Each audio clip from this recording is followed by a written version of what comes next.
roll.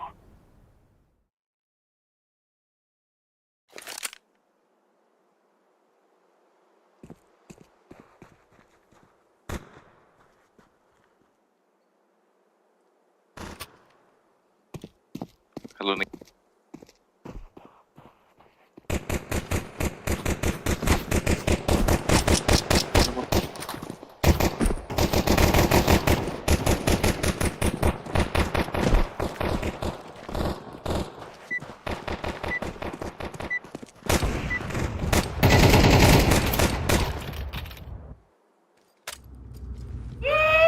Easy. We kill them, and then we go home. Nick.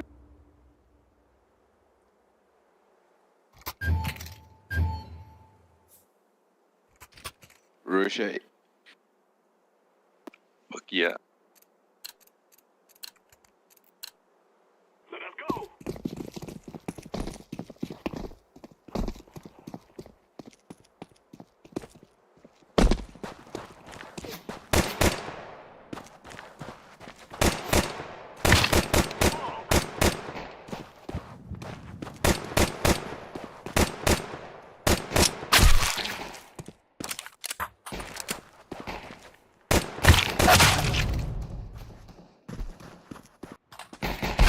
Counter-terrorists win.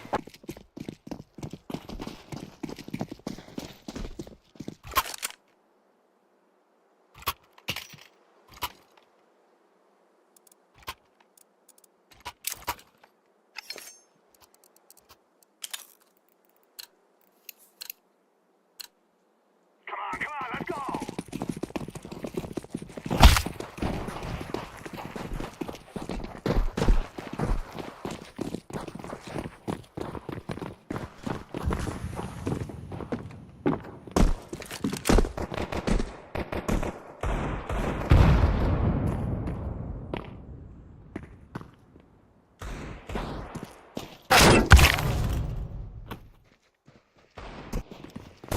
Smoke.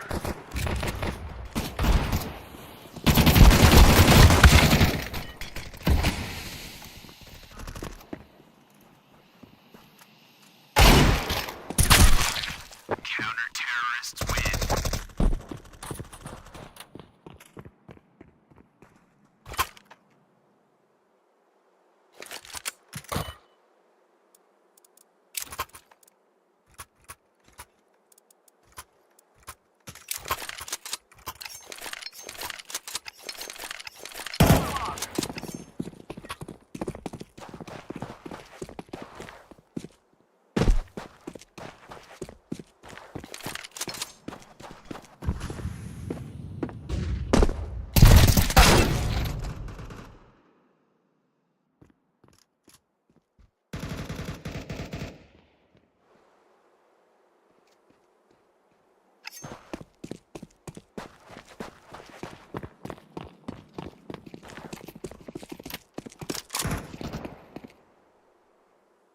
Throw in a flashbang. Flashbang.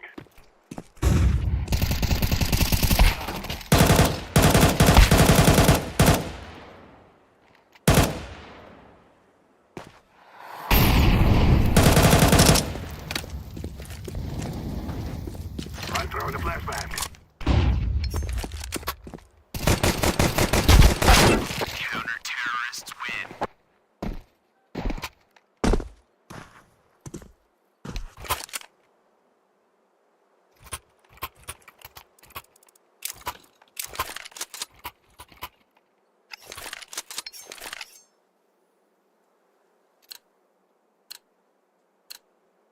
This is our fight.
has been planted.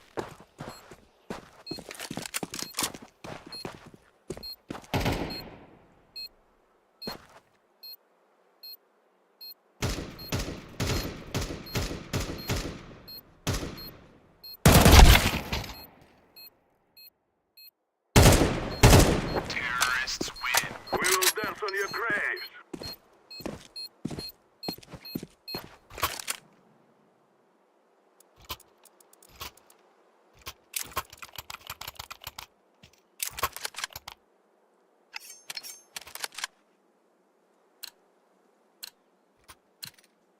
Come on, let's go! Smoke!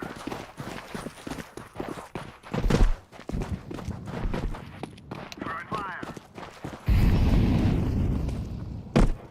Flashbang! Throwing a flashbang!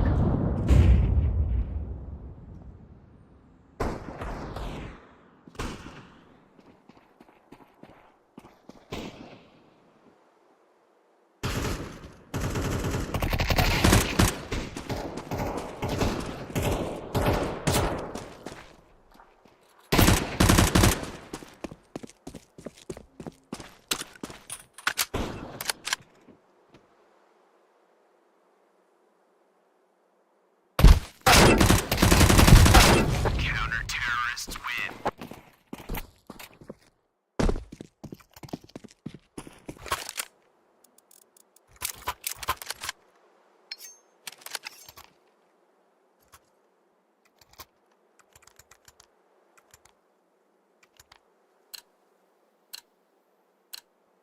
Together we can do this.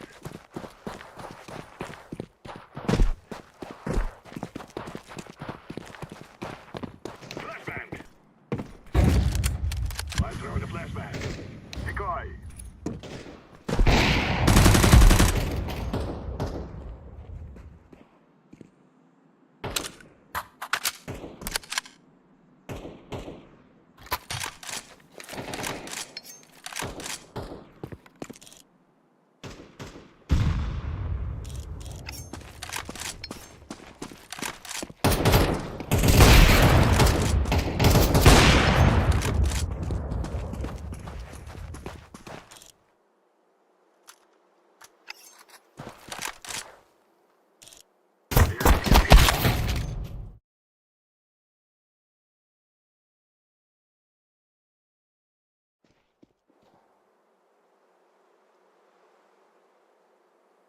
Counter-terrorists win.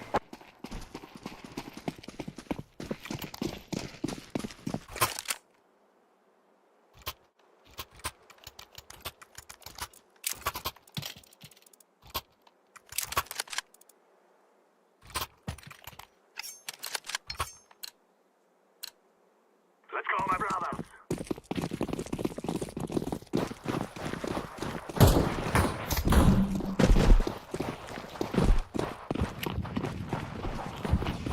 Throwing a flashbang! The guy's down! Flashbang! Throwing a flashbang! Grenade!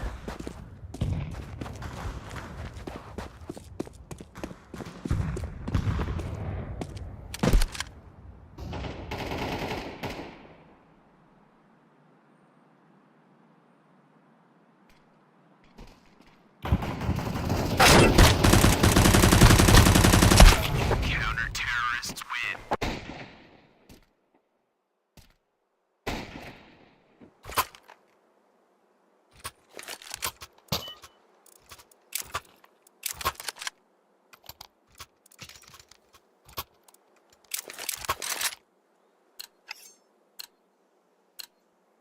We must win!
is what we have been working for.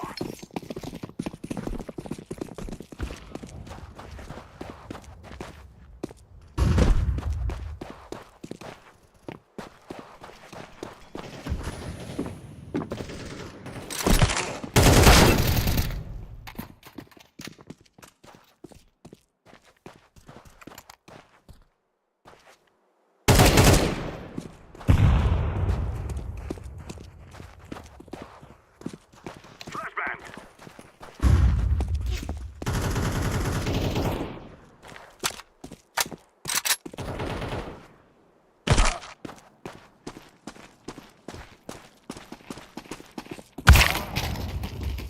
The guy's out.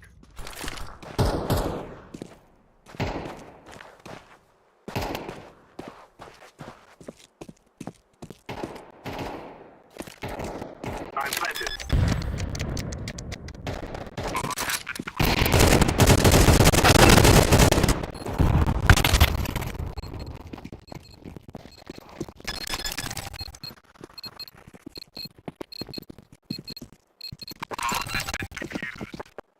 Counter-terrorist win.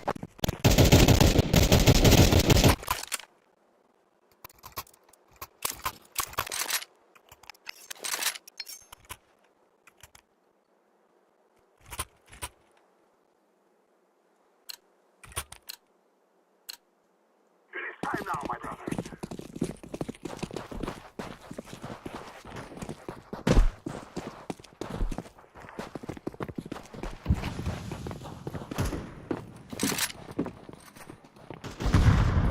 Throw in a flashbang.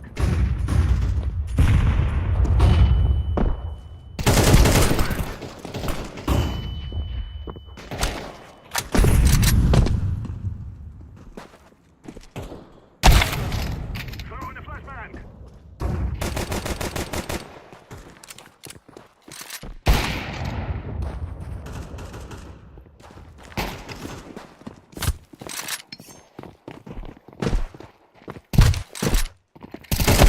Counter-terrorists win.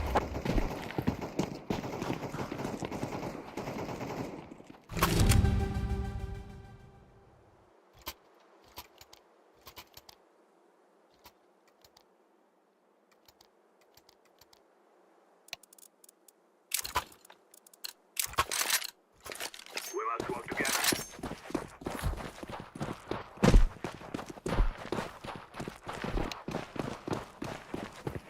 Decoy.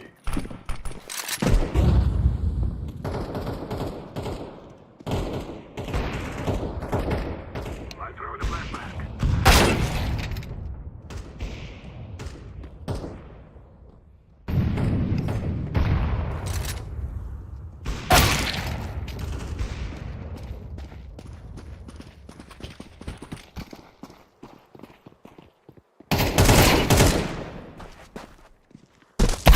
Counter-terrorists win.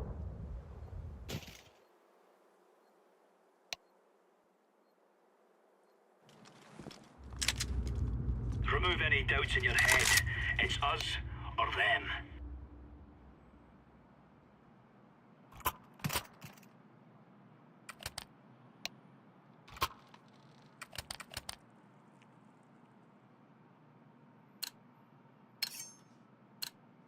Come on, chop chop.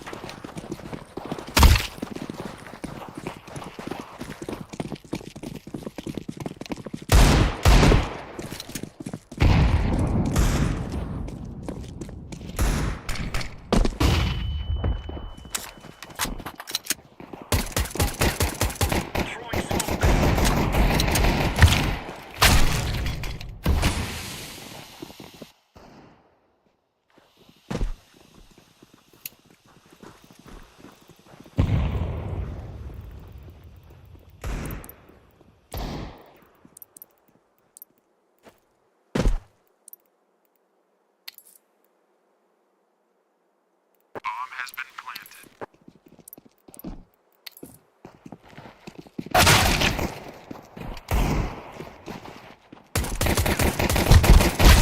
Terrorists win.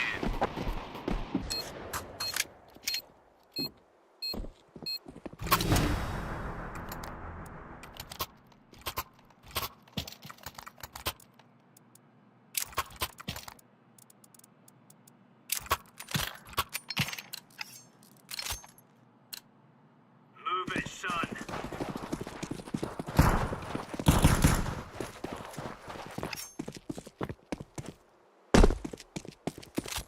Deploying flashbang.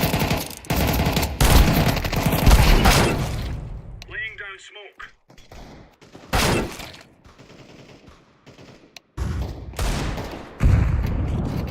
Flashbang.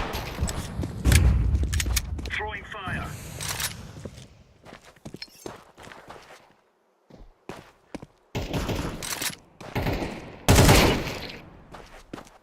Bomb has been planted.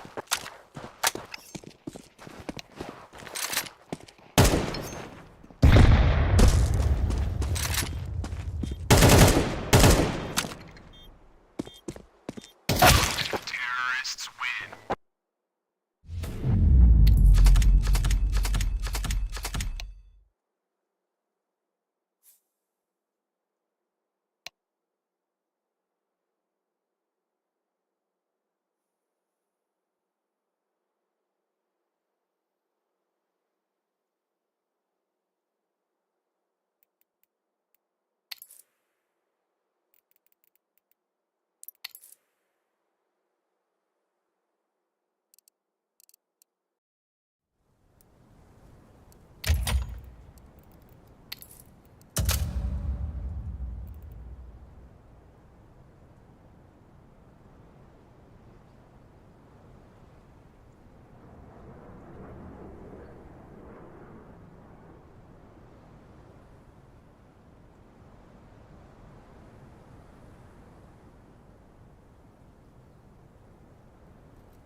Let's roll.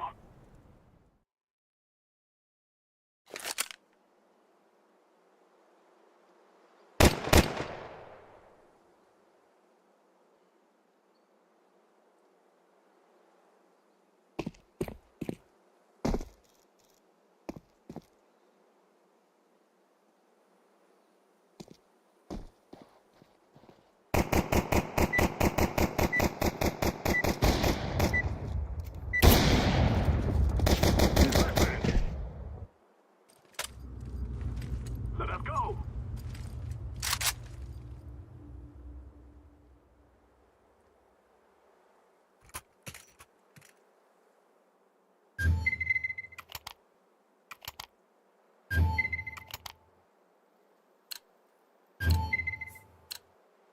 This is our fight.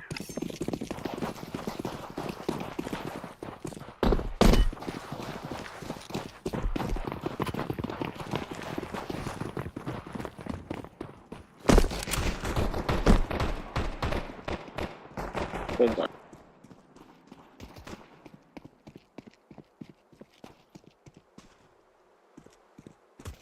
I'm planting. Bomb has been planted. Bro, just kill him.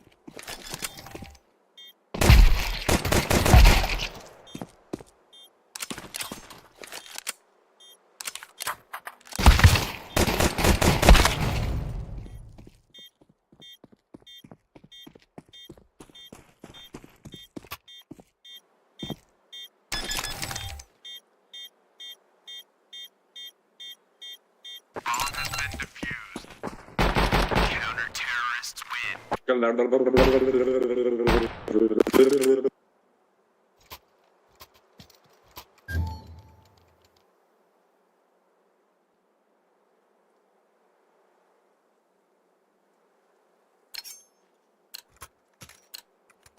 go, my brothers. Smoke!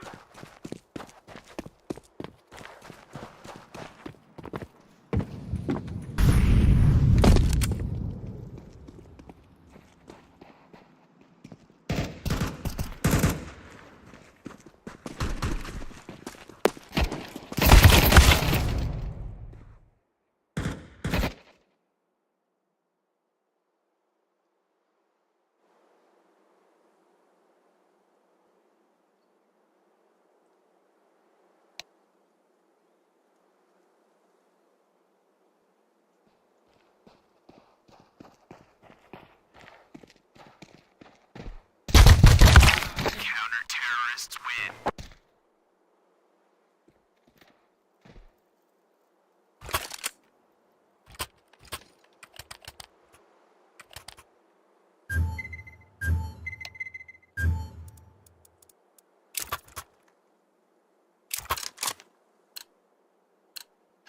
We must work together.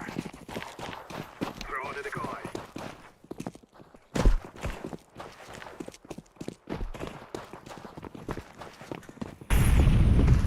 Throw in the flashbang.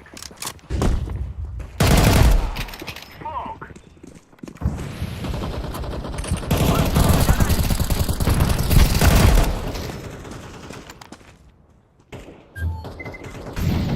Go A, go A. Oh, go A, go A.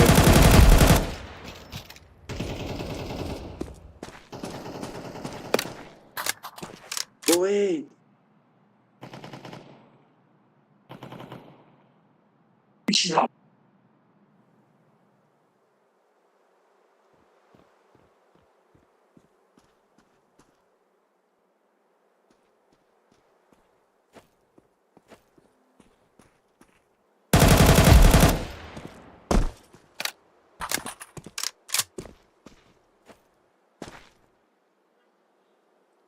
Good, planted. Planted. Terrorists win. Get down. Bomb has been planted. He's down.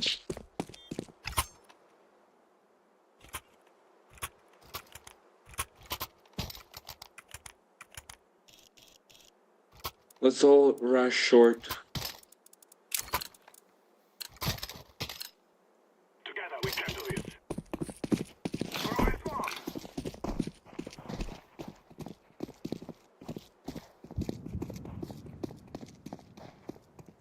I'm throwing a flashbang. Throw in the flashbang.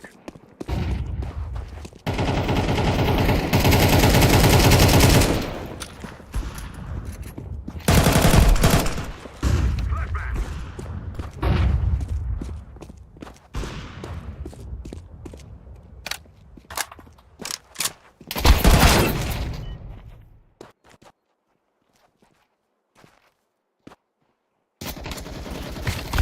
Counter-terrorists win.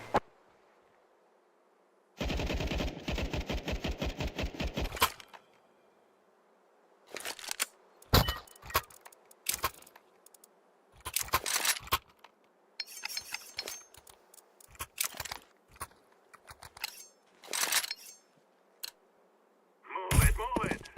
Smoke.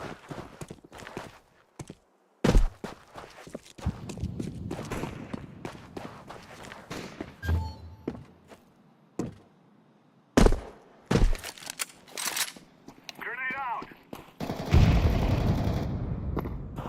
He's low.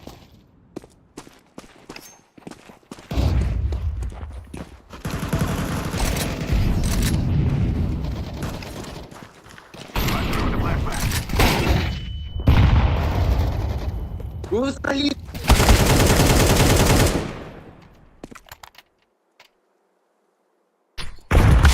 Counter-terrorists win.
I'm throwing a flashbang.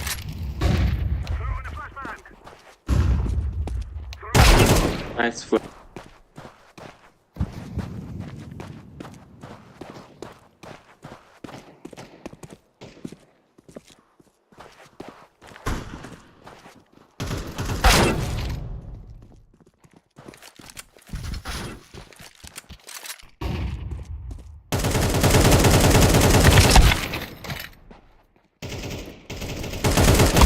Counter-terrorists win.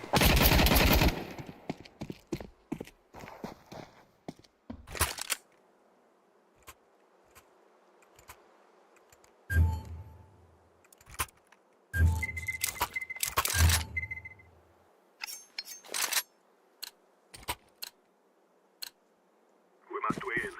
I'm throwing a flashbang. Decoy.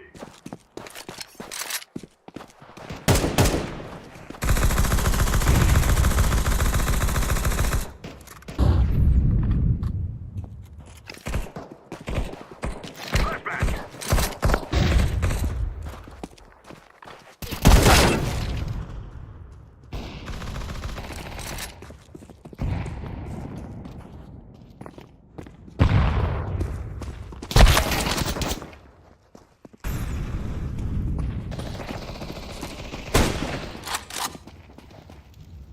Be clean. Be clean.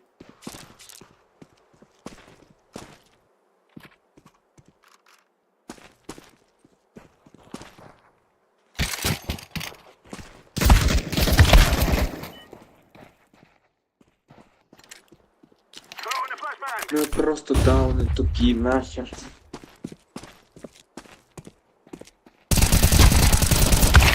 Counter-terrorists win.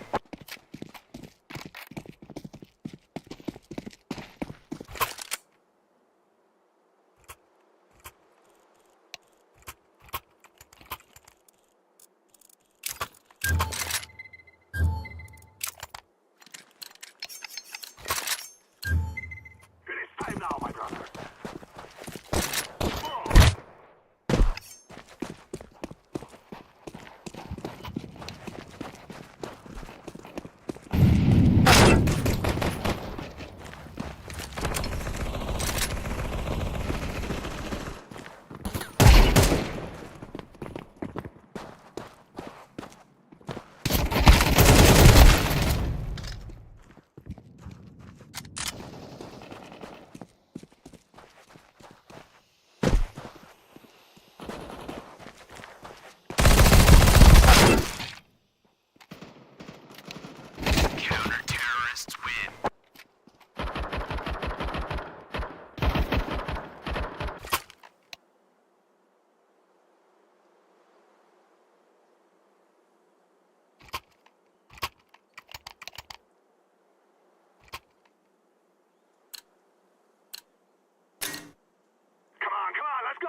Let's go, fellas.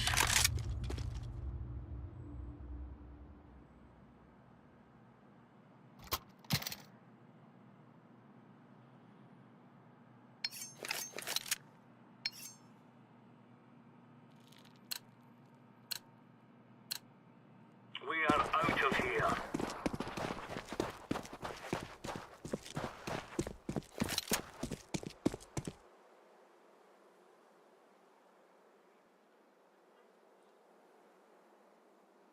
Throwing smoke.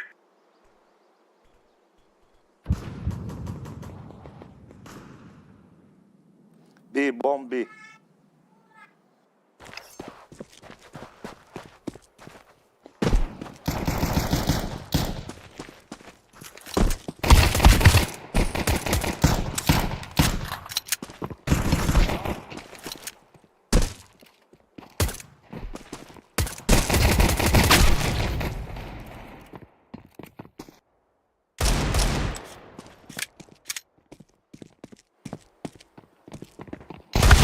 Terrorists win.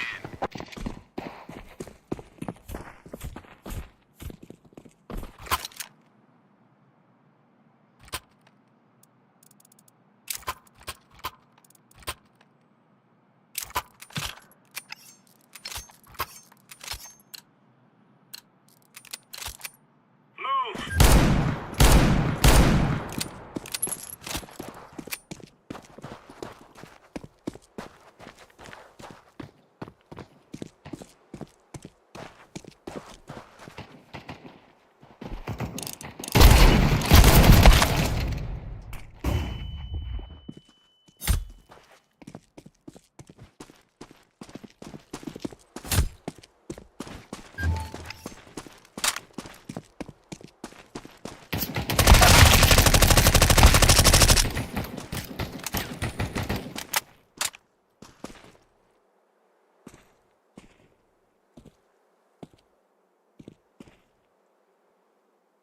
Bomb has been planted.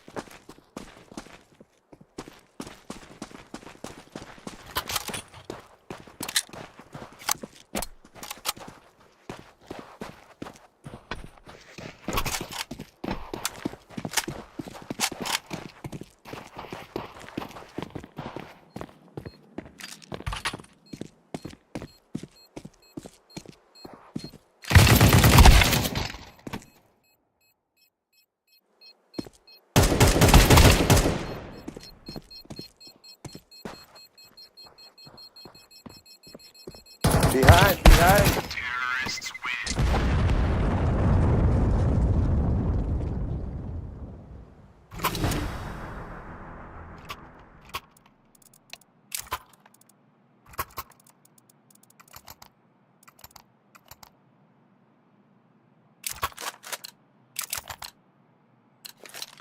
Right, lads. We're on.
We kill them, and then we go home.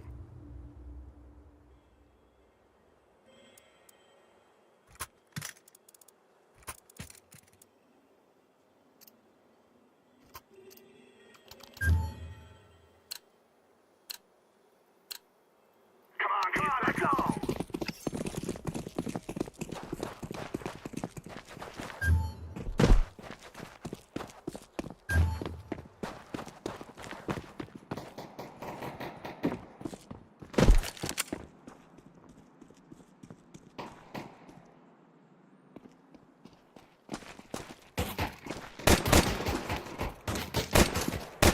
Grenade!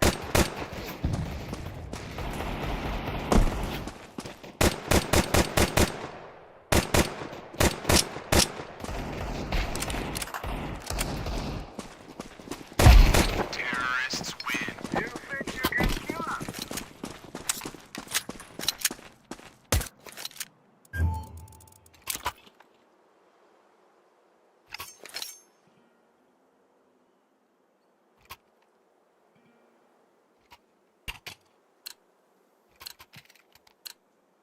Go, go, go!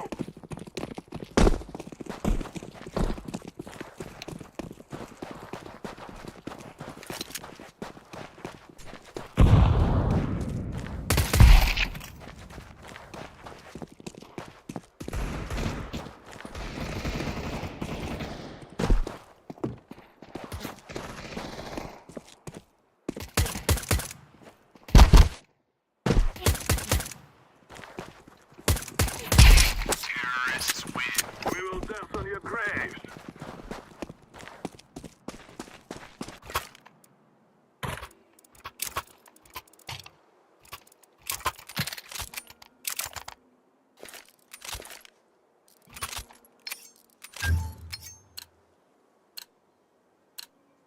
Let's go, let's go!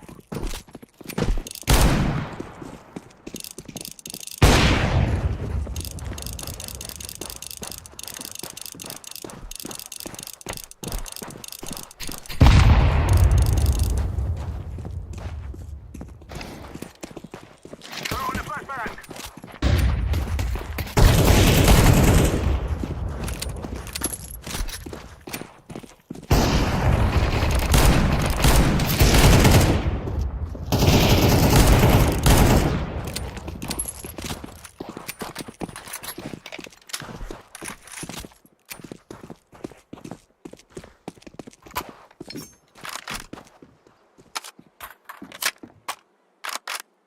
I'm planting the bomb. Bomb has been planted. Terrorists win.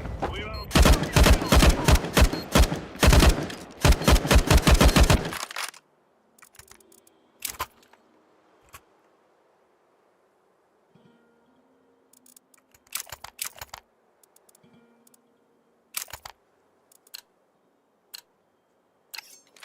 Come on, let's go!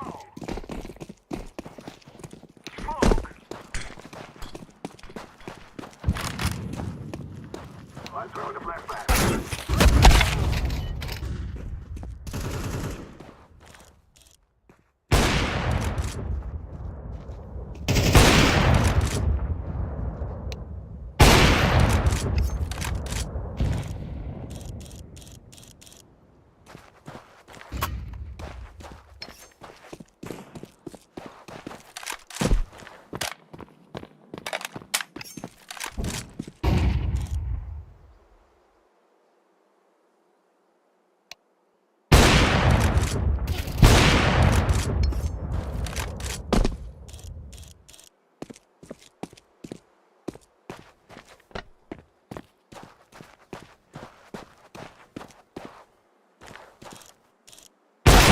Counter-terrorists win.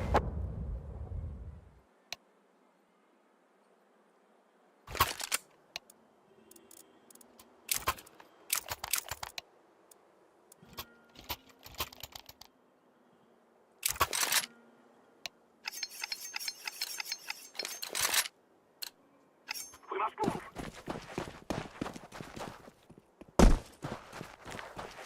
Smoke!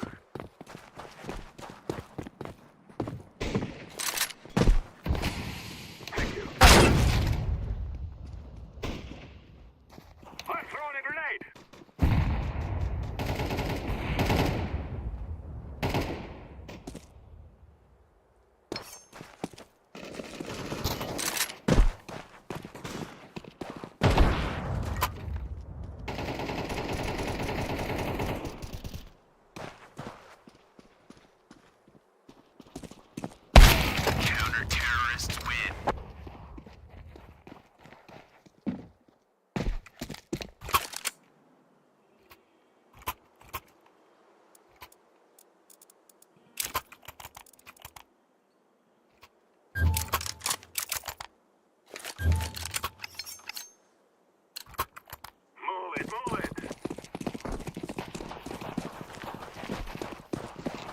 Okay. Yup.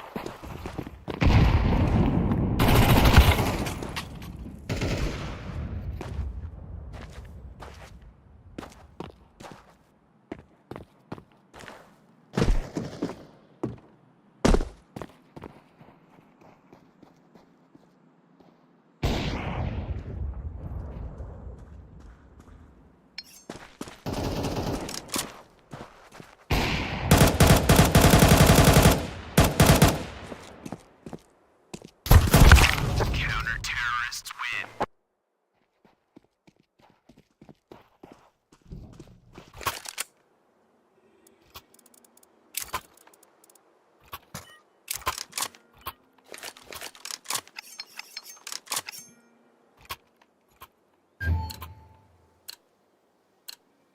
Forward.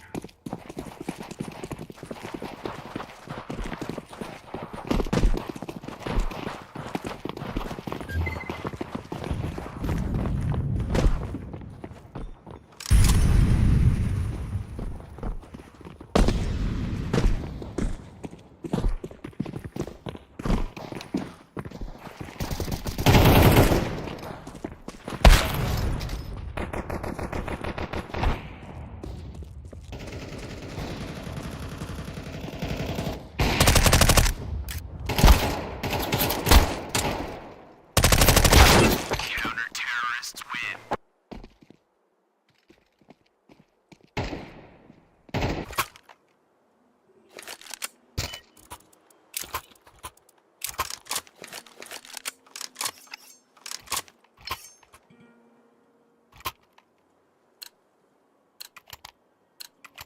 We will make them regret this day.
Counter-terrorists win.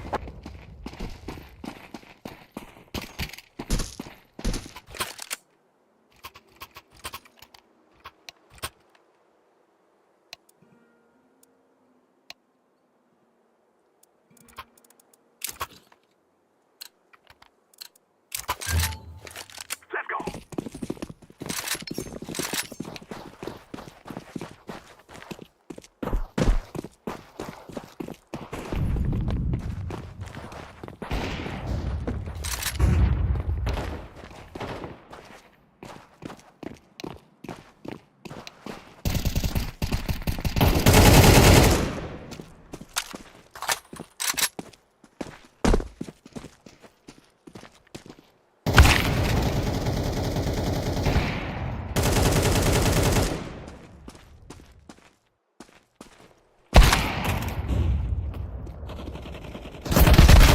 Counter-terrorists win.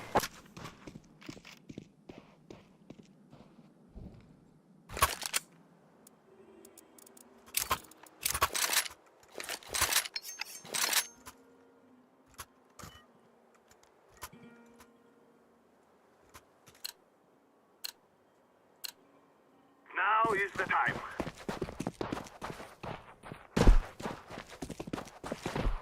Flashback.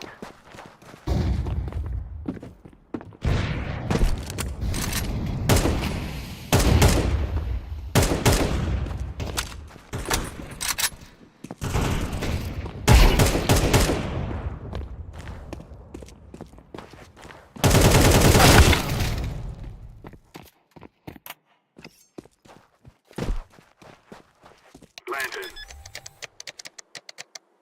Bomb has been planted.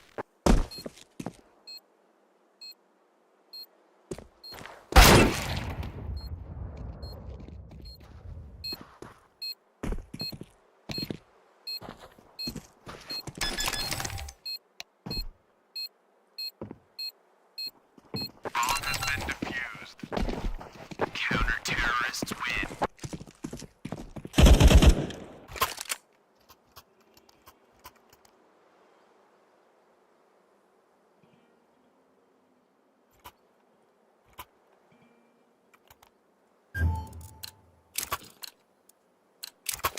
Let's go, my brothers.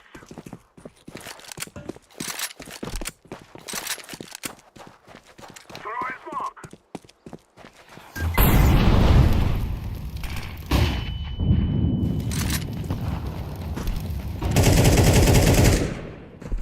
Throw in the flashbang.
Counter-terrorists win.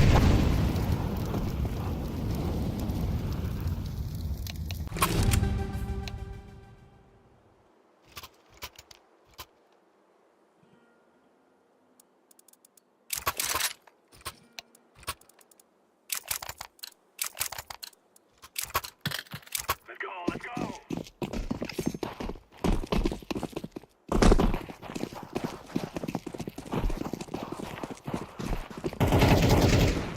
Let's throw in the flashbang.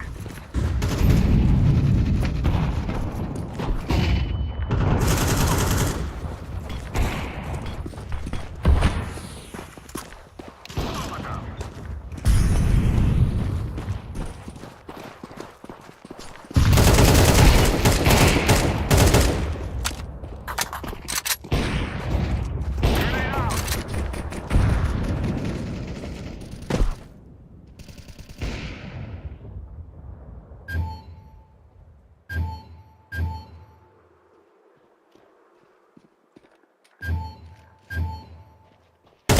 Terrorists win. Yes.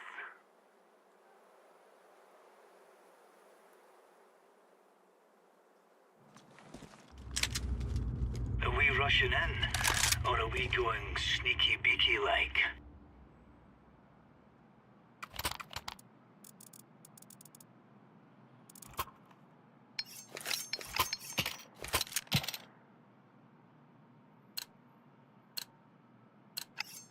Let's go, fellas.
out. Flashbang.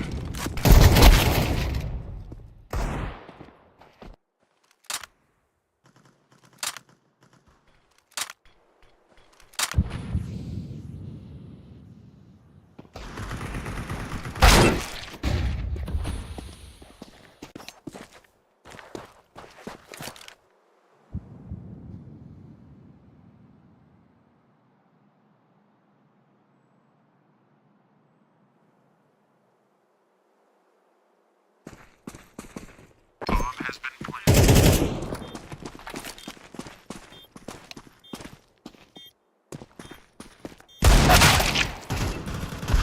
Terrorists win.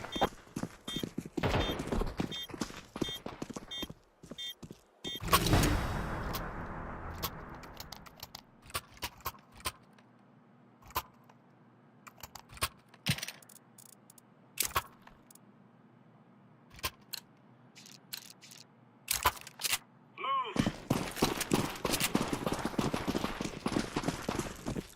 Deploying flashbang.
Bomb has been planted. Grenade. Incendiary.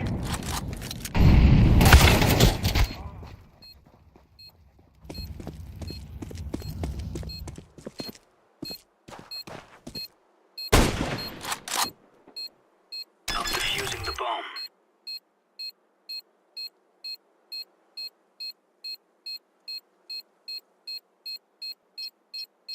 Bomb has been defused. Counter-terrorists win. All right, all right.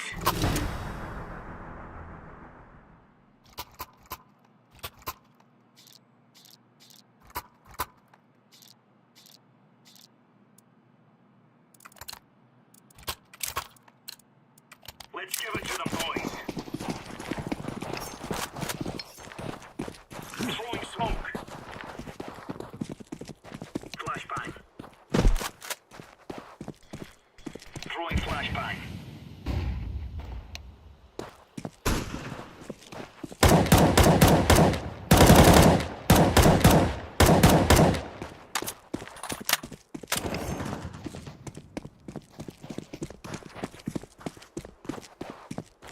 Bomb has been planted.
find the kill for Falcons. He's got the ping, he's got the information. Grismont Mine, though, delays, disorientates.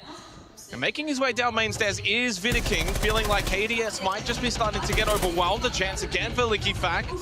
Vidiking just holding from main stairs. Flash off the wall. KDS, though, he outswings LickyFac. Another opening kill for FaZe. And Cyber, though, gives a freebie. What was that? That was ambitious. That was very ambitious. And it equalizes the man count. Candela's to be cooked by Brede. The Falcons now see this as an opportunity to start exploiting the site. Janitor is clear. Not yet, though. Usis is only just getting into repel position for Kanto and open that up, especially with both Souls, Vidiking playing that hallway position. There's still more work to be done. You send it in right now, you're probably going to lose this. You want to keep those backside players towards main stairs, towards the elevator. Not so much then having the ease ability to slip in through long desk and Janitor and then get better lines of sight. Still over a minute left. Neither team has to panic. And Souls is trapped right now. Vidiking makes the cross. He actually just didn't even get shot by Usis. Must have unpeaked at the wrong time. Shaiko droning his way through top square. And Brede might go for a top square repel in as well. It seems like maybe Falcons will abandon the more so repel-centric strategy, although Brede has now shuffled back over, and he's the one with the kit. Structurally, it looks so similar to the last round out. Solotov Got him. wins the fight. And they might go off that. Brede might go into airlock, and then they probably need to. Just lost Solotov. Brede still on the repel, can't find an angle. And he's kept his position in a really good spot. Shaiko gets rid of Vidiking. 1v1 against KDS in the hallway. Shaiko gets him with the headshot. Brede wins from the repel. There are Falcons. There we go. High fives all around for Falcons as they respond in round number 5. A 2-3 scoreline and an opportunity here on Attack Bank to equalize that scoreline. Structurally, the late round there from both teams positionally, especially from the defensive phase, was rather similar. But that timeout, great disrupt over towards lobby stairs. We saw Solotov finally get in on the action and have impact in this match. He gets 2 in the round, and that's a key one over towards Elevator, and then Handy, critically, was ultimately shut down as well.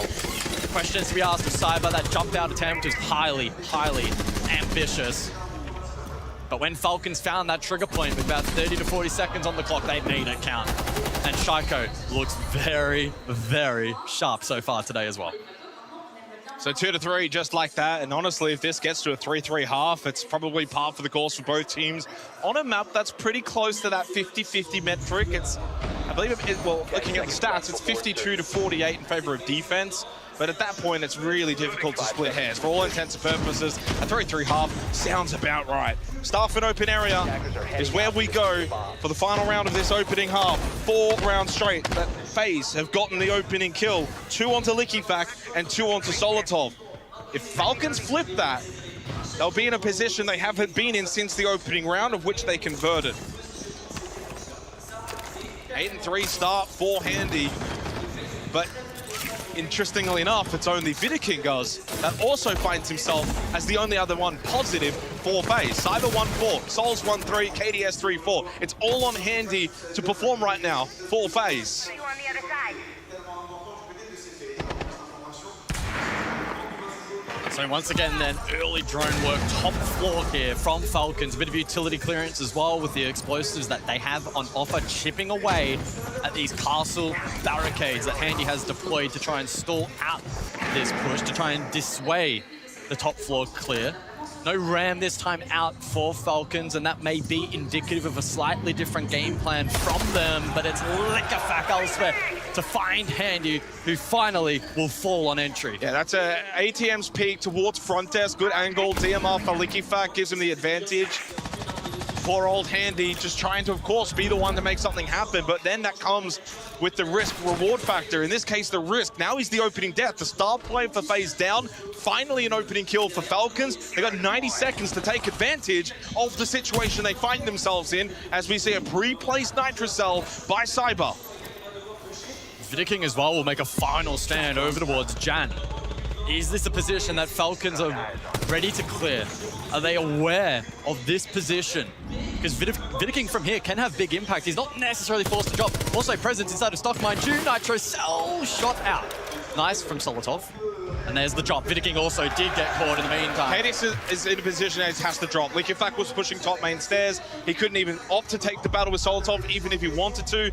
Forced into the drop. Good positioning by Falcons. They've got the two-player advantage now. Cyber's position also, well, was about to be known. Over towards bot main. He could push up blue stairs. Shaiko just sits prone towards top square. Keeps that position under lock and key for Falcons. It leaves then poor old KDS and Souls as the only two on site for FaZe, and Souls has been obliterated. KDS the only one on site. Cyber can push out a blue. Should have gotten that kill. He does. Converts. Finally makes amends. But up close towards Beepers. Here comes Solotov and Liquefact.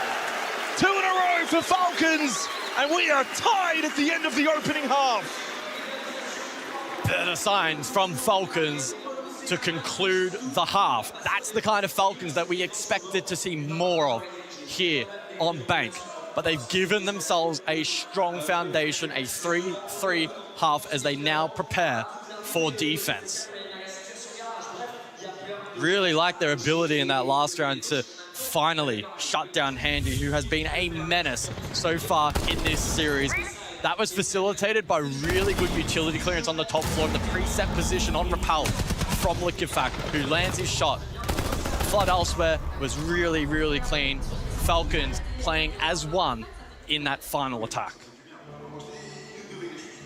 So all tied at the half. It's been a roller coaster of a first half. Falcons came out of the gates, got the crowd on their feet, then 3 straight to FaZe before FaZe gave up 2 rounds straight to Falcons, leaving us tied right where we began at the start of this Upper Bracket final. Falcons now go defense. The bands Monty, Grim, Mira, and Kaid, as Lockers and CCTV will be the site choice to begin the second half.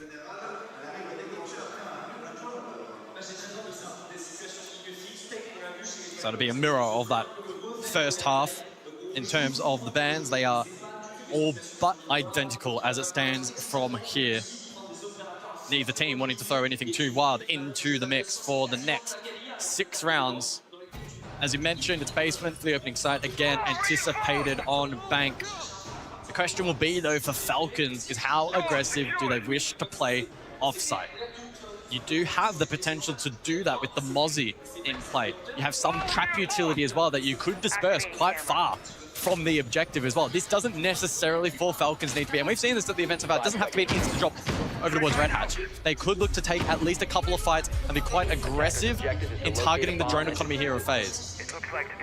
You say that, but I just can't help but get the feeling it'll be pretty default. A little bit of pressure, staff open area. Not quite the overextension where you're very much wanting to stay and risk a fight, an opening death.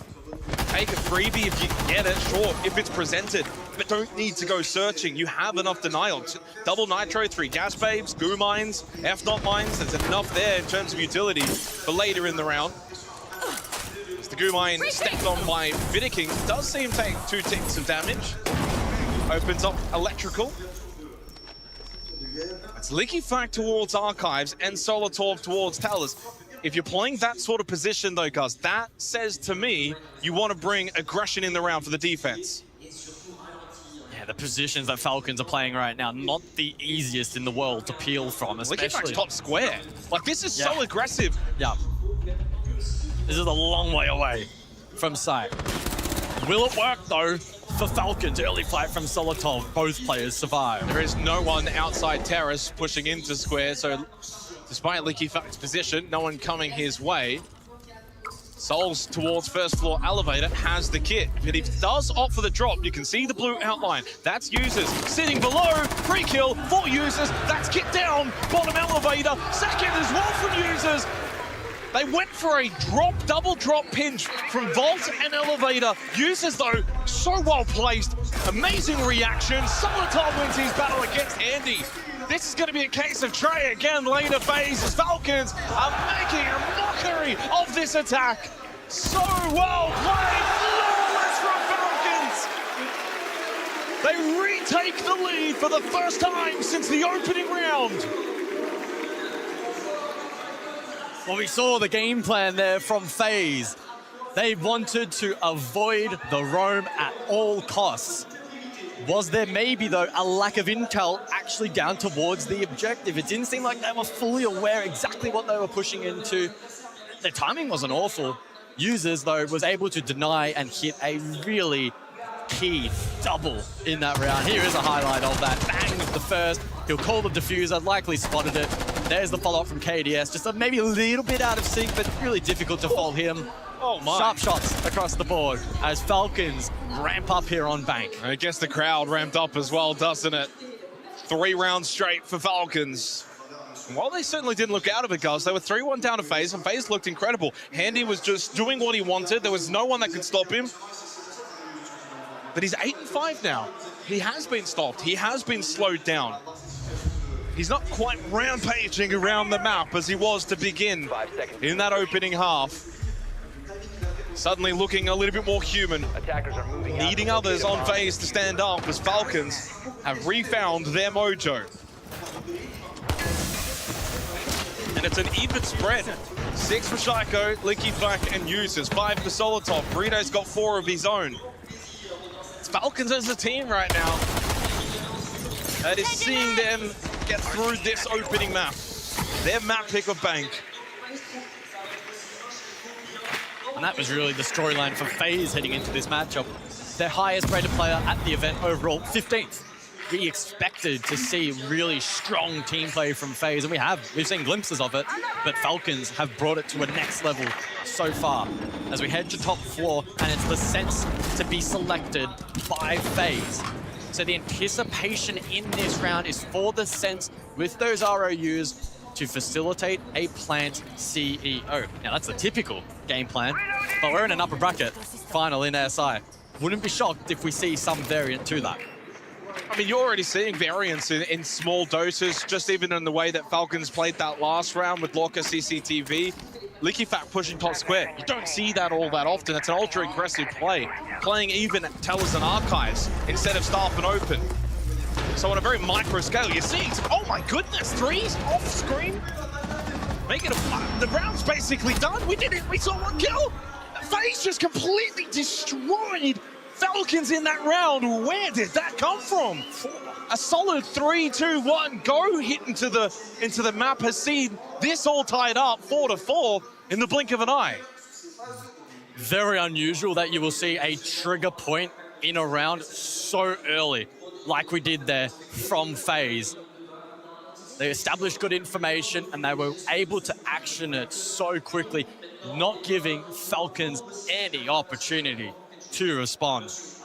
Didn't allow them to play around some of the wing cons that they did have available. Strong repel from Jane. I mean, it was just ultra aggression from FaZe. Ascend up Banana, repel down Skylight. Didn't give up an opportunity, like I mentioned, for Falcons to be able to respond, lay a utility, find trades. Handy again though, isn't it? Yeah. He gets the opening pick, he got a second follow-up as well, but it's also the fact that they're playing off him.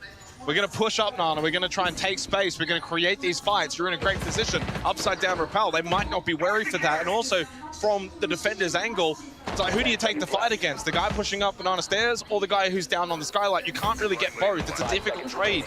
So you kind of then sometimes even get caught in the middle. Very quick aggression from FaZe. And for what it's worth, guys, we've now played 8 rounds. Only 1, the opening kill was not converted. That was back in round 5. Otherwise, it's a very strong conversion rate heading into the second half of this opening map. These opening kills are mattering. Yeah. Open area for round 9. Handy, given the license on the Nook. He's playing outstanding right now. You've just got to give him his flowers. He's been a difference maker. Absolutely. He doesn't perform like this. FaZe are probably down 6, I don't know, 6-2 or something. Like, it's that much of an impact. Nitro, Solotov. A decent effort through the floorboard, but it doesn't hit KDS. He survives. KDS on the ramp this round. And so FaZe will be rather eager to contest this upstairs extension from the defense, facilitated by users primarily on the castle and those in support, like Solotov, for instance. Oh, below with Nitro. Oh, it's Handy again! Oh, he's making such a big statement. The trade from users, it's there, sure. But Handy again does his job, gets rid of a roaming Solotov on the Mozzie. 11-6 now for FaZe, a superstar.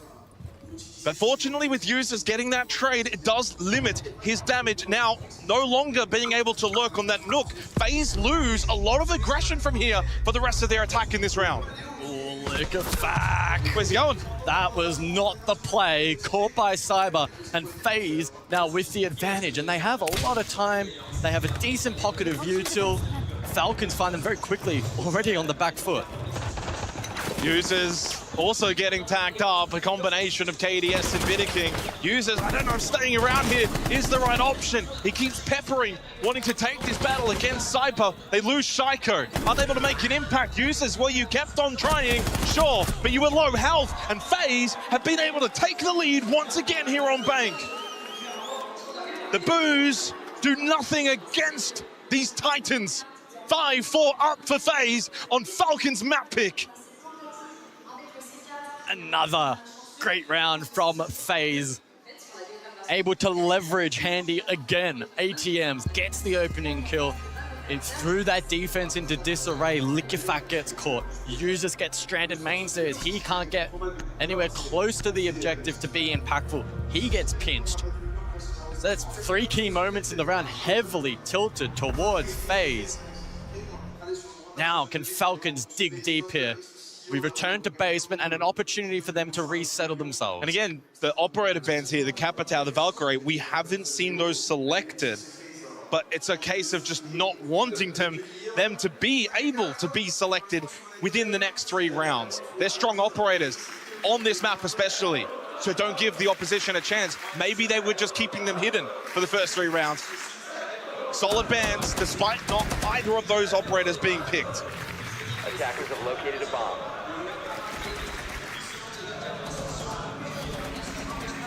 So you look at the lineup here then from Falcons, and in contrast to last time, where they played very roam heavy, offsite, trap util, etc., etc. This is Bunker. They've gone complete opposite. They've got the Echo for info and plant now. They've got Bride. He can play a deep pocket and look to use his Shamika over towards default. You have Solotov as well, which will be aiding in the drop and can disrupt with his Zoto canisters. Of course, with Nitro and Classic. We have Smoke in play for Bank Basement. And you think about combining all of that utility together. It can be either layered one-dimensionally over towards default and suck up a lot of time from the attack, or it can be dispersed. It can be used for the back hit, maybe even Garage. So there's options available here for Falcons, and FaZe will really want to be quite quick in the early portion of this round. Handy's going to go Garage. Handy has to go Garage here on a Nook lurk. Yeah. And so that's going to be a big factor in this round, because I don't know if anyone's going to be necessarily playing Garage for Falcons at this point. Usus is on the Echo. He's not going to be the one that wants to swing this, check this. Like, Handy can take a lot of space here. There's no one here defending this Garage lurk on the Nook. Handy could push so deep. Users has a camera, but has he spotted the Nook? Exactly. He has. I think. Or maybe, I would imagine he has. Yeah, he's absolutely spotted this. Handy's position is known. There's the drop down. They're going to try and get him pinched. Oh, Handy headshot onto Solotov. That is a huge kill. And the second, make it 3, Handy. Why not? Just go for it, son. But Liquefact shuts him down. He had every single right to attempt that against Liquefact. 2 down. Most importantly, now there's no Echo. Well, Handy's dead, but at what cost for Falcons? A marvelous solo play there from Handy, and now the onus on the rest of FaZe to convert this advantage. An advantage that they have found themselves in on a couple of occasions at this event so far, but typically do a really, really good job at converting. It's full basement for Falcons. They'll play side, but this is tough. There's so much time on the board here for FaZe to go for any style of push they like. They can go default, they can go drop, they can send someone gold, they could even lurk Garage. There's so many options available. As you're pointing out though, to me in person, there's also equally a lot of denial utility for Falcons. So this isn't 100% FaZe's round to lose. Falcons could bite back here, but they need to be super efficient in how they deploy this utility. They have to get maximum value from Liquefact, from Bride, and then allow Shaiko to do the shooting. Okay, can Shaiko do said shooting? That's got to be his sole focus here. It's all Handy on one side. Falcons have been team-orientated, sure, and that's great. But Shaiko falls to Cyber. He's now going negative here at the live stage in front of his crowd. in front of his people, leaves it now down to Bride and LickyFact with 25 seconds. This seems shambolic now for Falcons, but LickyFact gets another crucial kill. Trade, FaZe have just got the numbers, they've got everything, the site, the round, and soon to be, maybe the map. They did such a good job to convert that advantage. They did a phenomenal job up above to shut down Shaiko, and then the late pivot main to prevent any form of plant denial in the dying seconds as well. Beautiful to watch from FaZe, and they are now on map point here on Bank, and critically, the selection of Falcons as we start thinking about Border, a map which we didn't even expect to see in this series. It feels like FaZe are in a really good spot right now. Very good spot indeed. Well, who's going to be the one to stand up for Falcons? 2 rounds needed straight. Shaiko going negative. Solotov is going negative. Those 2 players have been the highest rated players for Falcons throughout this 6 Invitational. Shaiko had a plus 47 kill differential, plus 12 opening kills, and 17 multi-kill rounds coming into today. But he's 6 with 7 deaths. I had to pause there. There's no world in which we can say those numbers combined ever again. 2 rounds straight for Falcons. Who's going to be the one to stand up? Right now it's LickyFact leading the way. But Handy's the one that you've got to shut down. He's just doing whatever he wants. Plays the hard breach ace. Here for the first of 2 match point rounds for FaZe. Yeah, double ranged hard breach in combination with Cyber on the Hibana for this round. And so there should be a lot of repel play here from FaZe in this round. They'll create long lines of sight, especially if and when they can disrupt the band of batteries over towards Kanto. They'll look to repel lobby, site itself, and try to cut off this Falcons defense. They can then lay a utility and try to catch a misstep. This info from Vidaking really helps in aiding this playstyle from FaZe. That's a great drone. That will feed really good info They can, for the rest of this attack. someone has to sit this cam and see this front desk player and whether or not they've got the ability to peek if they want to push up upstairs. Cyber, well, gets LickyFact down on 1 HP. He can't make the cross. We saw him try and place that Kiba barrier, but it wasn't enough. The angle was still there for Cyber. LickyFact will go down. It's another opening kill for FaZe. They have dominated in this department, despite us not feeling that would be the case coming into this match. Now they look for the flush onto users. Here's a utility layering from FaZe to deal with the bandit batteries and to try and displace users who cannot return to maintain control of that Kanto wall. He is now trapped for the remainder of the round. But he's got help from Solotov. Still in a good position. So if they make their way up FaZe and not aware of Solotov's Good spot grenade. playing towards front desk, but they are aware. The nade does connect. They clear them both out. It's as simple as that. And with those 2 kills, it's suddenly down to Shaiko and Bride. Gets one, traded though. It's not been his map. 9-4 Falcons as a team because the reigning champions have arrived in Paris as they take the opening map of this upper bracket final. Falcons map belongs to FaZe. Wow, what a performance from FaZe on Bank. Really clean work across the board. They have manipulated Falcons exactly how they wanted to. It's 14 kills for Handy, and it's back to the drawing board for Falcons in preparation for a border that should be very, very intriguing. FaZe have not won the map of border when they pick it, and they did. We go to the break with FaZe 1 map away from the 6th Invitational Grand Final.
Bank was Falcons map pick. What part of the plan went wrong? I think we had the plan at the start, it was good. And I think FaZe adapted really well at the end. And with just some small mistakes, like doing early kills and stuff, like giving early kills. So I think it's mainly this, and I think we'll try to fix it for the next map. We spoke about some negative stats, important stats from FaZe Clan, but you still managed to win in SI. You're here fighting for another hammer, you just won a map. What is so special about FaZe Clan? Acho que o nosso diferencial maior é realmente o coletivo. Acho que a gente joga um pelo outro e isso transforma a gente numa grande equipe. Thank you. I think what makes us special is that we play like a team. We play for each other, and that makes us a great team. FaZe have absolutely shown us amazing teamwork. They snatched this first map out of the hands of Falcons, and I thought Bank was Falcons or Europe's domain. It was Europe's domain. In fact, Falcons have not slot that map against any other regions than Europe since the Jönköping Major in 2022. That's how long it's taken for them to fall to a Brazilian team on Bank. That's how big the miracle from FaZe was. And how did they do it? It was mainly Handy on the entry. And it's not just the fact that he was getting so many entry kills. In fact, I looked at FaZe's record over the last year on Bank. Their average entry time was 1 minute 30 left on the clock. Today, against Falcons, it was over 2 minutes. They were more than 20% faster than they normally are on this map, Leo. And the main reason for that, you have it on your screen, Handy. Absolutely insane, both in the defense and the attacks, finding the opening kills. Brille said it best, we're giving way too many opening kills, well that's the truth. 8 out of 11, 6 of them were Handys. Handy right now is the one dominating the server. And that is a big problem because he said it best, the best quality of FaZe is their team play. Yeah. So what is happening right now? Falcons are on the nerves, they're losing their entry kill. Then what happens afterwards? They give more and more space. And what happens when you give space to a team like FaZe? They will take it and they will crush you flawlessly, not leaving a single gap.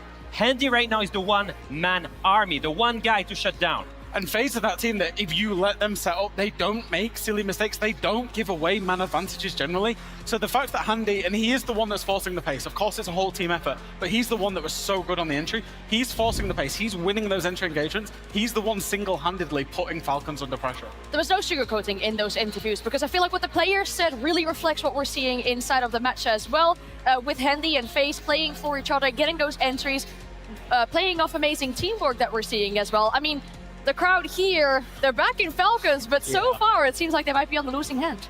It's fine. I would say this, it's the first map of a BO3. We're looking at a team that has been consistently reaching grand finals. No, this is not only copium, I think it's experience. And I will say this, Border is the perfect map to reset. It plays out entirely different from Bank. It's all about the gunfights. They need to start winning those opening engagements. I was about to say, who's been winning the gunfights, Leo? It's been Handy. So far, it's been Handy. It's been Handy. From one map to another, everything can change. I didn't quite get the Border pick. I really wasn't quite sure on the Border pick, but then seeing FaZe that are a much faster FaZe than we've seen in the group stage, that are really taking the fight to Falcons, it does make me wonder. I think they've got a few tricks up their sleeve come Border. We're looking at the Xbox fan cam, of course, showing our fans in the arena so far, where we talked about, the majority is favoring Falcons here, of course, with their hometown heroes. But I want to talk about Border a little bit more. It's a very frag-heavy map, right? It's all about taking space, something we've been seeing Falcons do a lot. What is it? Sorry, FaZe do a lot. What is it that Falcons need to do to get back ground? Be disruptive, that's the main thing, right? Because right now they're so afraid of taking the gunfights, they keep on giving space to Falcons to set up. Most of it, honestly, from outside as well. And so if you give that space, FaZe is just taking it and just executing things step by step, methodically, and there's nothing you can do. I think for me it starts by being aggressive on Border, trying to bring the pace back to you. In the end, who has the fragging power in this matchup? If you think about the two quality of these two teams, FaZe, they have the team play and the adaptation. Falcons, they should have the best gunners. They should go onto Border and be happy about just bringing it to a gunfight. Because if in the end it's all about the team play, FaZe will win at that game. Is that crazy P word, right? Pressure. Falcons seemed like they were under pressure because of what FaZe were doing on Bank. You don't let that happen on Border, like you say. I think just be a little bit more dynamic from the Falcons' point of view. Take some risk, have a little bit of fun. That's when we've seen them play their best Siege. When they've got that energy, they're having a little bit of fun, and they're not letting the pressure affect them. They're so used to winning that grand final or that upper final. They're so used to it. It's fine. Use that life. You have one. You can go to the lower bracket. Maybe it will break the curves. It's fine. Just have fun and play with your gunfights because it is the one thing that they have, that mechanical skill that can put them on the edge. So fight fire with fire is what I'm hearing here. But we have Maria speak to our players. We also want to check in with the coaches. What is your expectation for the map Border? They usually don't pick that map. They might have an ace up on their sleeve. Who knows? I think it's a map we like. Props to them for Bank. They play really well. And now we go for Border. And I think we got a lot of understanding on how they're playing now. And gonna fix for Border. Border doesn't suit that well FaZe Clan playstyle. So just tell me, what was the plan behind that pick? Border é um mapa que a gente tá gostando de jogar agora, né? A gente não tinha ele, mas agora a gente passou a gostar. Então, acredito que a escolha foi porque a gente achou que eles eram piores nesse mapa e resolveu escolher. Okay, we kind of started to like this map now, so we want to play that, and we think they are worse than us, so that's why we are choose that map also. We already talked about it. Fight fire with fire. I want to talk about specific players maybe on the side of Falcons as well. Is there anybody that really needs to step it up going into the second map? I mean, there's a clear candidate here. I think the real thing is Solotov. For me. I mean, he's been losing almost all the entries. He's 0-4 right now. Yeah. He used to be the one that carried Falcons all the way to that main stage tag. I don't know what you think. But for me, Solotov is the one that needs to step up in the entry department. I was thinking that man on your screen, Leaky Fact. I think when you're in a bit of a hole, when they were on Bank, when they were clearly doing their defaults, Falcons were not doing anything different from their default, and FaZe have come with a very clear game plan. You look to your IGL to think his way out of it. I think maybe they dropped a little bit on Bank. Coming to Border, Julio actually said something in that interview just then. We know how they play now. And that was key for me. FaZe have turned up with a different game plan to what Falcons are expecting, so Falcons now need to think their way out of this problem. I see one key weakness in the game plan from FaZe right now. Pretty much everything we've seen is all 5 players committing to step 1, then all 5 players to step 2, then again the same thing. Which means that most of the time, there is no backstab, there is no back pressure. Use that to your advantage. Double up on every gunfight. Because you know there's no backstab coming, you can abuse that. Now, there's one more question I have before we dive into the second map here. If you win today, that means you do have a day off tomorrow and you go directly to the finals. Is that an advantage, or do you feel like you might be a little bit cool going into Well, let's check the math, Jack. Yeah, I know. I mean, history does tell us the team that wins 6 Invitational comes from the lower bracket, so maybe. I don't know. May as well lose it. Just break the curse. Oh, I don't hey, care. Everything it takes. Be careful. FaZe is 1 map away from making it to the grand final. Or can Falcons bounce back and get a serious match going on here? Map 2 is upon us. Well, Hellfarmer says just lose it. I don't think that's on the game plan for FaZe. They want to win it as they took Bank. They now go to their map pick on Border, and we are split 50-50 heading into this second map. The reigning SI champions, because they're only 1 map away from another grand final. It would be 3 straight. I wouldn't put it past Falcons, though, to respond. Bank wasn't their best performance, but here on Border, if they can get those fraggers activated, I reckon they can still send us to a 3rd. Who for Falcons will be the one to rise to this occasion on this stage in front of their fans in their home arena, the Adidas Arena? Falcons must respond here on Border. It is the map pick of FaZe, but it's Falcons to take.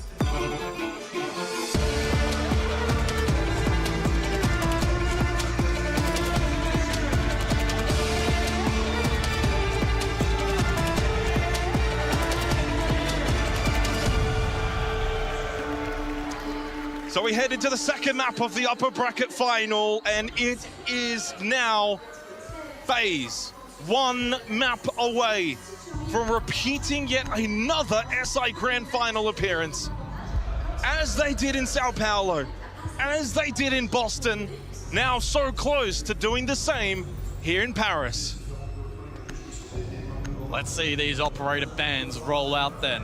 First wave, Azami Deimos, followed up by the Smoke and the Grim. We saw quite a bit of Deimos gameplay back on Bank. It's one of the favored tools from Shaiko. We also saw Cyber dabble in that as well, but it's taken off Border, and understandably so, given just how much vert potential this map has to offer. Well, the desk was talking about who are the ones to stand up for Falcons. Licky Fact from an IGL perspective, maybe Solotov from an entry perspective, Shaiko, just from a Shaiko perspective, the #1 rated player at this point in the tournament that's still remaining. This is his map, surely, a map like Border. But for FaZe, handy. What if he stays at that level of form? at peak of his power on Bank. If that returns on a map like Border, that's a huge positive for FaZe. But if he does cool off, who then can step up to take his place on this map? So Armory Archives then the opening site choice here from FaZe, who have brought double Nitro, the Goyo as well. So they have a lot of toolage to counteract a plant over towards default position, over towards Carpet in Archives. I like the addition of the mirror here as well. That may allow Handy and FaZe to gain more information, take more contact battles. We'll see where the mirror windows themselves are established, but they can be so powerful on Border, being such a compact map. You can get some really good vertical control with those windows. Oddly enough, he actually did place one outside Armory lockers, so that makes the balcony push a little bit trickier. But on the opposing side of the map currently, it's Breeday on the Monty, looking to take ground over towards East Stairs, but Soul is lurking down below. Breeday has drone information, by the way, from Shaiko. Means that he's able to push in top East Stairs a little bit more comfortably. Momentarily has been forced back. Air jab going out from Shaiko. Just to make sure that Vidican can't go for a swing. The flash, well, that's unsuccessful. Not quite down bottom of East Stairs, which would have affected Souls, who sits down in that position. KDS over towards security. Holds around that banana desk. And so far, for FaZe, nothing out of the ordinary on this opening defense. They're keeping as much map control as possible. They're trying to deny Falcons the ability to get into this map freely. So they're bringing aggression on the defense, but it's not over-aggression. Great Nitrocell gets Breeday down to half health. Vulcan canister popped. So FaZe right now in their time management, in their map space management, they're doing everything right. And with the mirror window, it makes this push forward so challenging. FaZe dumping utility onto Falcons. But there's the response, the flash, and KDS forced back. Another flash as well, connects, full white for KDS. No follow-up though from Falcons. Leaky Fack, the entry goes down as he made his first step into the building. Cyber was waiting on the vigil. Solotov up close, trade though from Breeday. Sorry, there was KDS. Breeday needs to get involved and push into the site. There's under 50 seconds remaining as Shaiko takes space inside security. Does he have a read onto KDS? That's the question. Breeday's by himself. He's in Armory. He's in the site. KDS can't hit the shots though onto Shaiko. Again, Breeday is just playing by himself up close against Handy. Shaiko's trapped. Can he fight himself out of this position? Oh, he can! Step up shot from Shaiko, but still low on health. What they need though is users to get involved, still outside of the map. 20 seconds, Handy misses an opportunity. Can they isolate the Monty? 15 seconds, flank from Souls. Staying prone, Shaiko low, caught, Souls wins that battle. Breeday might have to get aggressive, gets hold, pistol, does it himself, down to Souls. Breeday will have to plant, can Souls win the battle against users, getting like pinged, but no, it doesn't help. Falcons take the opening round on Border. Super high intensity in that opening round, but that is the expectation when you go to Border. Intensity will be high in every single round, but Falcons were able to extract value from key players. Breeday on the Monty, he stays alive, allows the push into sight, buys time for users, and don't forget Shaiko in that round either. Sure, you could credit him as being a little bit lucky in not dying over towards Banana Desk, but he made sure FaZe were punished for that error.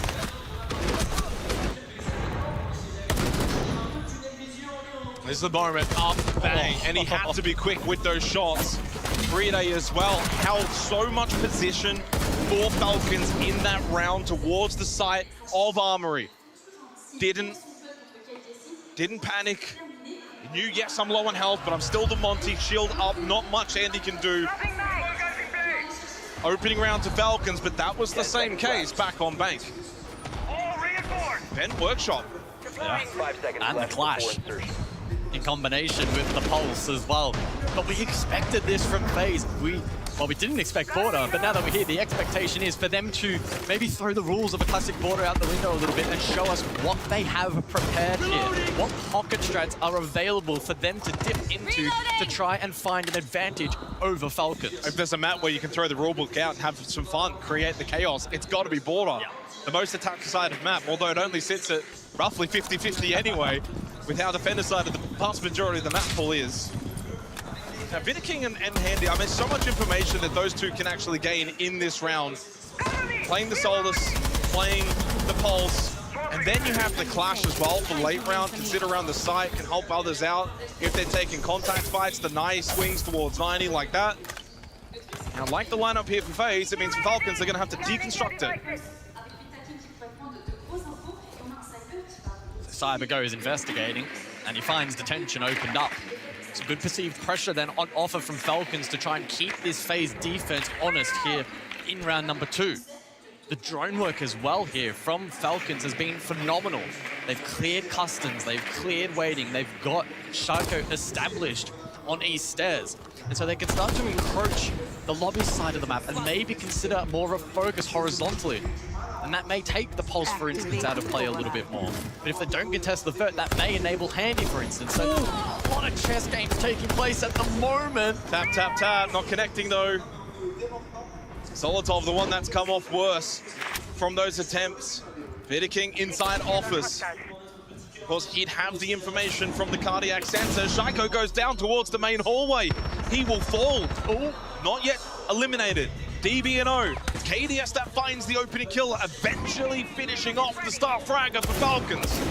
This gunfight continues to rage. KDS alive, Liquefact will bite back. And just before Souls as well could get into a good position, block off the doorway from Break. Under a minute, 4v4. Both teams capable in this second round. Oh, but here's the lurk through lobby from Falcons as Solotov nets a kill. It's advantage Falcons. Brede and Liquefact together. Smoke goes out. Brede will go for the plant inside of the smoke.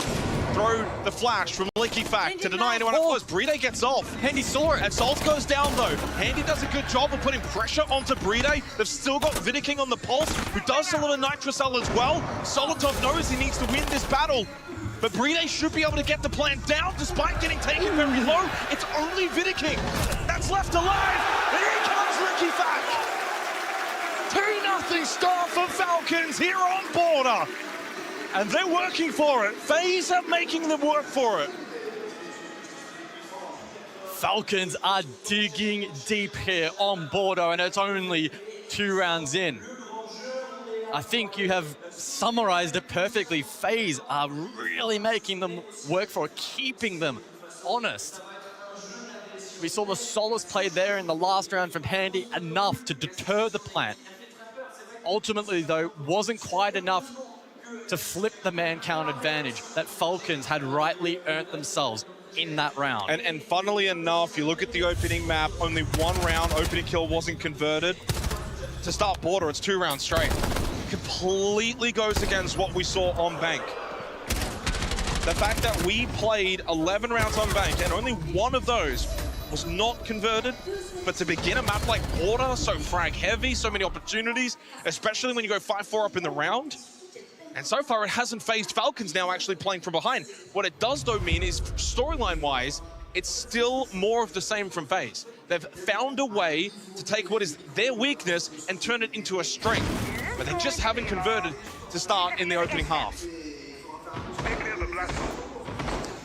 So we head over to the bathroom then. The final round before the additional operator bans will be introduced. And for Falcons this time out, it is double specialist drone operators. Users on the Brava and Shaiko on the shock drones of Twitch. Both of those particular operators will counteract the mirror really nicely, especially Shaiko. And of course, the Banshees as well. Users can hack those and claim them for his team. And for FaZe, 5 new operators, so really showing what their operator pool looks like. They haven't played any of these ops except the mirror in the opening round. The other 4 completely new. First time seeing this composition going into bathroom towers. On the flip side for Falcons, yeah, Doc could be 3 rounds straight. Ooh, Monty Schweiz, Shaiko. It's just his shock drone that does get shot out. Yeah, he had a very, very small window to hit that shot. Sends the next one in. Can he hit it? Oh, the lineup, I don't know if that's connected. No, he's missed. It has not connected from range. In fairness, from that distance, it's a tough shot. It's a very tough shot. If Shaiko's struggling with that shot, you know it's tricky. Liquefact lurk entry through Passport's got eyes towards body stairs. Speaking of that position, it's Souls that's very close by, just underneath. If he were to make his way up, it should be a free kill for LickyFac. But Souls is actually pushing towards LickyFac. He's right on the other side of this reinforced wall. Zeus, that finds the opening kill. That might get Souls to move. LickyFac couldn't hit the headshot, but I don't think he was ready for Souls to be that close at the wall. It's hard to blame him from that particular position. 5-4 though in favor of Falcons. Minute on the clock. Brede has Diffuser. He'll look to carry that across. FaZe in the meantime have ultimately forfeited second floor with that drop down from KDS. Double Nitro though available. They're swept through, cleared out security. They got top east stairs control. Hatch opened up above side. Nitro from Souls pre-plays, rips it, finds nothing. Caught at the bottom of east stairs as Shaiko can now push through, create the chaos for Falcons. Wants to get into the site. KDS bathroom. Vidiking is still close by inside a workshop, but Handy a distance away in customs. Oh, Brede isolated 1 versus 1 against Pistol! KDS. Hits a headshot! And gets Vidiking very, very low, but they combine the duo. Do for FaZe. And now, with only Solitov Brede left, FaZe are right back in this round with just 14 seconds left. They go the plant as Solitov will cover, looking to deny the entry, hits the headshot. It's only Handy left now in a post plant, but he hits the headshot onto Solitov, and Brede though, the balls of this man to pull the pistol out against Handy of all players and hit his shot. 3-0 Falcons. Brede cold in the clutch, as he's so often known for. He takes the initiative to take the early duel, potentially catching Handy off guard. And in doing so, Falcons now 3-0 up on the map selection of FaZe.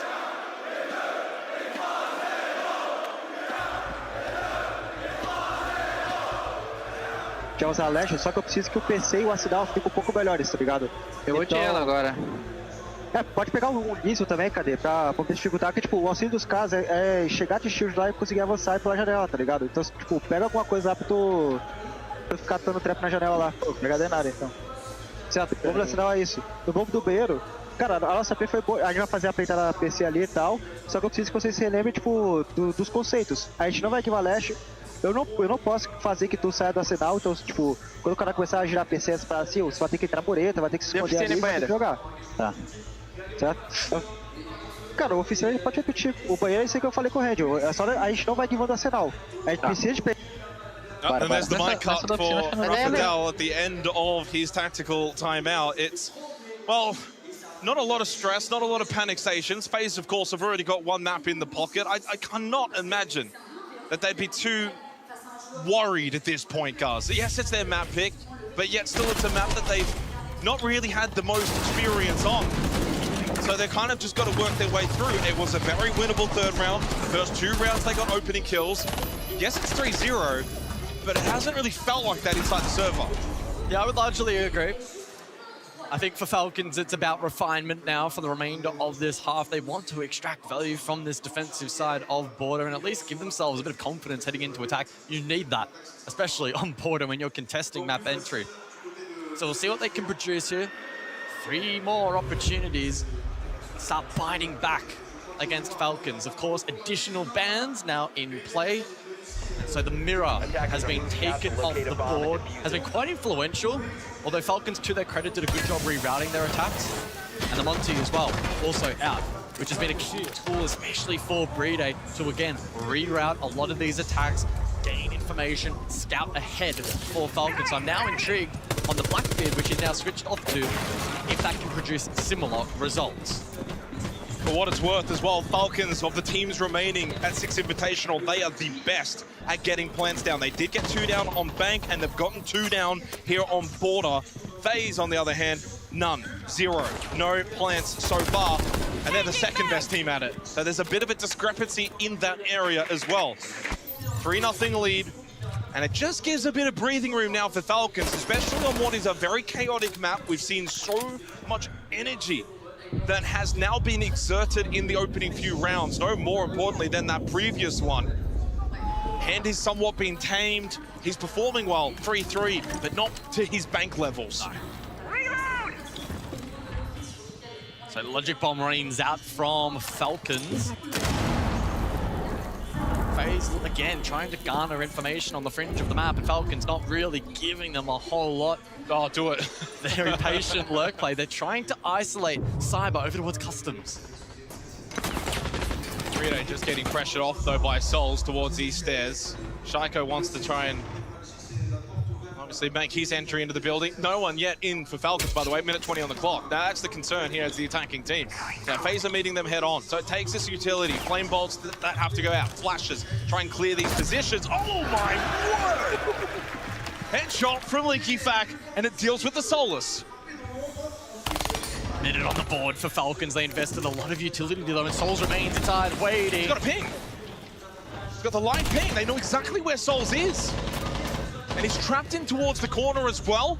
But as LeakyFac was making his move, caught by Handy. Trade elsewhere. Shaiiko gets involved. That's his third kill. Advantage stays with Falcons as Solitov doubles down on that. It's only Handy and Vidiking. Oh, Handy finds the kill though, and Shaiiko is low on HP, but Handy traded out. And now it's Vidiking in a difficult 1v3. On the verge of 4 straight, and indeed confirmed for Falcons. They can smell those roses, and maybe that third map still a ways to go, but a 4-0 lead puts them in a very solid position here on Border. And a tricky position for FaZe. They've used that tactical timeout, and it hasn't resulted in a round win. So they can't look to rely on that for the remainder of Border, and it's up to these 5 inside of the server to try and formulate a plan to shut down a Falcons team that are doing a really, really solid job in investing utility early to flush out positions and then backing themselves into convert these plays. I've got the translation from Rafadel's tactical timeout that was just prior to that previous round. He was talking about needing CCTV and Arsenal to be played a little bit better. Cyber said he's going to pick the Ela, and also picking Lesion for KDS to make it hard for them because they use Shield to move forward and around the map. Playing the Denari, using more traps at the windows, and then the bathroom bomb site. They need to remember the basics. They're not going to give up East. They're not going to give up Arsenal. And Workshop can be repeated the same place, same style. So that was the translation for the FaZe tactical timeout. Didn't work though, unfortunately. No, because Falcons are playing so damn well. I mean, even with the Monty taken out, we saw, oh. Chance, Cyber though. Oh, Solitov gets him. And that should be a free camera for Falcons as well. It's a third opening kill straight as well for Falcons, so they've flipped that metric now. It started with 2 straight to FaZe off the back of dominating in that area. Back on Bank, Breeday. You can just feel like Falcons are starting to get really comfortable inside of the server. Nitrocell, KDS, it does land, but only a small amount of damage onto Shaiiko. FaZe know, though, they cannot go into their shells on a site like Vent Workshop. They need to stay aggressive. Falcons are really unsettling this defense at the moment, trying to force aggressive playmaking and then catching them out. 2 minutes on the clock for Falcons. Massive belt of utility. Lion scan deployed. Candela's cooked. Handy looks to aggress but doesn't find much. PDS, however, finds his mark. They can't lose Handy. He's the only one that's positive for FaZe. They've just lost Vidiking. Solitov cleans through KDS. Security is theirs. And with that top floor as well. Handy's low. Souls hasn't found a kill. It's falling apart for FaZe on Border. But Handy, a fallback headshot onto users keeps it alive. Even if hope is low for FaZe, if Handy's up, even on 1 HP, there's still a chance for FaZe. Handy drops for Plantanol. Souls has retreated over towards Office. This is very passive from FaZe. We'll see if it works. Lots of time for Falcons to try and break this down. Souls has got to find a way to have an impact. He has to find his first kill here on Border. Back to Tellers he goes. He can come across as Breeday's looking for the plant inside of Vent. Can Handy find the angle? He did, but didn't convert, but also didn't get traded, but overswung. Left side, Souls finally off that donut. Should know where Breeday's trying to plant, but doesn't know where Solitov is. Now he does, and it's a straight beeline 1v1 in the post plant. Souls must win this, or FaZe will be staring down the barrel of 5-0. Brede playing close, he's not backing away. Down the shots, now Souls knows, but he runs outside. Brede's out the map, and as that time starts to expire, more pressure on Souls. Has to make the decision. Long arm. Do you go the long arm, do you bait him out, or do you hunt him down? And with the clock where it is now, your decision be made! Souls has connected! Brede is down!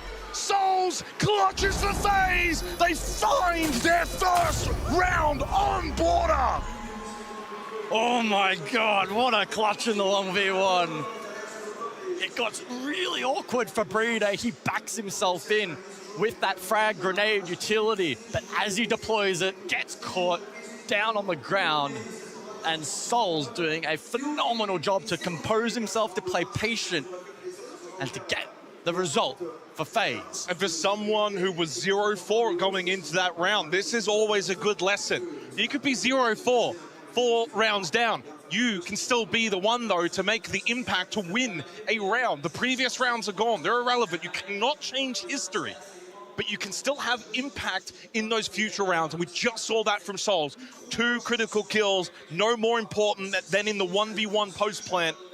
And again, Handy with impact. Still the only one that is going positive for FaZe. Now 6 and 5. They're on the board. There's one. They need more. And to add further reference, Handy's now crossed over to 20 kills. The first player to do so across both teams. The next highest is Solotov and LeakyFac at 14. He's so far in ahead of the rest of the server. To the credit though of Falcons, they've done a better job in lowering his impact here on Border map 2. Handy certainly has had decent moments, but certainly not the same level of intensity and consistency as we saw back on Bank. A testament to the teamwork on offer from Falcons on this attacking half so far. Still though, 1 to go. One more opportunity for Falcons to either extend their lead or for FaZe to play catch up. We go up above, Archives for the final round of the half, and the Capitale here from Falcons maybe suggesting that will be deployed for a more direct approach, but could also be crowd control tooling over towards a break play, for instance. I mean, there's options available here for that utility to be deployed and have impact in this round. It's all about the communication here for Falcons and just being aligned on the same game plan. And don't forget, FaZe is the best team remaining in tackle win rate. In fact, for the entire tournament, there was only one team that was higher rated than them, which was Weibo Gaming. So for FaZe going into attacking half, if it's a 4-2 scoreline, yeah, they're certainly not out of it. No. This is still a really important round for Falcons to get over the line, being one map down in the series. Recharge set. Triple wall opened up here from Falcons in towards Office. That now exposes the position of Souls, who instead of retreating, has now looked to fortify his position.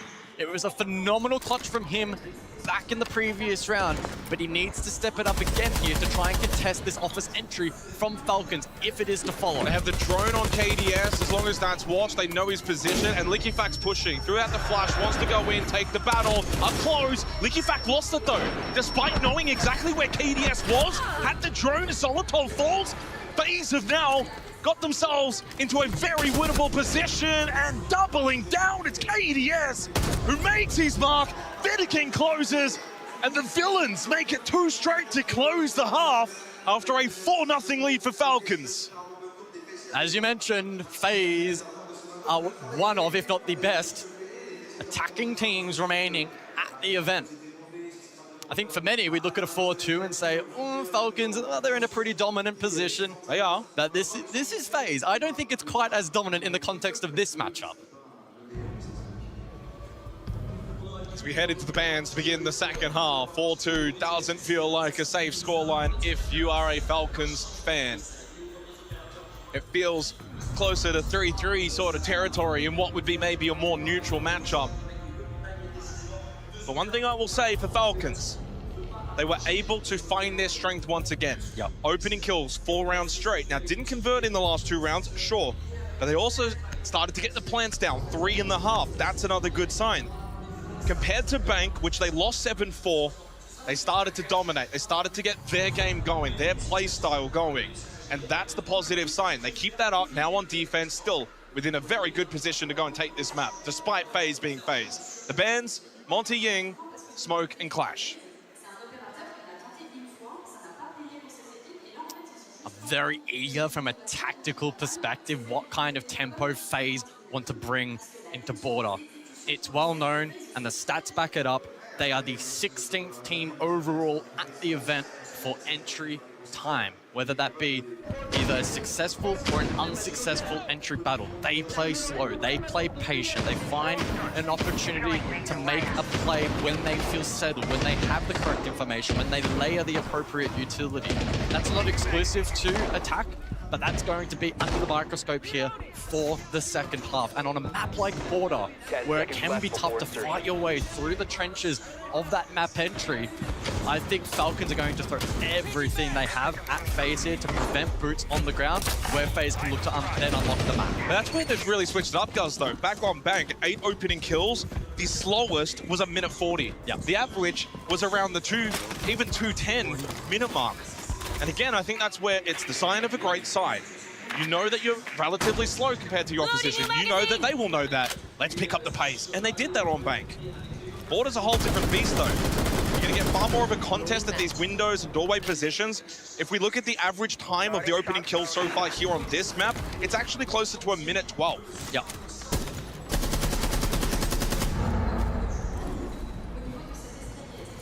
So we see the castle in play for Falcons in this particular round, deployed in the long haul. And so with that, Falcons are a little more willing to forfeit control over towards top east stairs, but they then have the utility in position to help on the break contest. Now, double shield glass here, Armory Archives can very much indicate they could go for the Archives door plant. Don't have to put all of your eggs in that basket, of course, but it is certainly viable for FaZe in this 7th round.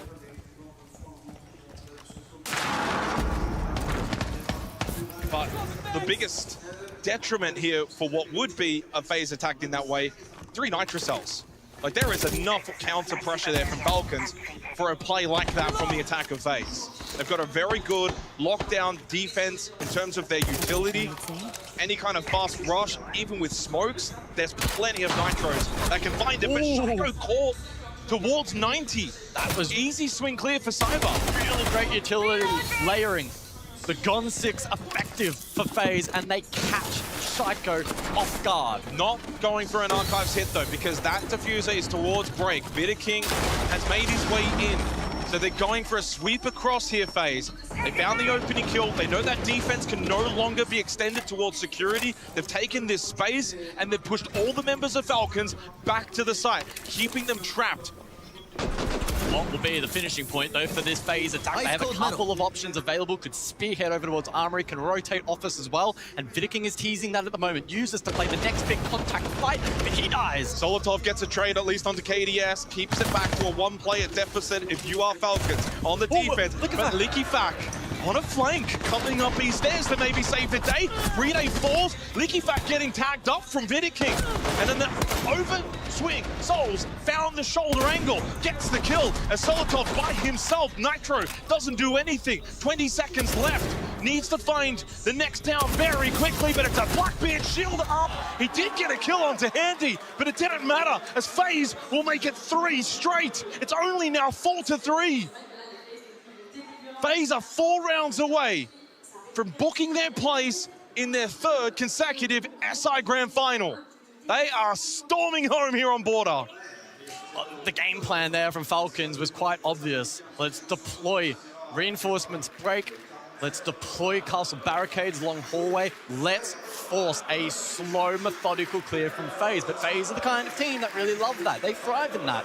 We saw the combination with the Gon 6 that catches Shaco off guard, and then FaZe immediately spring into action. They know how to exploit these advantages. They are arguably the best team here in Paris at doing that. They teased over towards Armory, then ultimately swept over towards Office. They kept the Falcons' defense honest. They kept them on their toes. That play there was absolutely spot on from FaZe. Usus gets caught. He's trying to defend Office. The shields, the double shields start to get into play there for Falcons. There's nothing Solotov can do.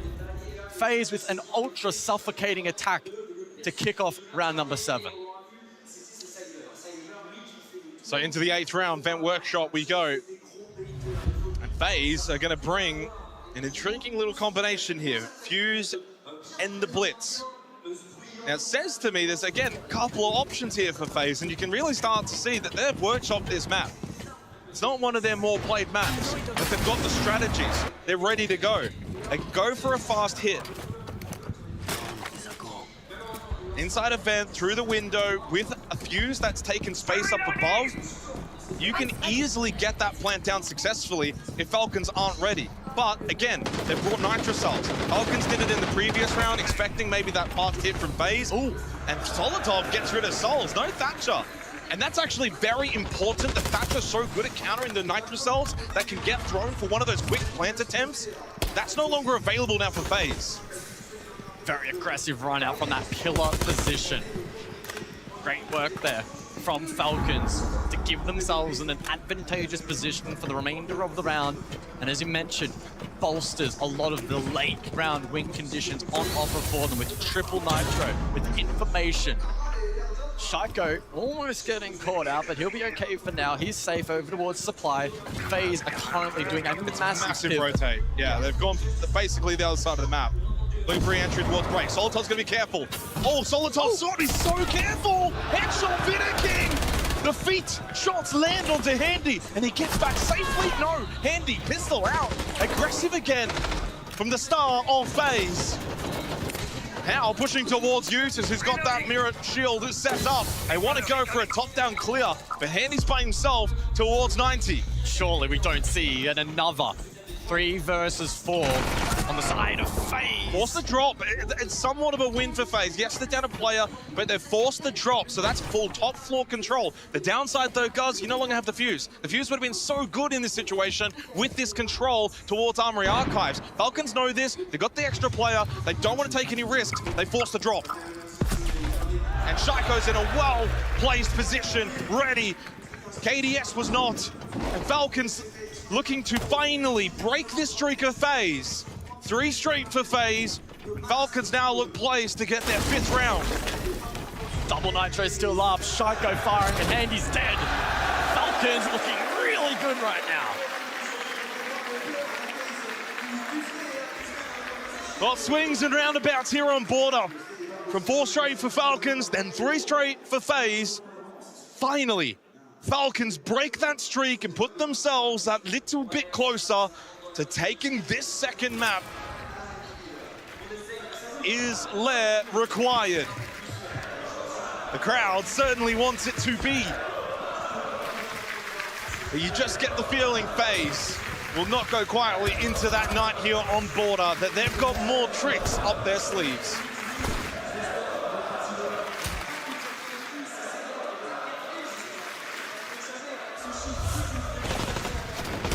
Highlight from that previous round, Handy put his best foot forward, but there's only so much he could do. Shaiko poised and well positioned. FaZe having to pivot multiple times that round. They've run out of options, and Falcons were able to land the shots required. Over to Bathroom for round number 9. Again, the final round before the additional bans are introduced. And we see the Deimos. Now, Deimos was a talking point back in the first half. It did get stripped away. It was banned out. Given the horizontal and vertical nature of Border, KDS should have a lot of playmaking potential in this round. You combine that with the Lion that can lock down positions, Vidiking who can create space on the blitz. How quick do they go here as well? I mean, does it? Yeah. I hesitate to say it will be super direct. I don't think that will be the game plan here from FaZe, but they can definitely utilize the Glaz to apply pressure and again, try to keep some perceived pressure on site. Oh, Burrito's going to go for the early Nitrocell. That's nicely forced out by Vidiking. Throwing up smoke. Just, I mean, perceived pressure, if you will, from the blitz. Yeah. Vidiking probably never had any intention of actually going for the quick vault in. He doesn't even have the kit. But what he does do is he says to Burrito, you need to respond to me. And he forces out a Nitrocell. Really good early positioning from Vidiking. Well, there's another one. He gets very low off that from users. What that means is, though, no more Nitrocells available for the defensive Falcons. And Souls, interesting, trying to play Cyber. through the smoke from the foreboard. Cyber catches LickyFact. The Soulless caught looking above, and through the horizontal, it's Cyber that gets the kill. Turns his attention towards top middle. This is a very good round for FaZe, but they're making it work. Clean headshot for Cyber. Zolotov's been so instrumental on border. At 12 though, now 7. He falls. Brede can't win either towards main, but uses there to help out. He gets 2 critical kills and potentially a chance to get Brede back into this round, but more pressing matters because here comes Handy. And here comes Shaiko, a 1 versus 3. He couldn't, could he? On the main stage, in front of his home crowd, with a death mark on his location. It's never been more difficult for Shaiko. And he cannot handle the pressure. FaZe bite back immediately. They take the 9th round. It's 5-4. And there's the power of the Deimos on display when you find yourself in an advantageous position. If you're the solo in the clutch, and especially if there isn't a mute for protection, or you can't find a mute jammer, you find yourself in a world of hurt pretty quickly, and even the best in the world find that a very difficult position. The groundwork before that from FaZe was phenomenal. The cutoff of Brede, again, when they had the advantage, FaZe made it count. Ooh, Glassband. We saw it used twice, and it can certainly have effect as we go into a timeout from Julio. On this map, so you're just gonna keep playing crazy like this, push from everywhere. So yeah, I think we just bring traps. I feel like pressure them on their first step is good as well. They don't like this that much because they're not comfortable like step by step, you know. Only if you do fallback. We did fallback is good, but I feel like now we put a little bit more pressure. And with traps, you can bring even like info for side. If you guys are afraid that you just like push side to shit like this, but I think we can take the control of the map, you know? Just traps everywhere, you just play on the communication, you know? We help each other. Okay, they're going for the gap, but we have trap. Just we take stuff together, okay? You're just smoking stuff and making us move and please. Let's play like classic. Well, you heard it there from Julio. The messaging is quite clear for the remainder of Border. Try to play a more deathmatch style. Sure, sometimes the peel is appropriate, but if they can try and meet FaZe head on and interrupt their checklist attacking mentality, that could be a win condition. If we look back at that previous round, great lurk from Cyber, and uses with a decent fight back. But he had to try and combine with Shaiko. Unfortunately, he falls. Doesn't give an opportunity with Vidiking low, maybe for a clutch. And again, with that Deimos still up, there is very little Shaiko could do. 5-4 the scoreline. Falcons retain the lead. And it's still crazy considering this scoreline. That Handy's the only one still positive right now for FaZe. 10-7. Cyber 7-8, Vidiking's 5-6, and KDS 5-7 obviously aren't playing poor by any means and have very decent games so far. But none of them are positive. It's still Handy that's putting in such a large emphasis. He's got a 78% cost. The only player that's matching that right now is Solotov. Uses tempting fate, maybe with the jump out archives. Handy is outside. I mean, if you can find an opening kill on the Handy, your win rate just skyrockets. And playing the Capitao too, an important operator for FaZe in this round. I tell you what though, the read from Handy was absolutely spot on. He actually almost got the kill. He's red hot this afternoon. 3 deathmark targets available here for Cyber. So with the guys banned out, it does leave the Deimos up. Well, how much influence can LickyFact have? He's playing the Vigil Roam. Boss G in hand, over towards Supply. He's on that first floor. He might not be the main factor in this round for Falcons, but he needs to have influence when he's playing a role such as that. The Lurk Roamer for Falcons at some point needs to be impactful. Meanwhile, it's a lurk over towards east stairs here for FaZe, so they're chipping away at territory, getting ground rather uncontested. They'll like this. This is the kind of position in which FaZe will typically thrive. At what point does LickyFact go for something like an east stairs push? No, he makes his way up main stairs, so he goes away from the roam game, never mind back down. LickyFact not quite sure how he wants to play this, and now pushes through server. emphasis on him because everyone else in the server is essentially playing kind of default Armory archives. Here he is from below. 10 contest Vert. Might be able to take some attention away from this office-centric push that FaZe are posturing for at the moment. Cyber falls. It's Solotov onto the Deimos. So no Deimos available for FaZe. Lower end information. 3 rounds straight, the opening kills have been converted. Will that trend continue? Advantage heading into the final minute. Shaiko tagged up towards the top metal stairs position. Souls is going to go towards top waiting, try and push through break, and Solotov needs to be aware of this. Over towards security. If he peeks this, Souls is in a great position. But it's LeakyFak from below with the impact. Gets rid of the Blackbeard. He makes that impact from the Vigil. The peek towards security. Souls, is he ready for this? As Shaiko lands his shot, here come Falcons on the verge of securing 2 map points, and they do so flawlessly. Falcons have come to play here on Border. 6-4 map point. And I think to highlight one individual from Falcons that's done really well to bounce back from Bank, it was mentioned on the desk that he had a below standard performance on map 1. It's Solotov. 3-0 entry, 14-7 overall KD spread. He has been a big difference maker, facilitated of course by his team, but he's been capitalizing on those opportunities. And again, while we kind of touched on it, the desk also reiterated on the point being that FaZe, the way they played on Bank, they took a lot of that attacking strength from Falcons and used it as their own, almost absorbing that ability. That's not actually been the case here on Border. If we go from round 3 to round number 10, there's only been 2 opening kills for FaZe. Falcons have got their game going.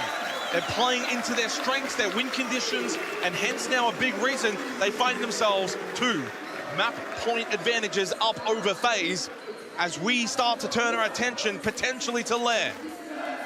But the job's not done yet. Tech pause, by the way, as there was a mouse bug for users. He's currently out of the lobby. We wait for him to return.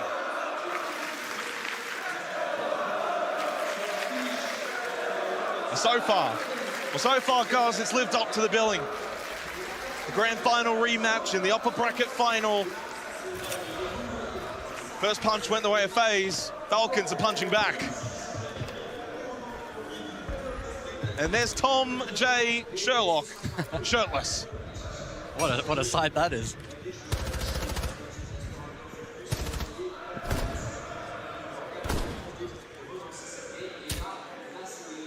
Is that the Brede chant? That is the Brede chant. Classic. Well, we take a breather here, we take a rest. Vent Workshop coming up next. 2 opportunities for Falcons. And these will be 2 very stressful rounds. They need to get this done. Get to Lair. Have the break in between the maps. For FaZe, everything's still to play for here on Border.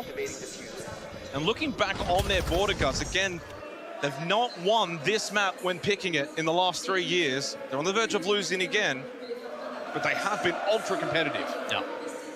And it just goes to show that the best team in the world has the best map pool in the world. But they can even bring a map out that they just simply do not play in an upper bracket final. From one Michael to another.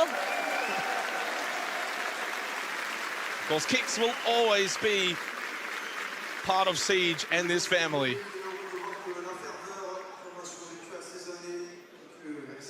Again, in case you missed it, we are unfortunately in a technical pause. Falcons currently leading 6-4. The pause was called by users reporting a mouse issue. So he is unfortunately still out of the lobby. Maybe we're waiting for the backup mouse to get delivered. It's simply delicious. Well, Brede's been pretty good today. Here on Border specifically, 5-4. Hasn't been involved in any entry duels, but that's the expectation. Well, the plant it's metric, been Solotov. Yeah, the plant metric though for Brede has been absolutely outstanding. He's #1 at the event so far. 3 plants for him on Border. Now there is Solotov with yet another opening kill. 3-0 on the entry for Solotov, so he has been able to step up on Border. This has been his funhouse. 14-7, 3-0 entry, 80% cost. coming into today, top 20 rated player at Six Invitational, or playing like a top 10 player on Border. And Handy, to his credit, has kept his form here on Border. Obviously, not as dominant as Bank on a team that's losing a lot more than on Bank, but 10-8, 70% cost. He just hasn't been able to get an entry battle. In fact, 0-0. So Handy has not been able to get into those entry battles to give FaZe those head starts. Attackers activating diffuser.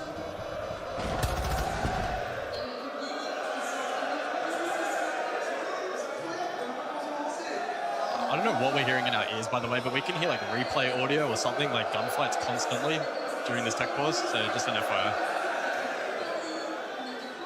Oh, there is the hammer. As the wave goes by. Yep. FaZe eager to go back to back. Falcons still looking to snatch it for the very first time. The winner of this match, they get one step closer. Well, that's going to be the storyline, isn't it, Gus? Because it was spoken again on the desk. We heard from Jack and Alfama where, do you want to win the upper bracket final? Ever since any kind of advantage was taken away from being the upper bracket final winner, it's all been lower bracket. But is that a curse? Is it a coincidence? At some point, that has to change, surely. Could it be here in Paris as we are back underway? 2 map points for Falcons. We head to first floor, vent, workshop. It's time to lock in, says LickyFac. Let's jump in then. Will this be the final round of Border? Falcons head us over to workshop for round number 11. And the lineup is very, very intriguing. Breede will bring the mute, likely in anticipation for the Deimos. That may even be enough to deter FaZe from bringing it in this round, as they will look to pivot this attack significantly. They bring the Brava, that of course to counter users and LickyFac.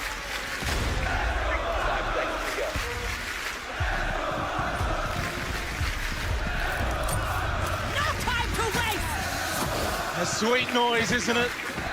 A live arena. The Six Invitational, it gets better and better every... Grow old.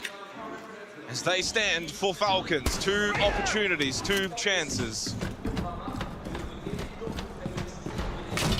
But FaZe are not a team that will quit.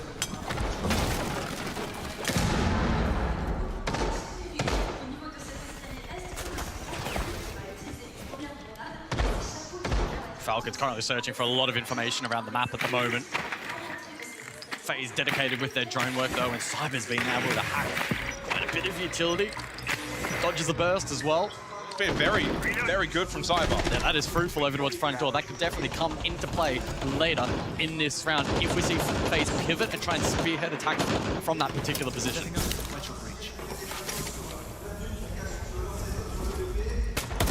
Looking for the sweep across on the top floor as Vidiking, while he does have the kit on the Blackbeard, pushing through east stairs, wants to try and get in towards office. He will do just that. Breede sits below in bathroom, has the Nitro available. Vidiking just keeps on searching. LickyFac over towards Fountain, now pushed back, top metal. Solid top taken low towards security. FaZe are just slowly bringing across this wave of momentum. There's 2 quickly from Vidiking and Handy. Pressure back on you, Falcons. Who will respond? It's users.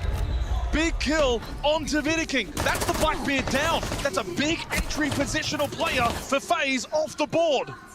What can Solotov do? Backed into a corner, low on HP. Can he push forward and find this kill? Oh no! Handy! The ever-present star for FaZe. When needed most, you call upon your star and he delivers. 2 crucial kills from Handy. Gives them a 4 versus 2 advantage, as it's all now down to users and Breede. We know how good this dynamic duo can be, but this is a tall task for users and Brede to close out the map for Falcons. So much pressure above here from FaZe and so much time to prepare themselves for this final push. Oh, down bottom middle stairs. They fall together, users and Brede. And a hush over the Adidas Arena as Falcons lose one of their two opportunities. One more available. It's 6-5, final round of regulation on Border required. Bathroom tellers, the site selected from Falcons. And so the tension builds up once more. Only one opportunity remains for Falcons to close out this map and send it to Lair in regulation. The side of choice will be Tellers and Bathroom.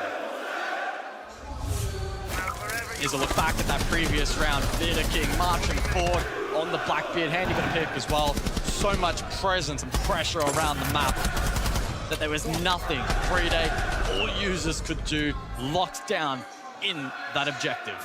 And if FaZe want, they could go quick. I mean, are Falcons really expecting a quick rush plan from FaZe? 6-5 at the 6 Invitational upper bracket final. It's the kind of play you would maybe see them pull out, maybe start a group stage, certainly maybe back at SAL. But would they do it here, at this moment, right now? You're still gonna have someone ready for it. If you're Falcons, you cannot let that be overseen. In fairness though, FaZe switch it up. They do drop the blitz. Typically you would see the blitz for that sort of play. Leads me to believe that FaZe probably won't go for the quick hit.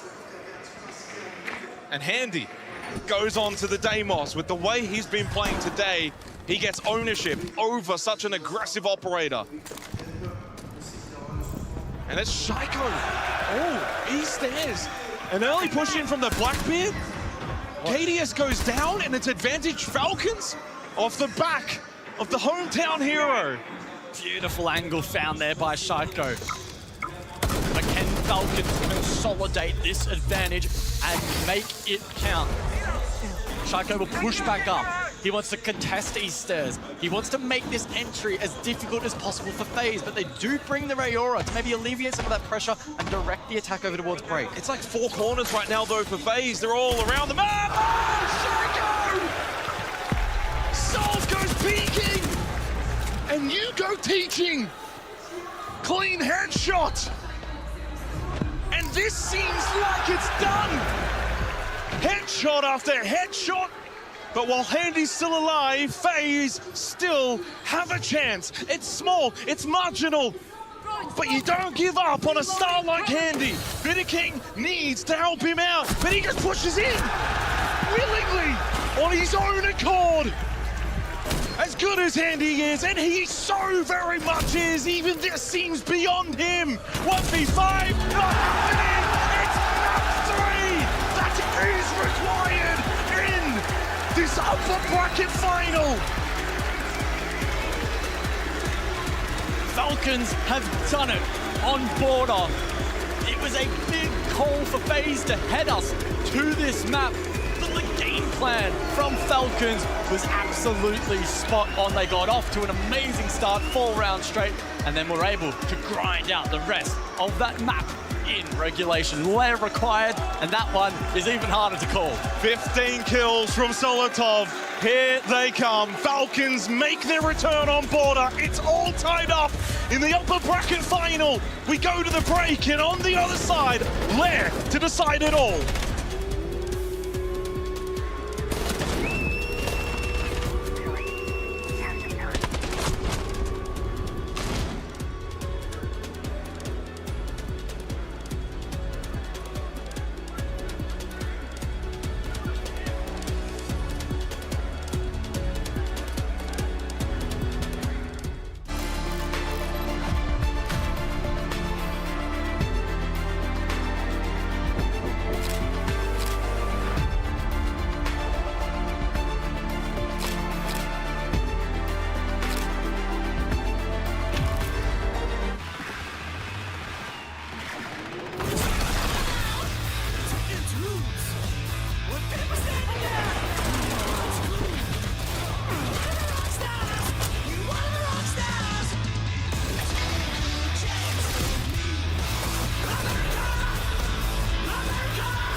said, now we know how they play. So what specifically did you understand about their play style that made it easier to close this map?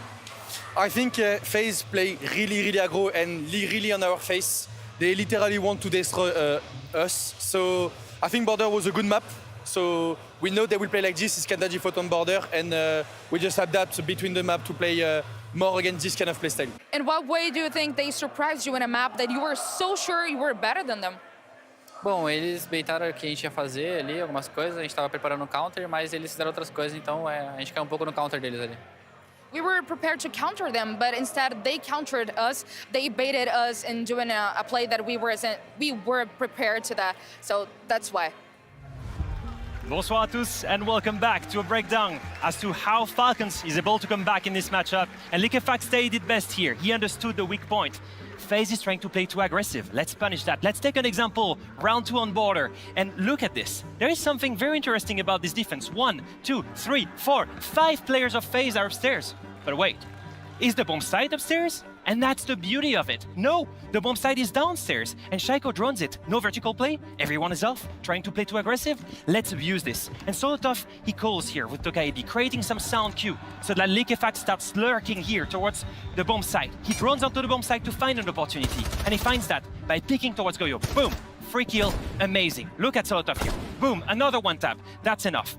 2 kills, that gives them the edge. A big enough edge for Liquefact and Bride to start going towards the plant. And this is why they're one step ahead. It's not a real plant, it's a fake. Enough of a fake for Clash to feel the pressure to come down into straight a trap from Liquefact. Once again, that gets the backstab. And at this point, it's a 4v2. It's beautiful. Liquefact can now cover the real plant and starts looking at this, and boom, the kill on the hatch. And looking towards server, and boom, he's gonna get another kill. That's the beauty of it. They find the weakness in the game plan from FaZe. They adapt from it. If Solotov is fragging, if Shaiko is fragging, one player is thinking, and that player is Liquefact. We heard from Liquefact, we saw his excellence there as an IGL. He was one of the players that we really asked to step it up in between these 2 maps here, but he wasn't the only player that we asked to step it up and actually ended up delivering to. Yeah, I think so. Obviously, Liquefact stepped it up as we've just seen in the thinking, but it was Solotov for me that stepped it up in terms of that fragging department.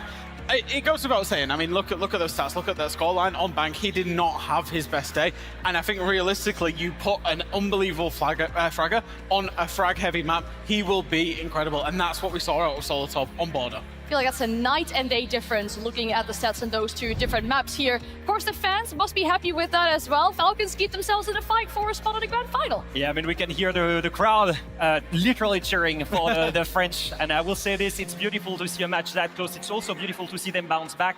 I love the composure we're seeing from Falcons. It was a difficult first map, but they understood the game plan and they came back exactly with the right execution. That big thing, I'll keep saying it, Julio said, we understand how they play now. And that was the big turning point for me, is that Falcons really now have read into it. They read into the Border. They knew it was going to be different, maybe from what they prepared, and they're kind of thinking on the fly. And that's where that big performance came out of. And now it's 1 point each. FaZe at the upper edge, right? They understood the game plan on the first map. Then you have Falcons that's coming back. And at this point, there is Lair. Who's the one that's the smartest? Who's able to adapt? That's the one thing.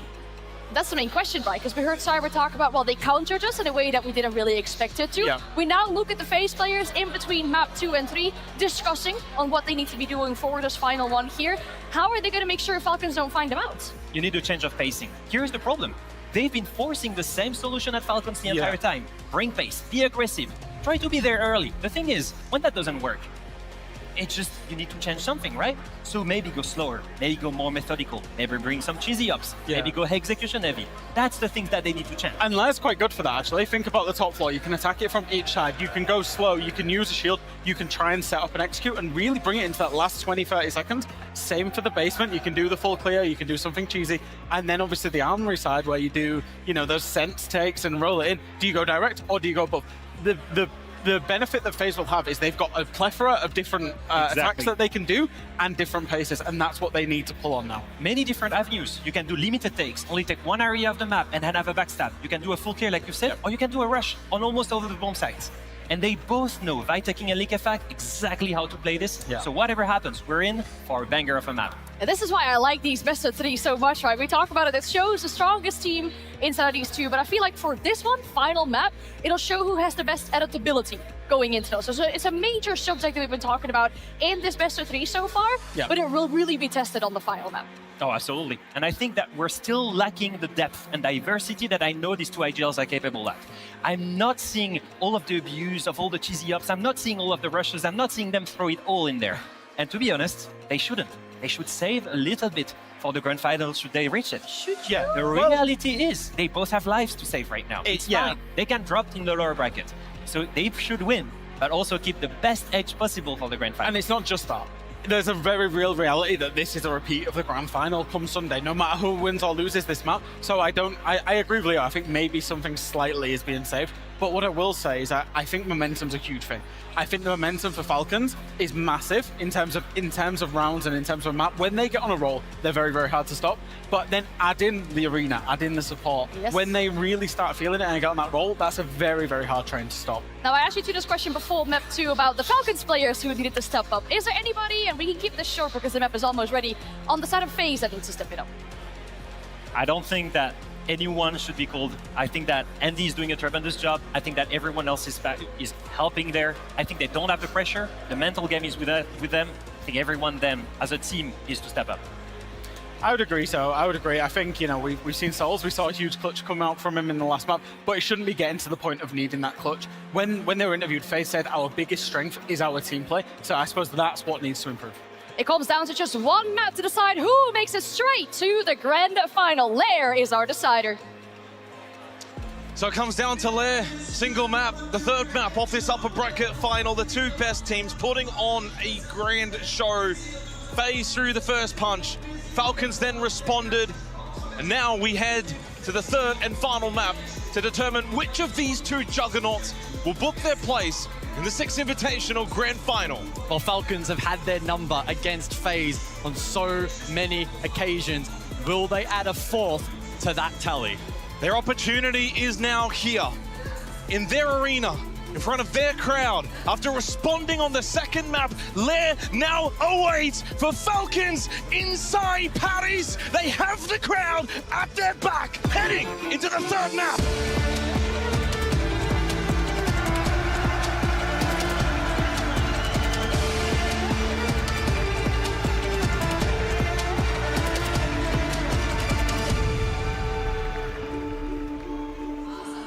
And the last chance to breathe, the last chance to collect our thoughts as we head into this map. One of these two will book their place in the 6th Invitational Grand Final. Falcons looking for their second straight Grand Final appearance. For FaZe, they're looking for number 3. Oh, so eager to jump into this third and final map. It feels so fitting for these two juggernauts.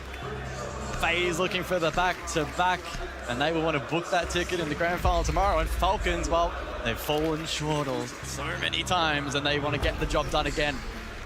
I hold the belief personally that winning this matchup does give you a big advantage for that best of 5, regardless of what others may think.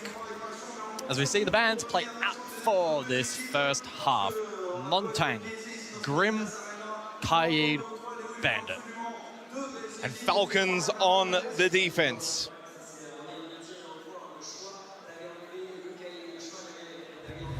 Top floor we go for Falcons.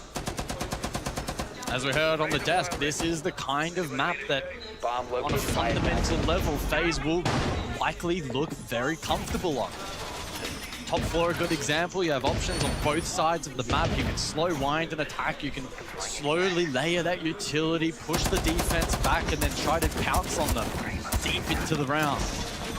See if that's the game plan, or if FaZe maybe try and switch something up here. And top floor, 65% defensive win rate. That's the one you really want to be, need to be winning with your Falcons in this first half. But when you look at Bunk's briefing, it's 49-51. It's a 50-50 side. And Shaiko, oh, you scared me. I was reading the Knights. Yeah, he's got it. And on Lab, on basement, it's 55% in favor of attack. Lair is multifaceted. You got a super defensive site, you got an attacker-sided site, and then there's the neutral site. It shapes up to be one of the best maps we could have to close out this upper bracket final. Handy, through the opening 2 maps, has been the star. for FaZe. 26-16. Let's be honest, they need him to hit the mark once again. Positioned over towards the mezzanine stairs. Users, if he goes for this peek, Handy is pre-placed. Well, Users does have double ADS devices, so we'll surely wait for some kind of utility burn. Mild swing with the shotgun in hand, but patient for now. Oh, down below, Liquefac. Liquefac, it's your left. Handy, it's your right. Oh, and Handy gets away. Liquefac cannot connect in total. Gives a chance for Handy, and you do not want to give him any second opportunity, any second chance to make amends. Deathmark immediately activated. Users been pressured towards mezzanine as well, but this time, Liquefac does connect. Headshot shuts down the Deimos, but traded immediately by Souls. Yeah, nice trade, but it does mean that this lobby control will still be a challenge. Couple of nades taken off the board here for FaZe. This is favorable for Users, who's now able to stall out time with that utility, but FaZe have a pinch opportunity as KDS has been able to sneak forward into bathroom. This is where Shaiko's going to need to help out and deny any kind of chance, maybe for Vidiking to cross towards mezzanine, block off Users from being able to push back up. As you said, a pinch potential because of KDS, but Bride over towards Display has cut that off. In fact, he's even just landed a wonderful Shamika launcher onto KDS, has dislodged air jab onto Users, but with the gas babe, no one can push up mezzanine. There's no positional space taken from FaZe throughout all of this. Users is really valuing his life at the moment, and it could pay dividends for Falcons. 45 seconds on the board for FaZe. Souls is still blocked off from pushing up main. Headshot KDS though, and the mezzanine is now open. It can be taken by FaZe. They can put direct pressure straight into the site. So Vidiking and Souls can push through mezzanine. Shaiko goes searching forward. He got flushed out of the desk position. Will tuck on the breach. Souls was able to get another one. Now at the front doorstep. Shaiko has to hold on, but Vidiking finds the angle. FaZe have broken through the defensive lines of Falcons. Big shot from Solotov. Creates a 1v3. Vidiking on plant, and he hits the shot. So ballsy. Instead of sticking the plant, he goes gun up, finds the kill. FaZe will take top floor on the attack to kickstart Lair. And it's another really good display of grit and determination from FaZe on the side of attack. Able to grind that round out. And it got so awkward at the beginning. Liquefac shutting down Handy, taking the Deimos and the frag grenades off the board. They were still able to layer pressure onto Users. They were able to get some value from the likes of KDS and trapping him. But they had mezzanine trapped off. Great use from the smoke, and they had KDS trapped in bathroom. What changes the round is KDS hitting that shot in bathroom. That he was the man to be able to flip it around. We saw Shaiko pressured. He got pressured from Vert off camera.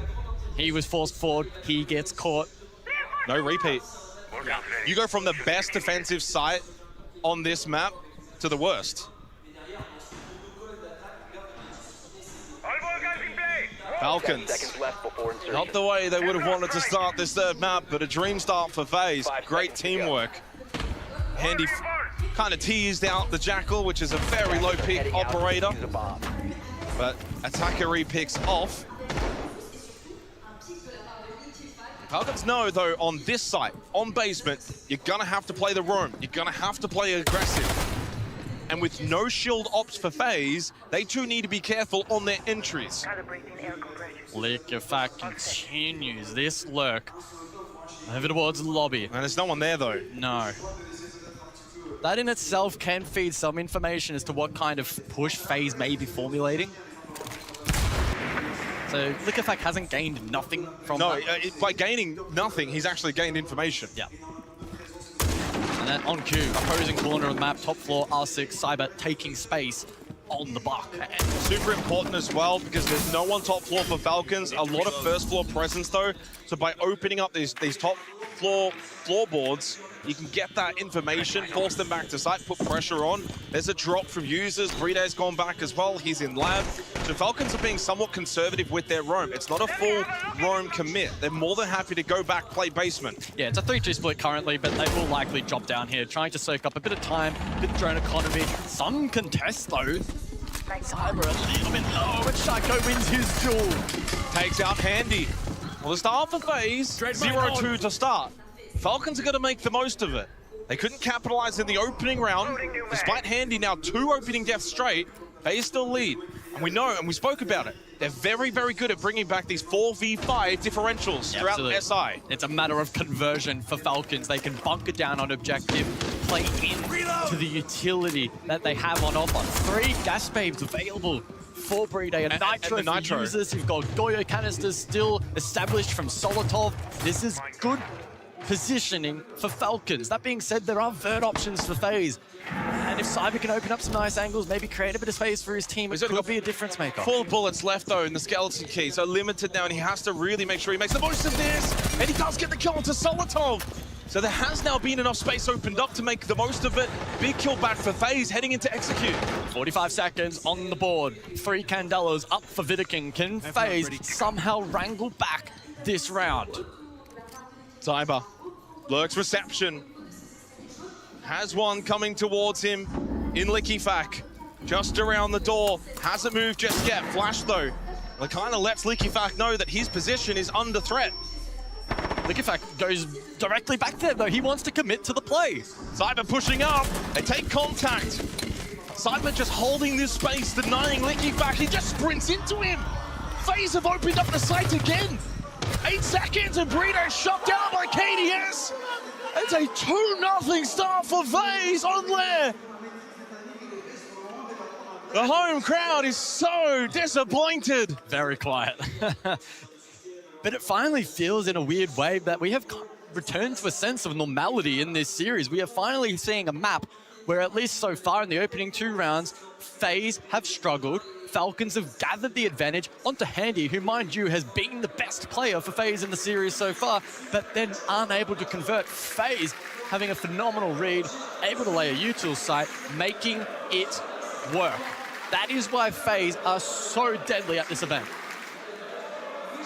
Unfortunately, Someone get this man a new mouse. another issue with the mouse, it seems, as we head into the tech pause. For what's shaping up to be a pretty long best of 3 series, going the distance, all 3 maps. A couple of issues along the way as well. Of course, it was users that had the mouse bug issue. I think it was map number 2 from memory.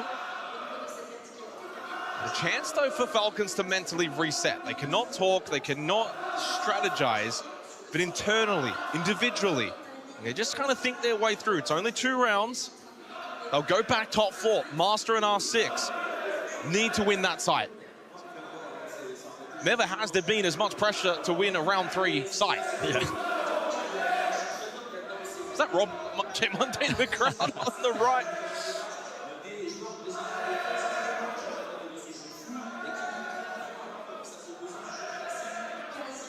Again, we apologize for the technical pause, and hopefully Users is able to resolve that mouse issue promptly. You're right, though, this next round, it feels very impactful. Even just from the mental standpoint for Falcons, just having a bit of confidence to then carry forward across the rest of this half can be impactful. They are a team that can really hit that flow state and be difficult to take down, but if it starts to be disrupted, regathering that form and rekindling that spark can sometimes be a problem for them. I mean, that's a factor, but it's more important for me from a site perspective. Yeah. 65% defensive win rate on Master R6. You've lost it once, you cannot afford to lose it a second time. The old blow into it strat. I mean,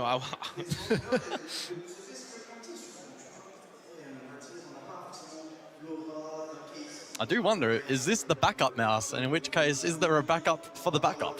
Probably not.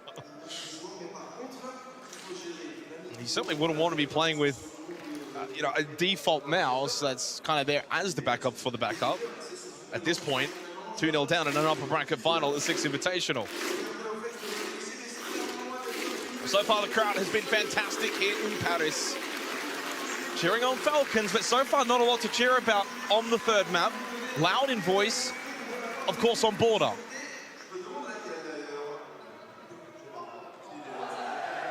Users has now dropped out of the lobby. Hopefully the next time we see him join back in, the mouse is fine.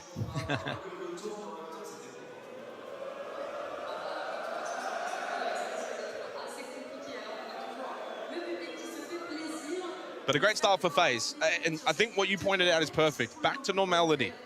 We were speaking through a lot of the statistics, not just us, but also on the desk pre-series. A lot of the win cons for this phase roster throughout Six Invitational so far, 15th for opening kills. They just usually don't get them. We go to Bank, and they just dominated on opening kills. Second best attacking team, but had struggles.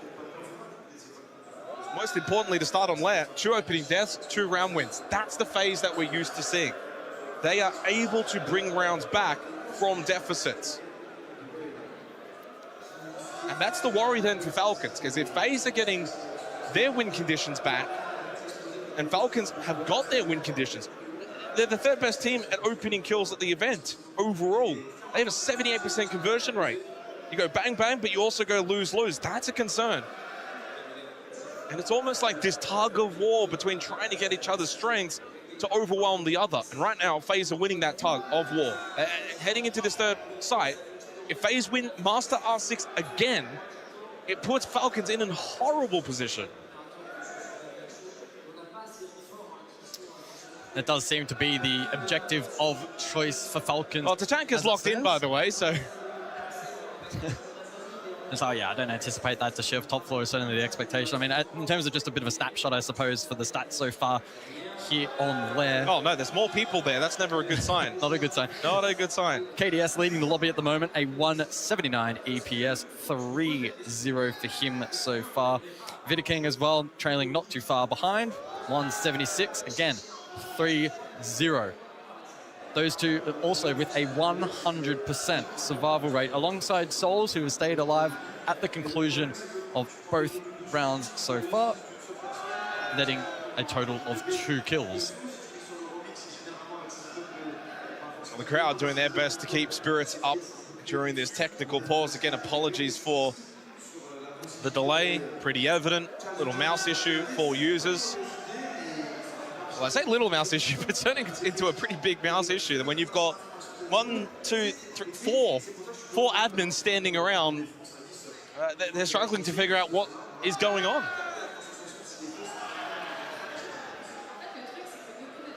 Of course, we will relay any updates as we get them, but as it stands, Users is still no longer in the lobby as they look to diagnose this problem and hopefully find a solution. Users himself, funnily enough, going 15-16 in the series so far, 2-1 on entry. 64% cost, actually leading the way for Falcons, so he's had rather consistent impact over the course of this match so far. Overall summary for the series, 2 rounds into the 3rd map. Handy stuck on 26 kills. Of course, the opening death through the previous 2 rounds. He had a 6-1 entry start, by the way, guys. Now make that 6-3, of course, with the 2 opening deaths. And his cost has actually now dropped to 64% behind KDS and Vidiking, who have got 68% apiece, and both now going positive. For the side of Falcons, Solotov's been their best, 22 and 18, but 3-4 on the entry. Their best entry player has been Shaiko at 4-2. He's going 17-17. But like I pointed out, pre-match, he only has a 60% cost overall at the event, and that's maintained here as well, 60% cost. But he's tied with Solotov, he's tied with Brede, and Liquifax down at 52%, tied with Cyber and Souls. And also 3-6 on the entry for poor old Liquifax.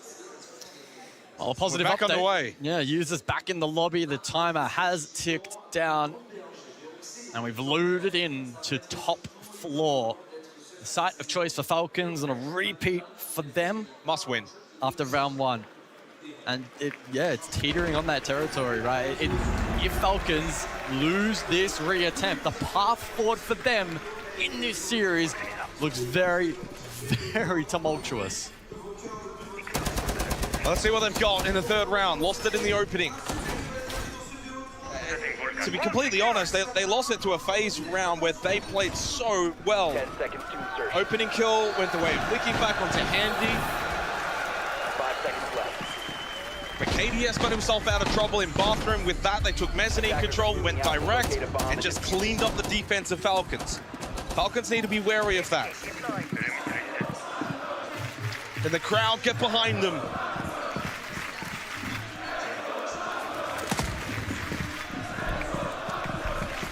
All eyes on Handy. 0-2 on entry so far.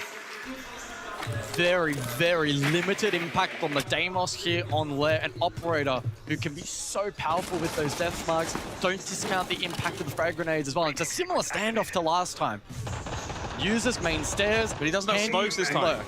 He doesn't have smokes. He's playing the Denari. He does have tripwire connectors. Doesn't have the catch. No double ADS device set up this time around. Now, the barbed wire stops Handy from being able to just kind of lurk push up, but if that gets stopped, which it does, and which it has, Users is going to start to feel a little bit, not scared, but certainly more concerned. Potentially, It does have Shaiko on the other side of Mezzanine, which he has been droned out, so Shaiko's position is known. Handy will know.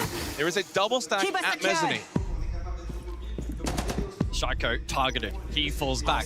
Will Handy now look to make a play and create space? Again, he has the double frag grenades to try and flush Users out. Users now knows that Handy's there. It would have got called out because of the death mark on Shaiko. So giving away his own position means 100% Users knows he's under the pump here. 90 seconds left though. FaZe have taken their time. Users going to get flushed out. That's going to be the fire from Souls.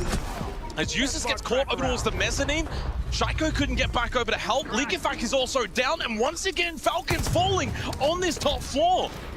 FaZe just keep finding these avenues, and it's down to Shaiko, Brita, and Solotov. And that's the beauty of still having the Deimos available. FaZe are looking to crush Falcons. Push forward now from Handy. Shaiko, is he aware of this? Solotov got his one. Users now finished off. Oh, Shaiko swung! But Handy puts him to bed. Solotov finds his second and keeps the round alive. 50 seconds. Have they got the ability to fall back, play sight, and use that Shamika launcher on Bride? Bride is dumping utility towards default. That's an unlikely win condition now for FaZe, but they have the man count to counteract that. They can maybe frag out, they can look to go deep. There's options available still to FaZe, and they will look to pivot accordingly. Solotov's the front man, though. To get to Bride, you almost have to go through. Oh, Solotov swung! He catches KDS at the window! Souls can get the trade, needs to get the trade. But Solotov is going to be wary of this as Vidiking is now deep sight inside of Master. He's dropped the kit temporarily into the final 20 seconds. Now it's a standoff, 2 versus 2, 15 seconds for FaZe. They've got the smokes from the Capital if required, but Souls will go for the plant. Holding, watching, is Vidiking. Solotov's got 4! The plant will go down, but 2v1. Souls is already clutched though. From a position similar to this, they both find themselves low. Need to push together. Can Souls find the 1v1s up close? That's one. One more left. Solotov, he needs the ace clutch, or they find themselves 3-0 down. He has to clutch this. 4 Falcons at the door. He can't. Souls has done it again. It's 3-0 to FaZe. Massive round for FaZe. It felt like a must-win for Falcons, and to lose it in that fashion is really going to test their mental. Do they have it within them now to dig deep, bounce back, and get at least 2 rounds in this half? That is the bare minimum now for Falcons. Deimos and Miro the bands. It's timeout. The last time they'll hear from Julio. And play aggro, okay? Or like mid-round retake. Because we are playing fallback and then you guys are saying, oh, let's aggro, and we are not aggro, and then the guy aggro is dying alone. Like, just fucking quick. The boss on the table, they were using a lot of demos to first kill the guy, and now I think they're gonna full use Tokabi. So like, for example, for basement, just flood everywhere above, okay, guys? I don't want to play fallback, pussy, and then they open everything and we die like inside, you know? Let's just play full, like, I'll let you play go inside, brother. Just play go inside. What's the guys, what you want to do? We do Fury? We should do Fury and we should just retake whatever inside with Flash to retake shit. For me, but they should play Goyo so I can play Ella whatever. I can just run around. Let's go, guys. Let's go, guys. I'm putting... Well then, the messaging sounding very similar to Border. Sounds very chaotic. Chaotic, sure. But the messaging is clear. Let's not fall back. Let's continue to aggress and contest. Yes, we banned out the Deimos. Let's now anticipate the Dokkaebi. I like it's a fighting mentality from Julio. Now it's up to Falcons to translate that into the server. Big round from Solotov, collecting 4 kills. Had the chance in the 1v1 against Souls, who was low on health. As soon as he stepped in front of that doorway, Souls was able to do it once again. Another clutch from Souls, as he did back on Border.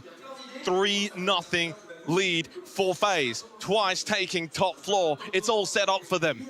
Let's be real, 4 rounds away now from booking their place in a 3rd consecutive SI Grand Final. Falcons will have to dig deep, digger than maybe they've ever been before. They have to dig deeper than they've ever done before. They are so down bad here right now. No round wins from 2 attempts on the top floor.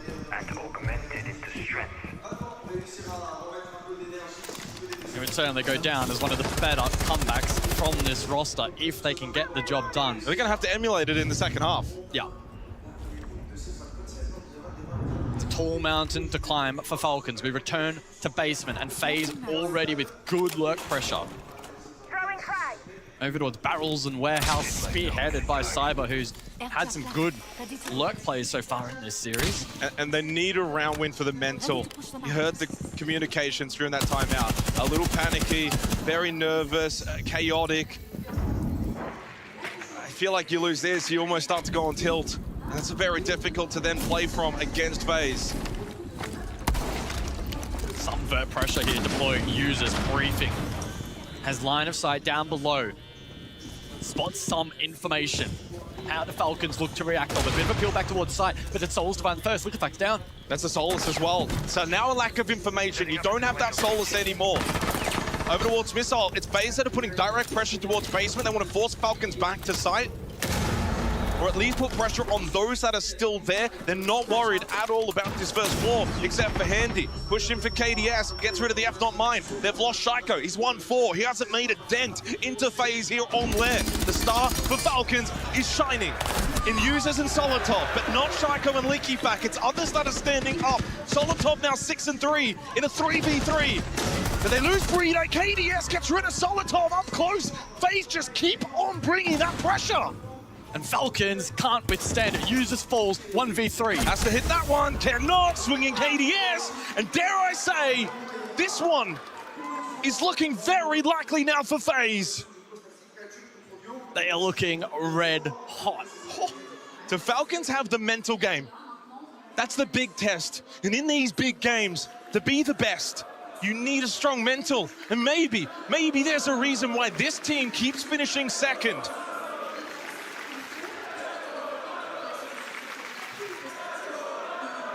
Well, the crowd has not given up. Now it's up to Falcons to return the favor. 0-4 down, defense on Lair. It doesn't get much more grim than that. Sharp shot from Souls. Credit goes to Solotov and users. They were impactful on that first floor. But as FaZe so often do, they found that pocket of space, they took it, they exploited it, and they cut them off. So when it gets to 3v3, little response from Falcons. FaZe don't just go, oh, let's sit back. No, they double down. Yeah, exactly. They shovel in. Classic FaZe in that round. And it's why it works so well. 10 seconds. So consistent at it, always in sync. Located by attackers. A 4-round lead. Red hot. Falcons, I'm not sure they can do it. Let's find out. It's such a long way back. We go bunks briefing for the first time in the 5th round. Maybe this will be the site where Falcons can find success. 2 attempts on basement, fail. 2 attempts on the top floor, fail. At minimum, they really need to win these next 2 rounds if they're going to have any hope going into the second half. They're so far behind the 8 ball now. They're getting nothing out of Breede, Shaiko, and LeakyFak. FaZe all over them. And guess what? It's without Handy. Only 1 kill. Who had 26 coming into this, averaging 13 a map. He's got 1, and they're 4-0 up. Their top-rated player, 15th at the event. Reflective of just how much of a true team effort it is for FaZe and why they are so threatening. In the biggest games, in the biggest moments, they know how to deliver. And they're doing here on Lair. We heard Julio in the tactical timeout. You've got to stay on that front foot. Why are we falling back? Be more aggressive. This is the round to do it, to show that there's still hope, still belief. Users trying to get information on the Solus. Handy, again, so patient, but finally success. And it seems to be Solotov the one that is answering the call. He has 7 kills, the rest have 3 combined. A shining light for Falcons, but it's a FaZe 4v5. We've seen it time and time again. That's the problem. They'll fight back. Handy. Top of green stairs. As Vidiking makes his way through ops, they've got mezzanine control with Souls. Site completely vacant, mind you. Yeah, as is typical on this side. But you want the top floor control. Hence now the push coming from FaZe. Again, a response. They got rid of Solotov. Users as well will fall. Handy just went direct towards Bugs, catches him off guard as LickyFat can make nothing work. Handy falls, so does Shaiko. It's down to Brede. FaZe just slice their way through this defense again. A 1v3. Opportunity for Brede. But let's be real, on this map, nothing is working for Falcons as FaZe have just been so dominant. He at least has top control, a Nitro cell, but that doesn't land. Vidiking plant. And the plant will be safe. It will not be denied. Drop down, desperate times, Brede, turnaround shot, doesn't matter. Headshot from Cyber. The Brazilians are flexing their muscles in Paris against the Parisians. 5 straight on map 3. Julia cannot believe it. This crowd cannot believe it. Oh, he looks shattered. Julio looks absolutely shattered. This crowd's gone silent. Wow. On another big stage game, these Falcons cannot escape the pressure. Even in front of their home crowd. And while this upper bracket final comes with redemption in the lower bracket final, you can't help but feel the scars of this Falcon roster continue to surface when we get to these big games. Add that one to the show reel. It's another FaZe 4v5. Unbelievable just how strong they are at the disadvantage time and time again. Phenomenal work. All the stats coming into this game. Falcons, better defense. Falcons, better opening kills. Falcons, better multi-kills. Falcons, better plants. Better death trade percentage. Equal tied on 1vx's. Only 2 stats that they were lower than FaZe. Opening kill conversion by 2%. Nothing. 80% to 78%. And attacker win rate, 2% as well. All the other categories, Falcons have been better. These big moments, that's where FaZe are at their best, and that's where Falcons continue to shrink. Well, it was Leo that said it on the desk. FaZe are the sleeping giants, and they are now hurtling themselves towards that hammer. If they play like this, it's difficult to foresee any team in a best of 5 being able to take down these guys. We return to top floor. There's one more opportunity for Falcons to get a buffer. And they've just said, you know what, screw it, bring the clash, put him over towards ops, keep mezzanine control for as long as possible. Users with the catch as well, helping the fact that he can't be cleared as easily. So they've really changed up their mindset. Oh, but no. Users caught at mezzanine from Handy below. But Handy might not be aware of this, so LickyFat will sprint on over immediately. He will go for the revive. But Cyber finds Shaiko, 1 and 6. Shaiko cannot get anything to work on Lair. So much time for FaZe, and now they have the advantage. They have control over towards ops. They have route now towards a default finish in this round. Falcons now need to get active on defense. But they just look like they're scrambling. They look like they're panicking.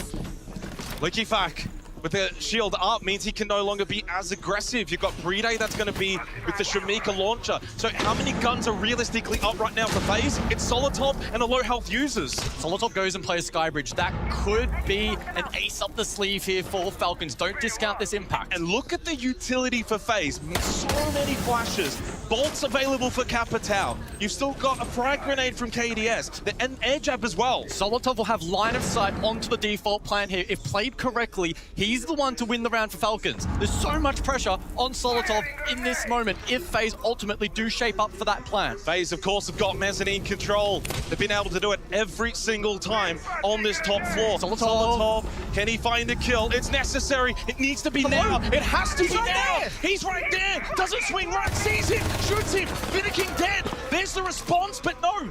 doesn't land onto Solotov. As we head into the final 30 seconds, LickyFac also with SMG up finds a crucial kill. Handy goes deep. Can FaZe hold the cross for the plan? Handy though, his position not aware, not known. Solotov sprints on in, dies, goes too easily down into the final 10 seconds. It's must-win territory for Falcons. LickyFac trying to be the nuisance. Cyber though, he gets a quad. It's all too easy for the reigning champions. 6 straight rounds, and this crowd at the Yanadas Arena is dead quiet. 6-match series, grand final appearance points. FaZe on the verge of 3 straight grand final appearances. Another deadly attack from FaZe to cap off a perfect half. They look amazing right now. And you're right, you could hear a pin drop in this arena. It's 1-6 for Shaiko. The whole team struggling to have impact. I cannot fathom just how one-sided this map is playing out. You know, the last time that FaZe played this map, you want to know, guys? It was back in groups against G2. They lost it. 7-0. What a turnaround to then go upper bracket final against Falcons, and now 6-0 up. The last time Falcons played this, it was 7-1 over Elevate. Admittedly, was the worst team at the event, but still dominated on Lair. 1 for Brede, 1 for Shaiko, 1 for users in an upper bracket final map 3. FaZe have just been too good. They've been far too good, and it's been that team effort that we spoke about pre-match. While the first 2 maps was the Handy show, everyone else has now risen. 6-2 for KDS. Cyber's 8-2, Souls is 9-1, Vidaking's positive. The irony is Handy, the star on the first 2, is the only one negative. And they go straight to top floor, the best defensive site. This has 7-0 all over it, and what does that then do to the mental of Falcons going down to the lower bracket? Does it start to plant the seed of doubt as to whether or not Falcons can even make the grand final on home Floxo soil? and Secret are sitting back thinking we can probably get them. The crowd goes quiet if they don't get rounds. They go quiet if they don't have success. They're vulnerable in the big games. Loading new mag. And FaZe now, provided they close this out, are the dead set, overwhelming favorites to claim a 2nd straight hammer. Let's be honest. The way they've been playing, straight through the upper bracket. Some aggressive ops extension here from FaZe with the keeper barriers and the mirror window. The Shamika launcher as well, layering so much utility to try and stall out the push from Falcons, to stall out the push forward from Shaiko, trying to make his life as difficult as possible down below. Oh, okay, that's 1. And pretty early in the round. There's 2 minutes left, so you get rid of Cyber. You can start to put pressure onto Mezzanine through the skeleton key of LickyFac. He does still need to be careful. Now, Vidaking and Souls can certainly shoot back from above. Drone comes through. There's got to be always that little doubt in your mind if you're facing it. Okay, well, let's make sure we lock this up as quick as possible. They more than anyone know about what comebacks can look like in this game. So here comes the ops control, finally, from Falcons at the midpoint of the round. They can push forward and start thinking about hard breach in towards that default position. LickyFac as well is still lurking below, and that can come into play later in the round. They've given up Souls Master Office. They've given up Mez. It's a right play for FaZe. They say, okay, there's just about a minute left. They're gonna overnumber us in that position. Let's fall back. KDS will go display, Handy will play server, and they'll kind of play as a 2-2 split towards the side, but KDS caught by Shaiko. Well, the pressure's off now, Falcons, isn't it? Because you're 6-0 down, you have to go for it. It might have been a little too late, and still not done just yet. Big kill for Souls. He maintains his position in sight, and LickyFac is still below. Yep. So it's only technically a 3v3 directly on this top floor. Shamika launcher is breaking up this attack. Handy elsewhere with the Nitro in hand, looking to have impact himself. 40 seconds on the clock and a clean shot from Brede. Time will become a factor for sure, though, if they leave this too late. Need to push in. 30 seconds. Go, go, go. You've got to try and make sure you push past the Shamika launcher. Here comes Handy. Push up, close, headshot onto Shaiko. Gets rid of the Grim. 3v2. Falcons still have the extra player, but Handy is just so good. It's going to be down to the 1v1. Brede going for the plant inside of Mask as Vidiking makes his move. The Shamika launcher couldn't end it. It pushes him off, and indeed 7-0. FaZe are into their third straight SI Grand Final, and it's so well deserved for the best team in Rainbow Six Siege as Falcons get taught a lesson and are sent to the lower bracket. Absolutely no doubt that FaZe well and truly deserve that series win, and that will be a shattering result for Falcons. 7-0? How do they rebound in the lower bracket? In their home arena, in their home country. What is going on? That shouldn't happen. They go lower bracket now. And with it all to prove, all to respond to, everyone after today will be saying and continue to say that Falcons cannot get it done in the big matches, guys. That is their concern to deal with moving forward. But for FaZe, they're the best. They have now got a third straight SI Grand Final position locked up and so deserved. And the back-to-back for FaZe.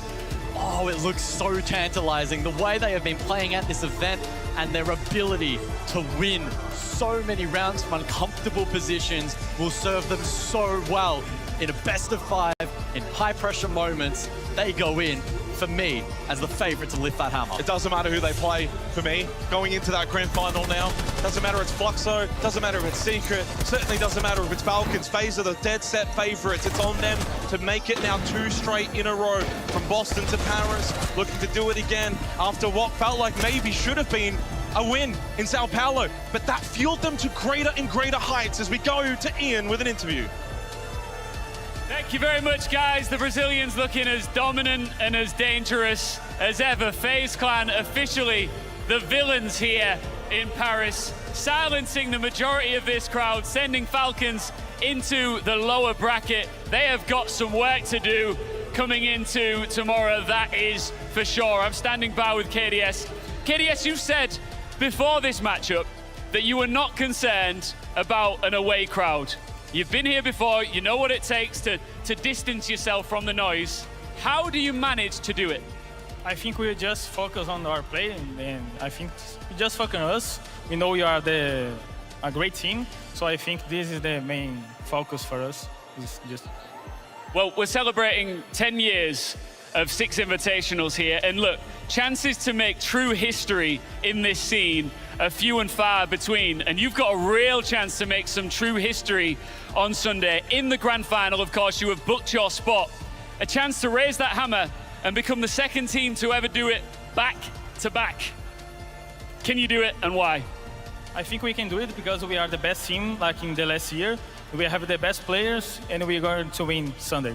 Who will be your opponents in the grand final? Falcons, for sure. I think they are the second best team in the world right now. I don't know in Sunday, but I think Falcons we are going to finals. All right, congratulations to KDS and to FaZe Clan for booking their spot in the grand finals. Thank you very much, Ian. And yes, congratulations to FaZe. They are the first team to lock in that grand final spot. They take the day off tomorrow, and on Sunday they have a chance to lift that hammer yet again.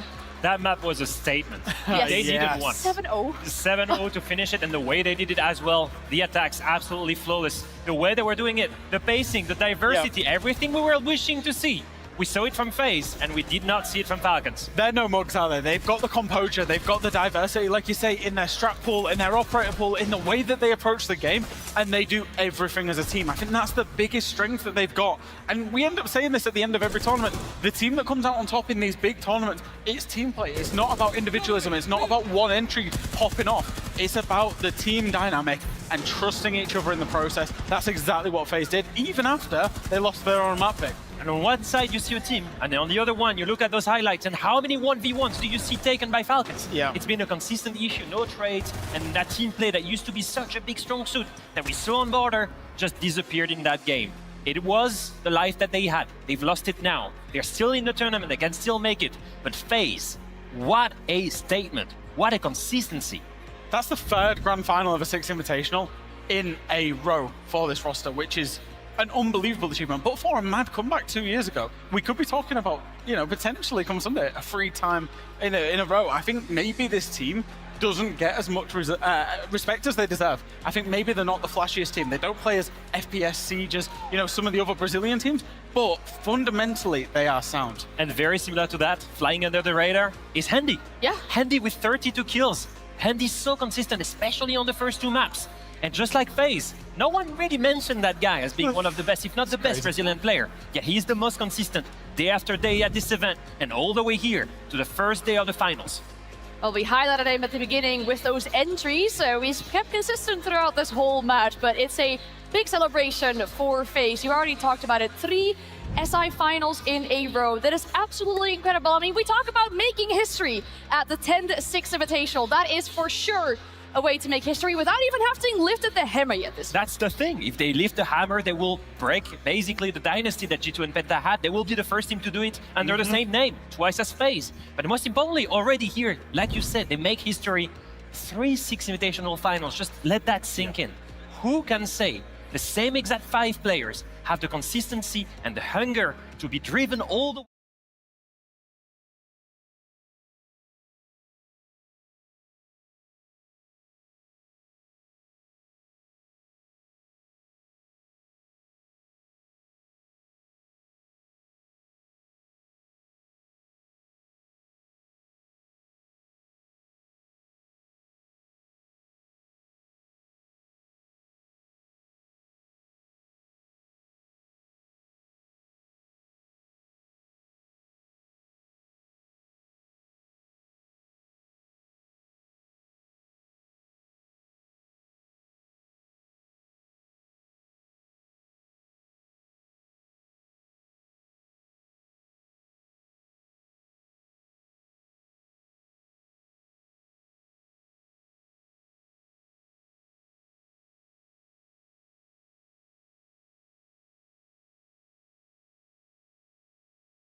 Let's roll.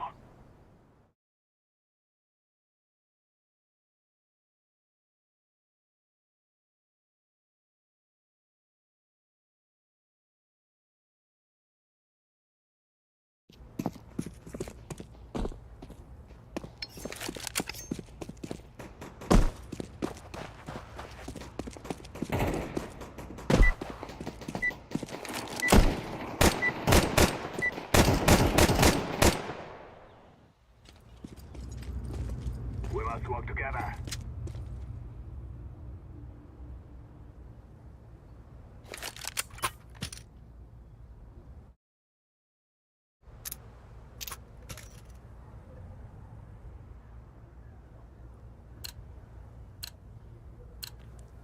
It's gonna be to start.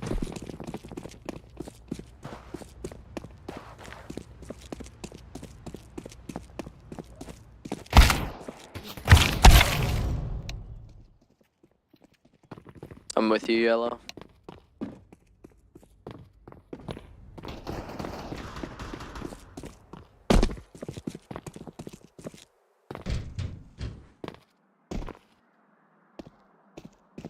How do I plant? 4, I think. 4 or 5. Doesn't matter. Oh my god. Thank you, though.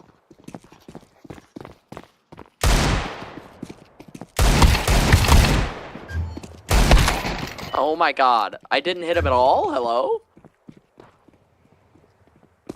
Nah, you did. There was blood on the wall.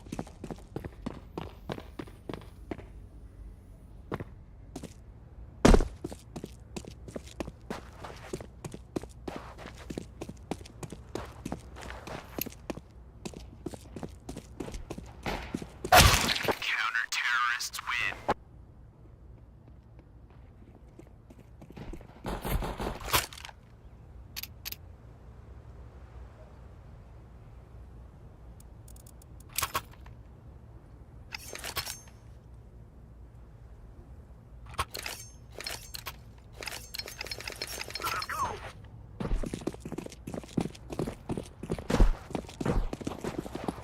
Can we have somebody go Palace?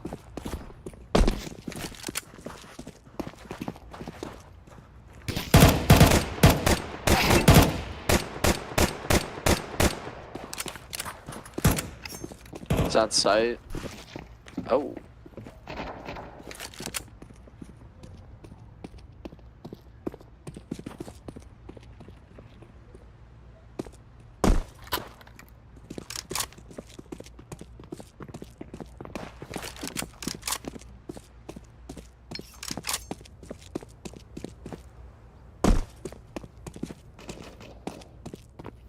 Shoot somebody, please.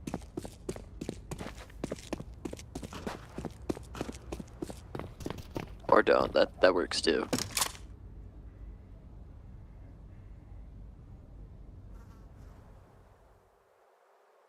Just run B. Nobody's gonna be in our spawn. Planted. Bomb has been planted.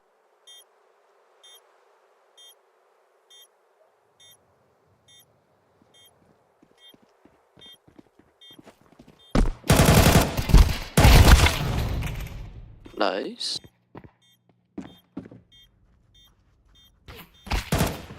Behind you. Use your headphone.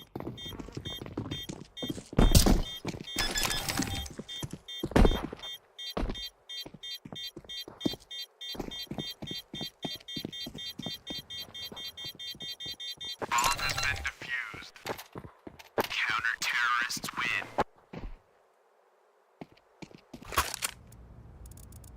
Meow. Quack. No. Hold still for me. Yo, what's good, twin?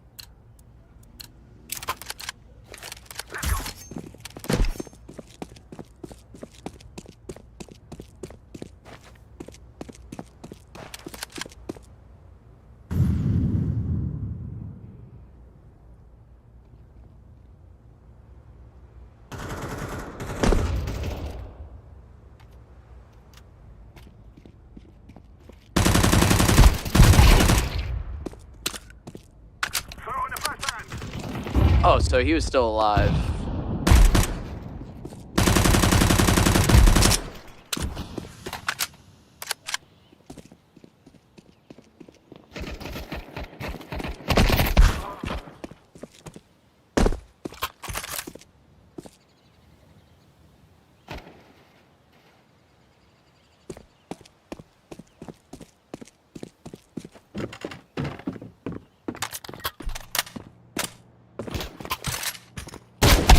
Counter-terrorists win.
Move it.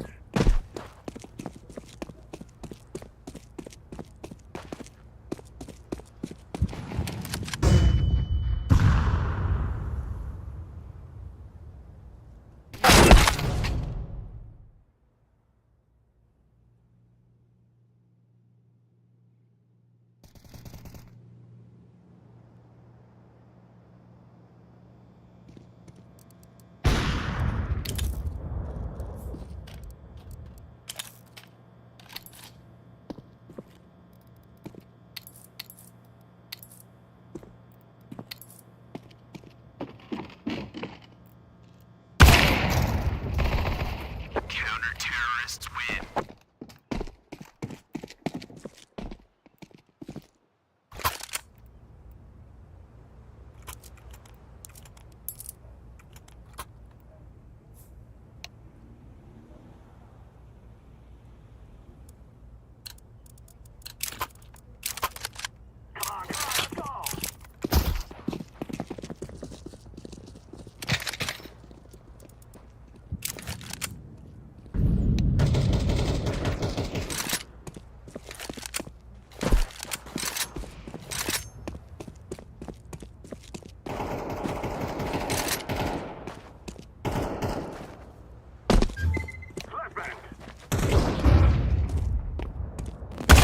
Counter-terrorists win.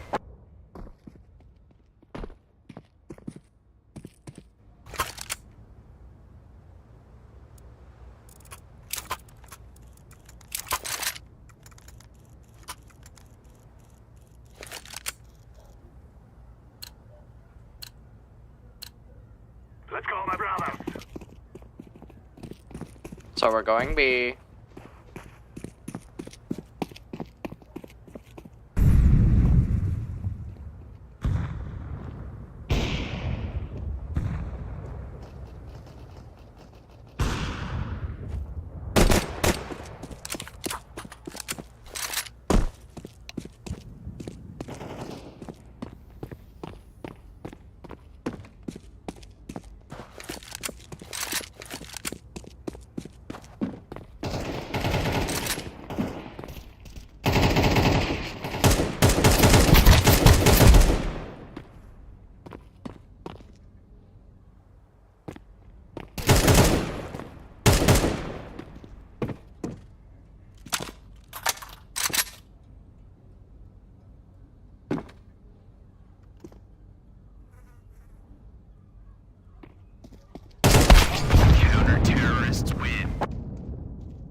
Let's roll.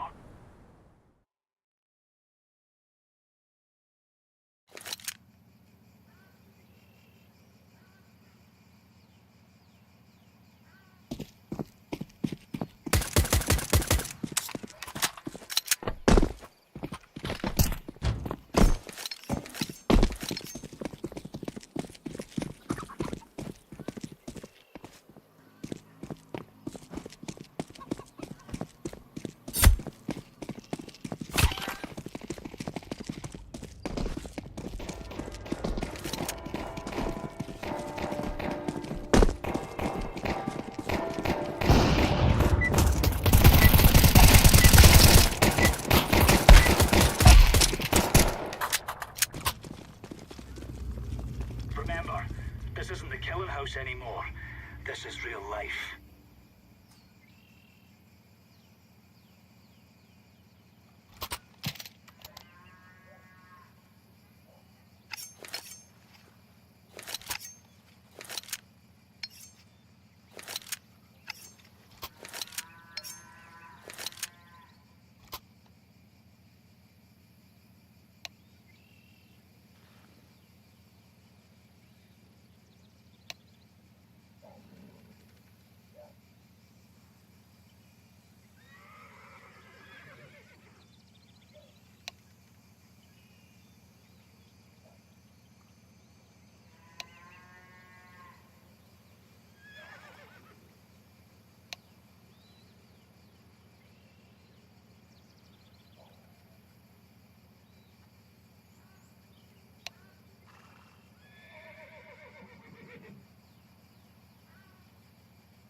Move it, move it.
Move it, son.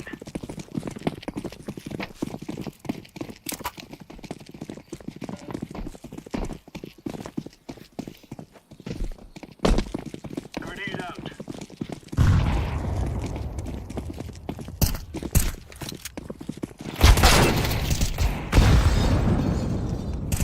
Throwing a grenade.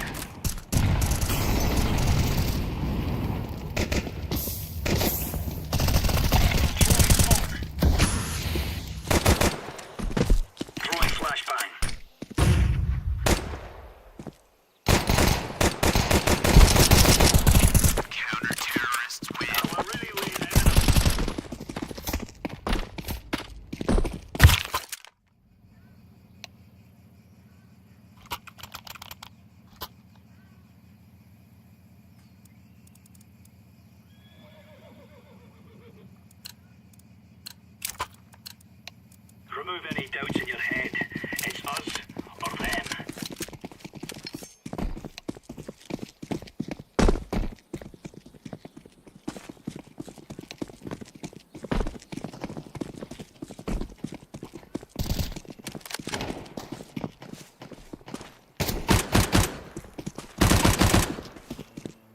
Grenade out.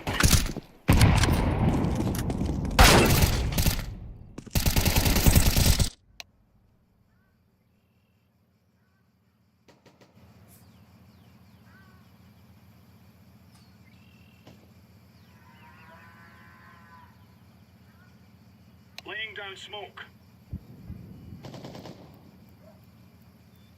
Bomb has been planted. Grenade. Deploying flashbang.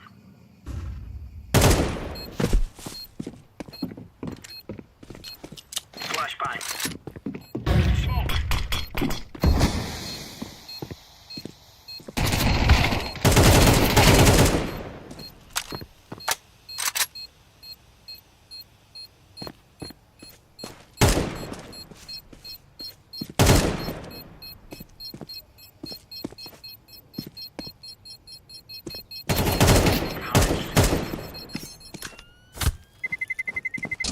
Terrorists win.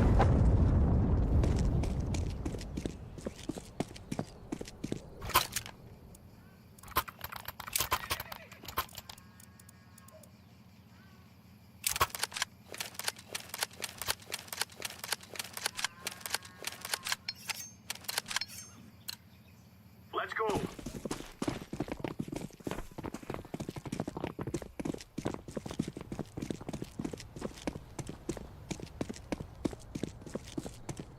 Grenade.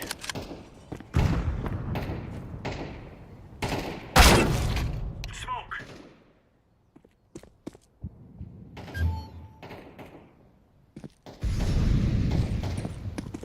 Grenade out.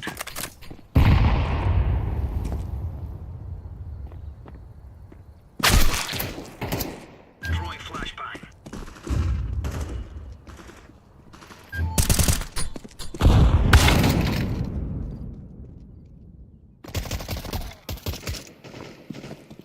Flashbang.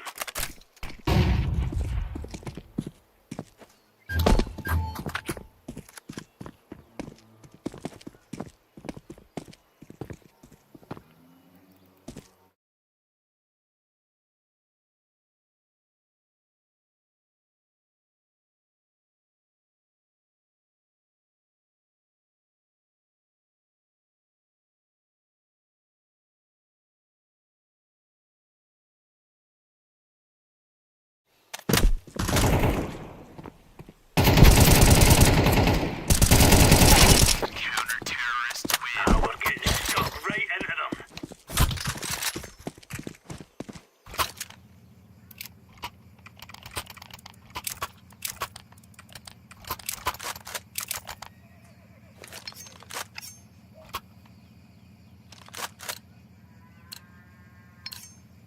Let's make this right as rain.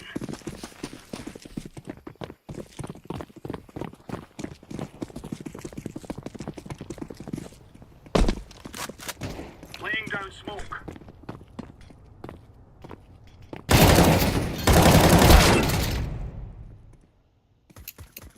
Grenade out.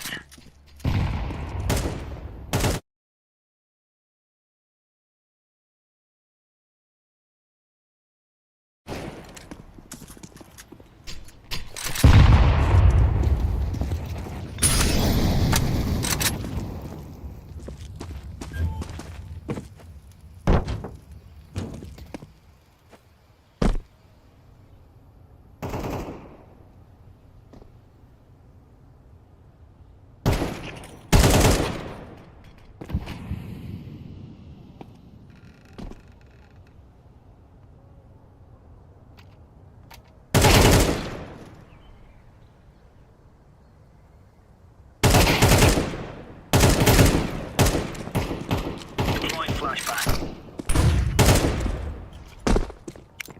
Incendiary out.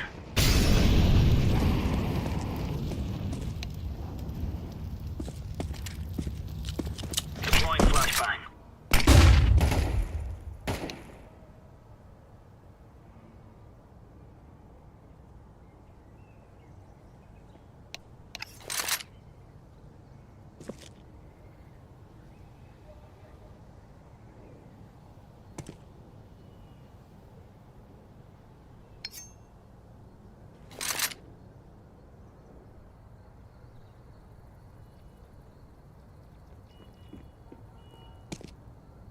Counter-terrorists win. We took the piss out of them.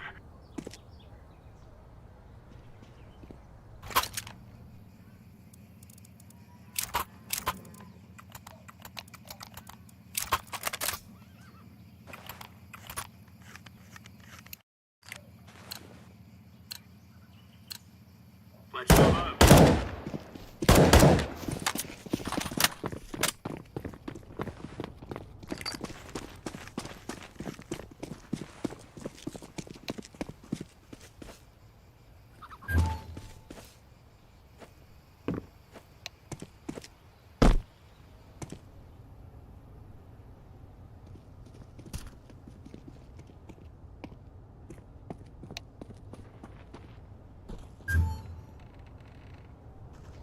Bomb has been planted.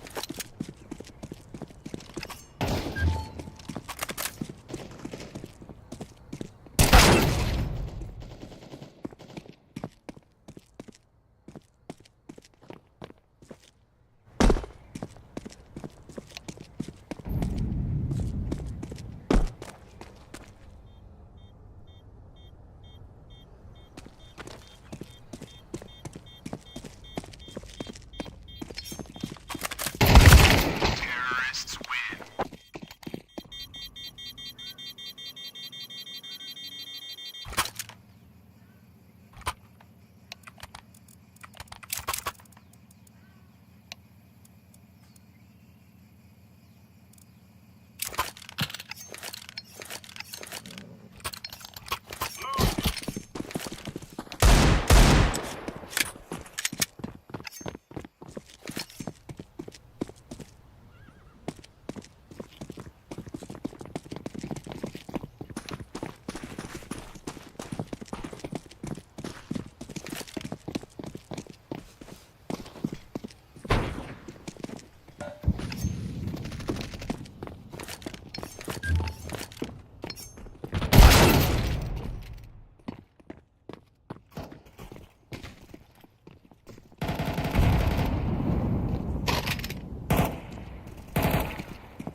Throwing smoke.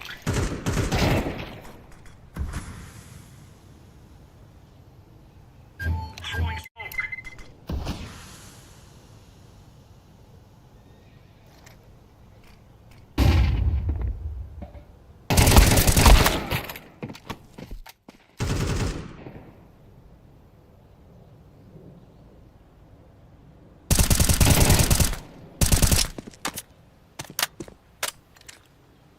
Flashbang. Throwing flashbang.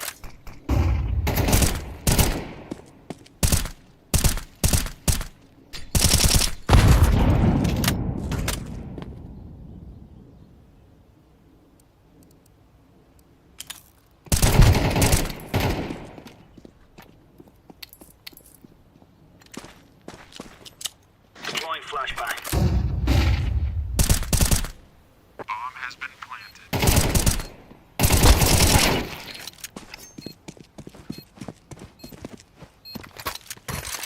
Defusing the bomb. Bomb has been defused. Counter-terrorists win. Clear of lines.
Move it, son.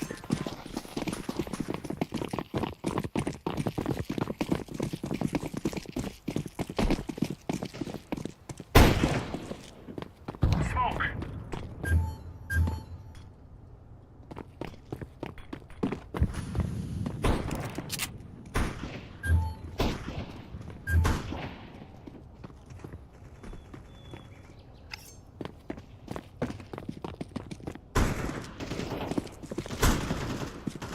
Bomb has been planted.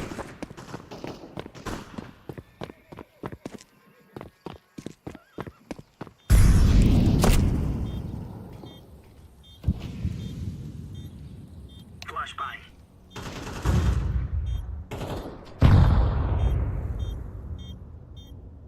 Incendiary.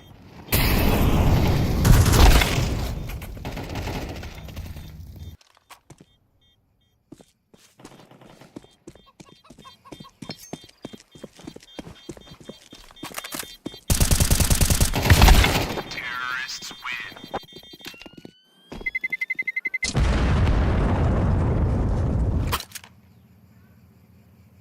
Yo, Leo, can you drop?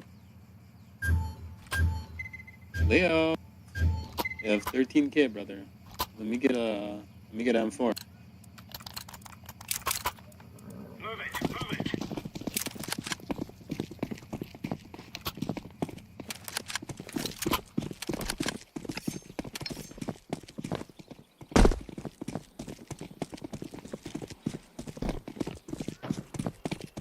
Throwing smoke. Throwing flashbang.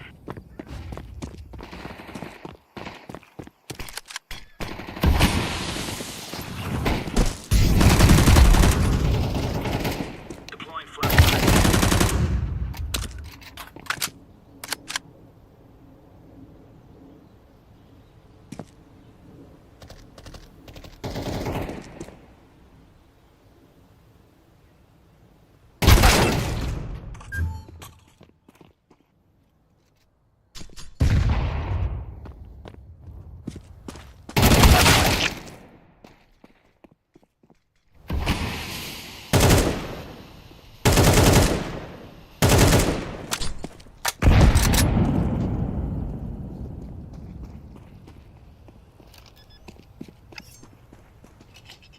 Laying down smoke.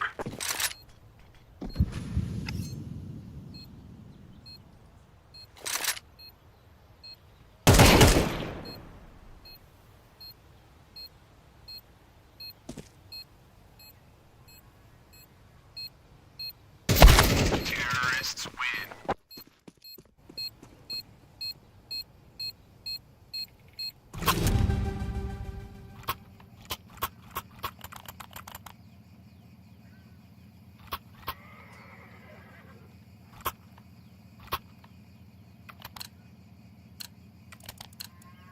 They're gonna wish they were never born.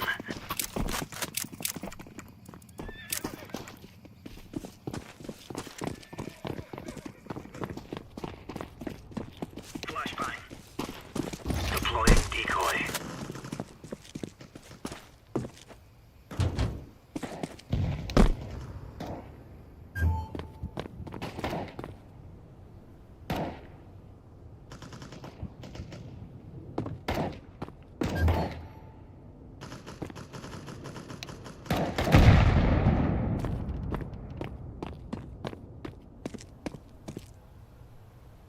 Bomb has been planted.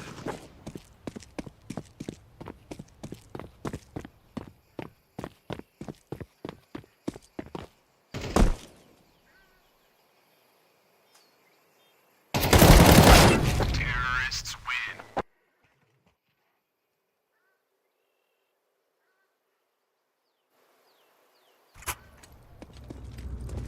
We will make them regret this day.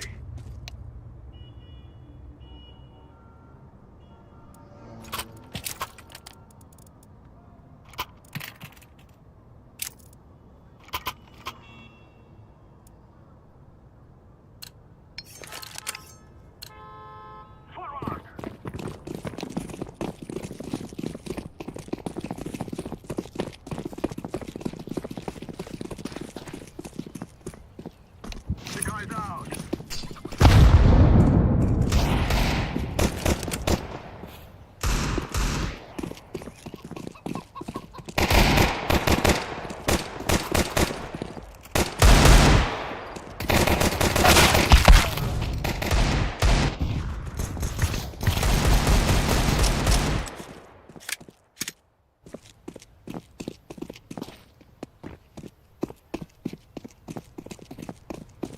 I'm planting. Bomb has been planted.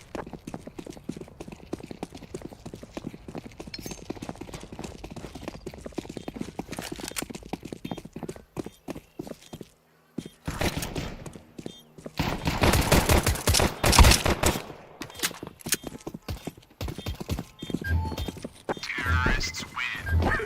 We are the best.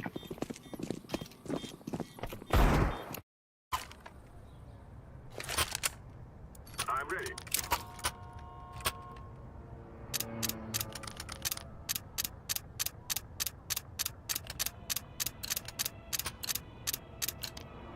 Come on, let's go.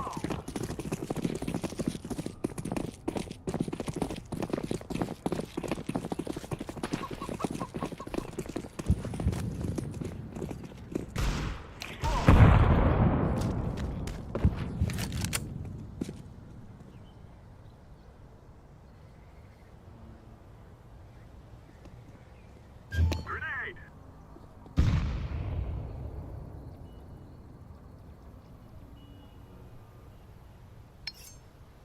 Grenade out!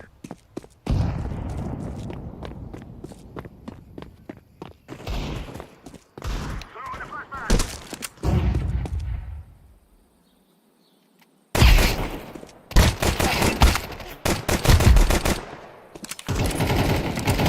Terrorists win.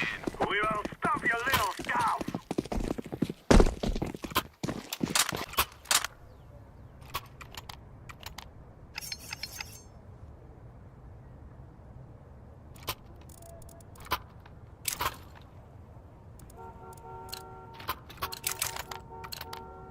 Now is the time.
They've dropped the bomb.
Terrorists win. I fear no man.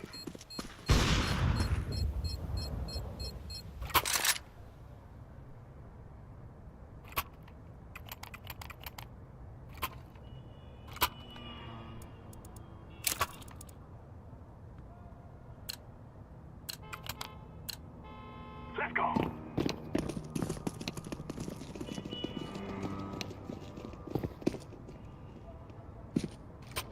Throwing bomb.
Let's roll.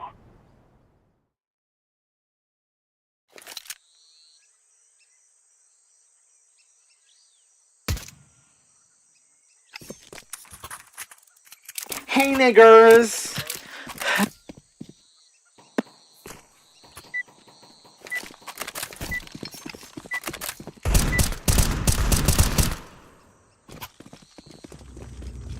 Let's move out.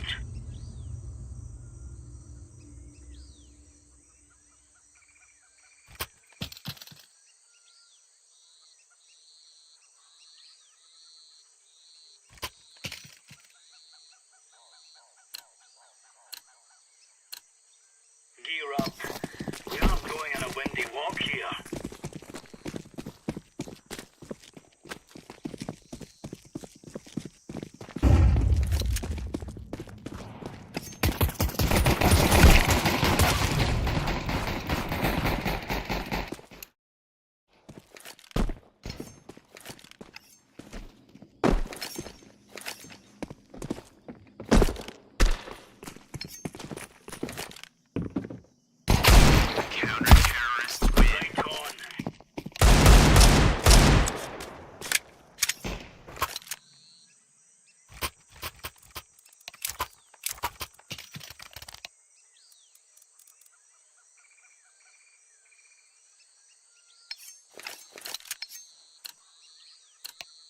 These fellas are gonna regret waking up this morning.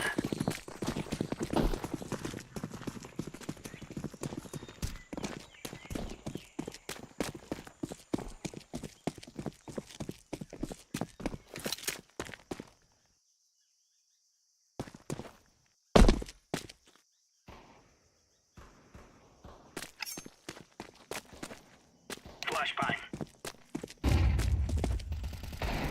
Counter-terrorists win. We're really laying into them.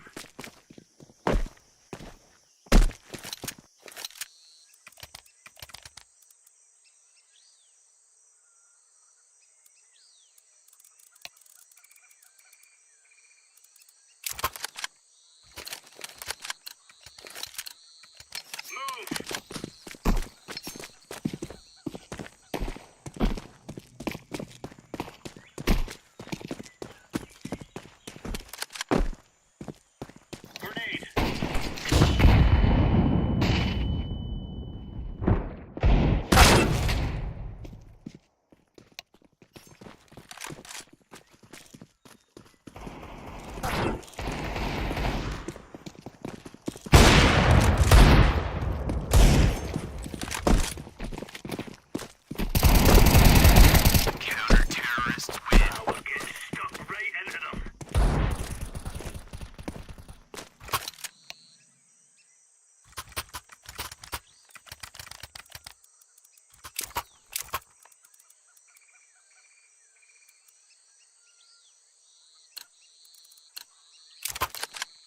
Go, go, go.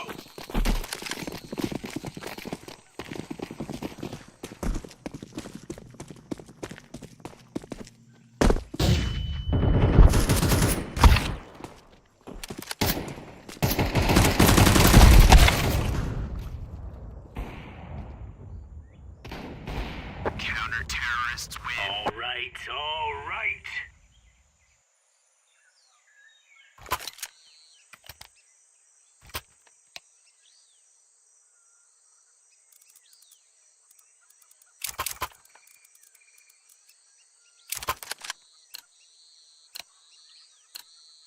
Are we rushing in, or are we going sneaky beaky like?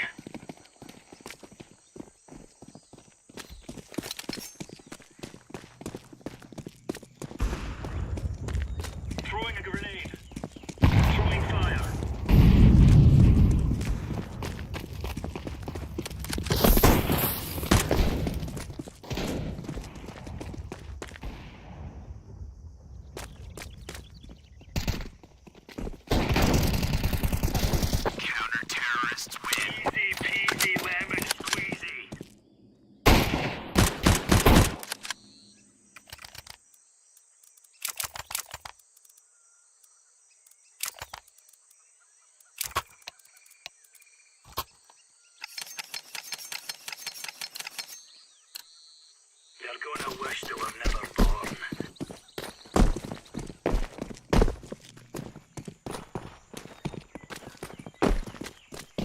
Grenade out.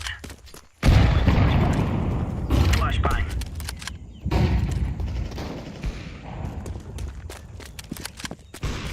Incendiary.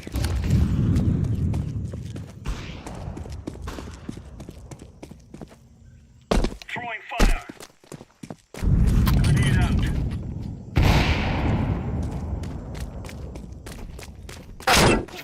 Throwing flashbang.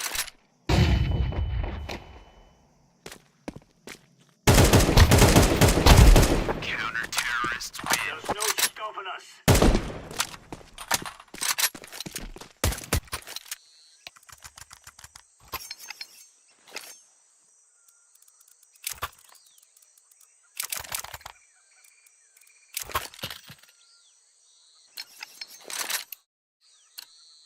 Let's go.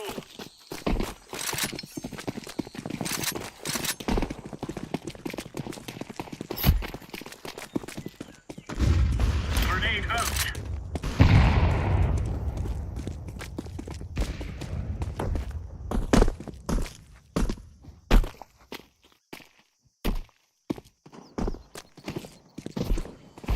Counter-terrorists win. Get right on. Get right on.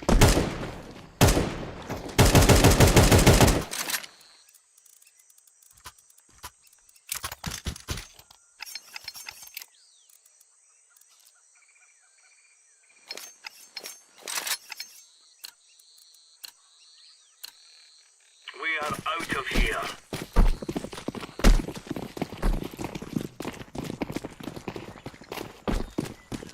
Grenade out.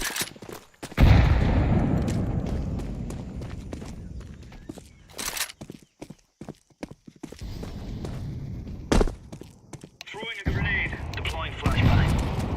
Incendiary out. Deploying flashbang.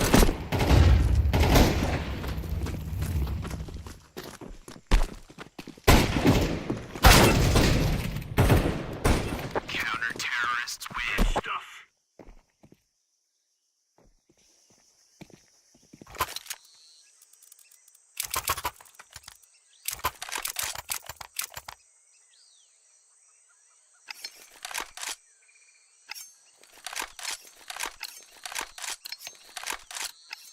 Come on, chop chop.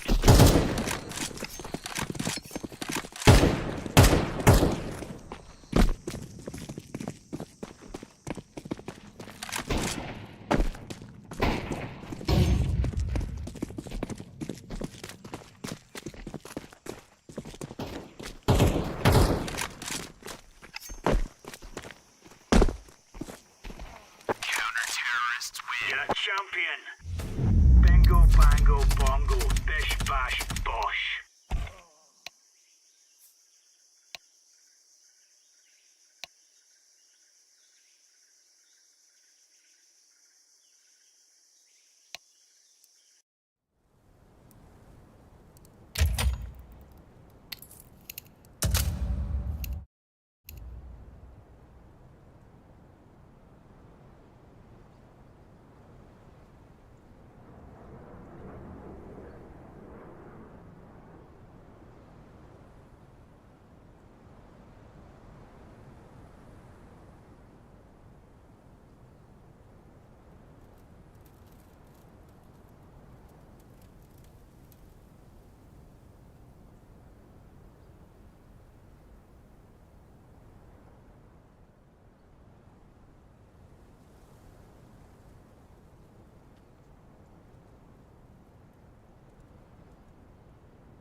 Let's roll.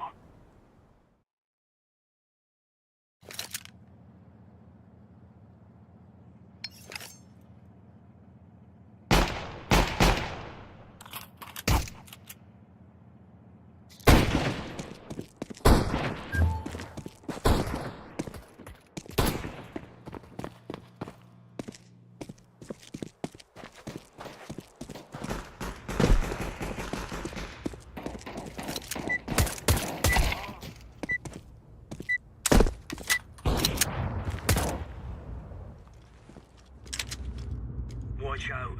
These boys have got a bit of an arsenal and they don't mind using it.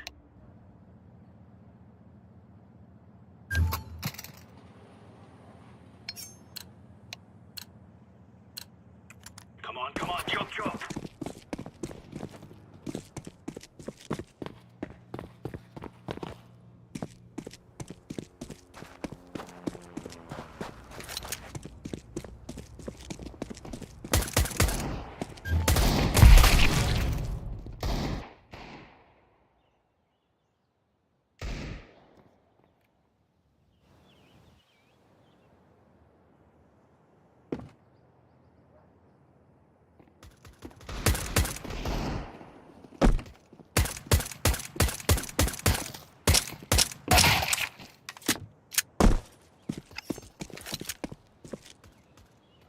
Counter-terrorists win. There you go.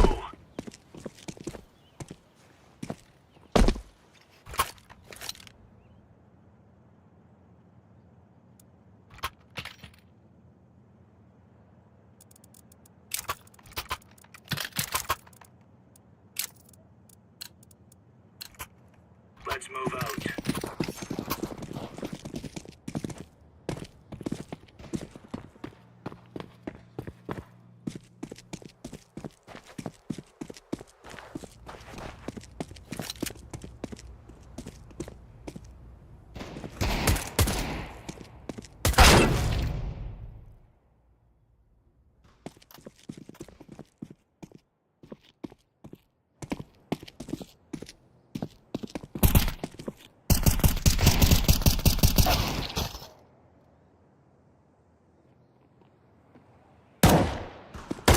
Terrorists win.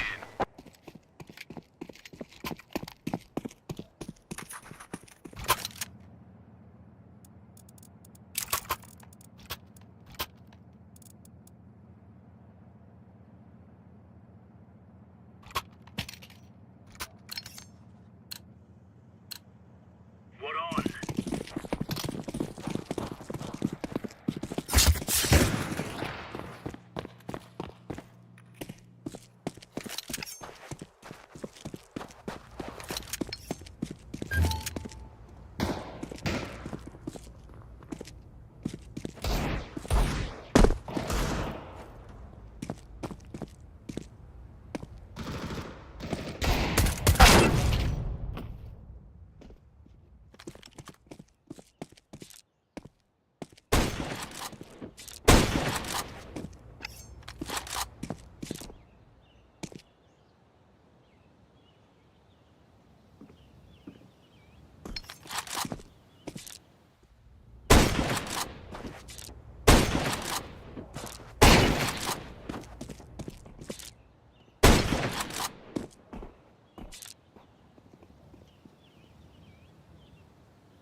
Terrorists win.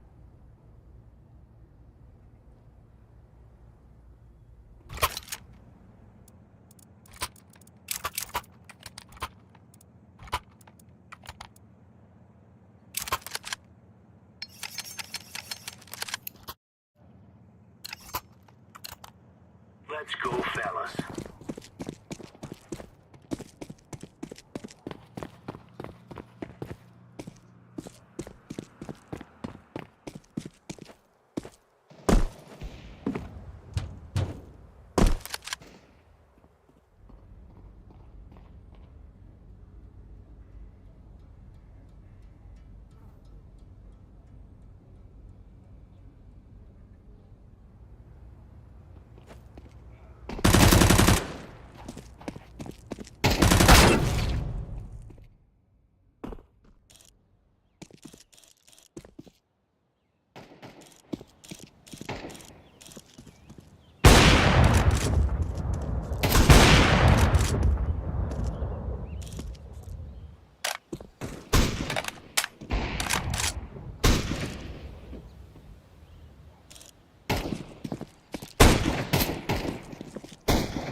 Let's go.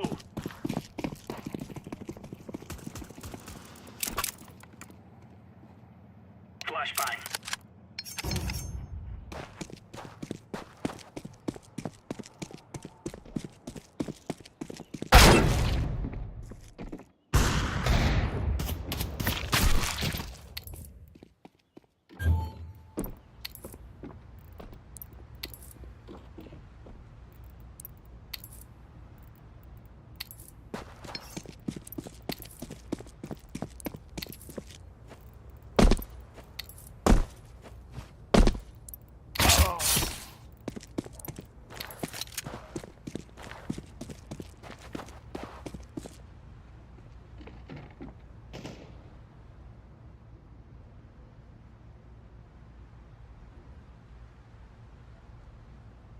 Terrorists win.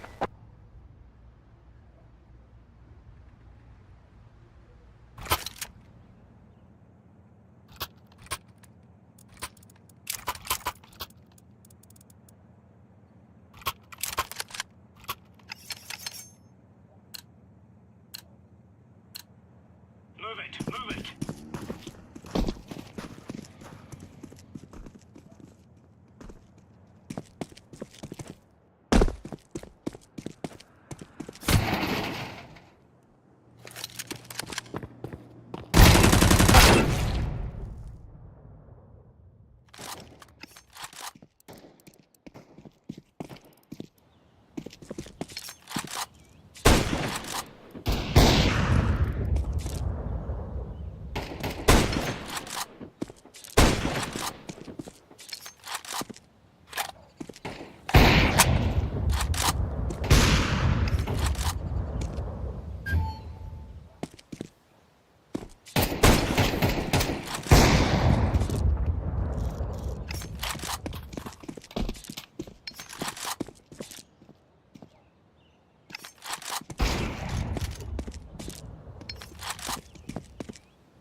Deploying flashbang.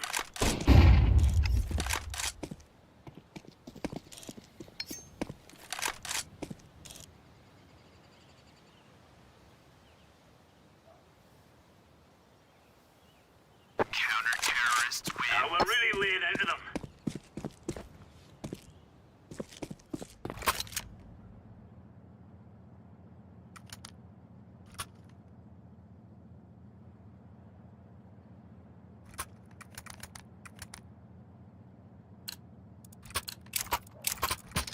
Go, go, go.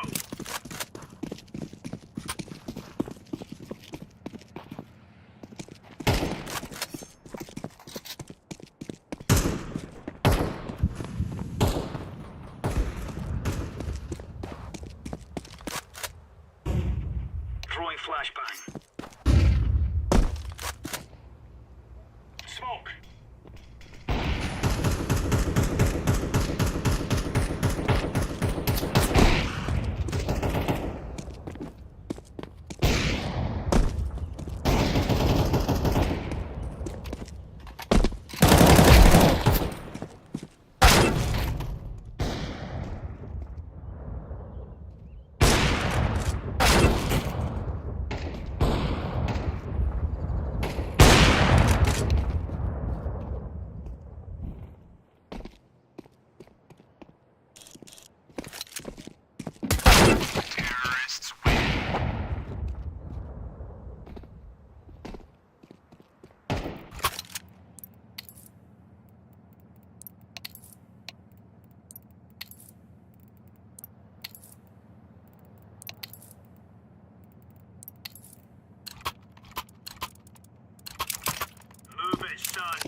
any doubts in your head, it's us or them.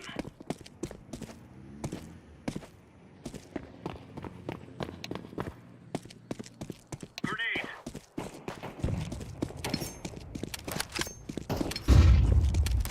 Throwing smoke.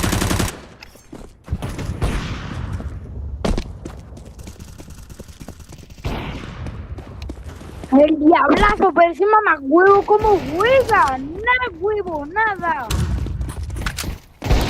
Targets acquired.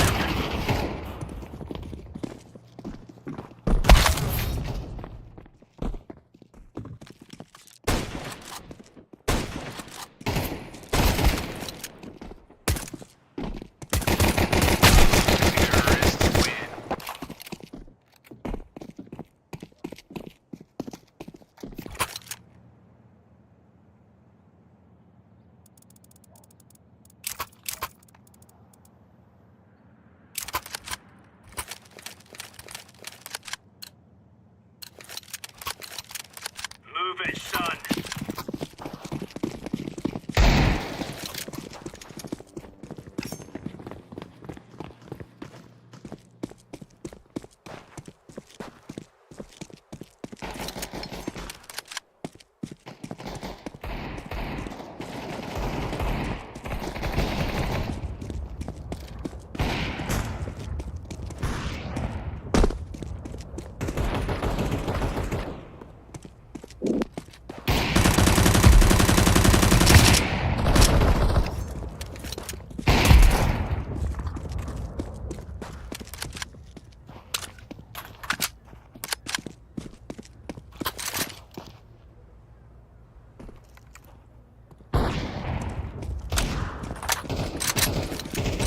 Counter-terrorists win. All right, all right.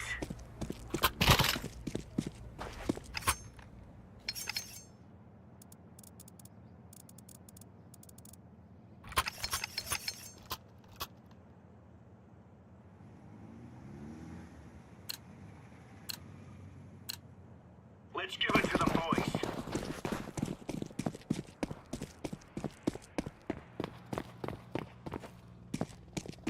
Deploying flashbang.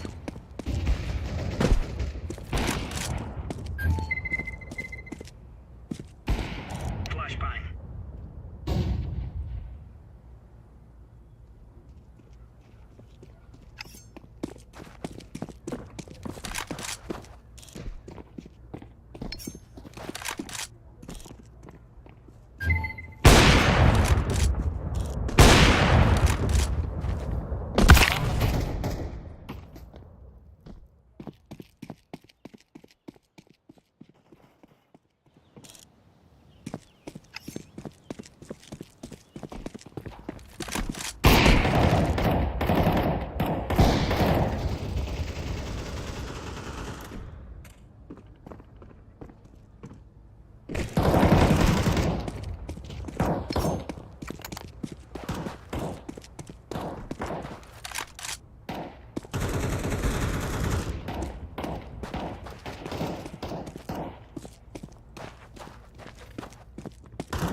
Throwing flashbang. Counter-terrorists win. Whatever, lads.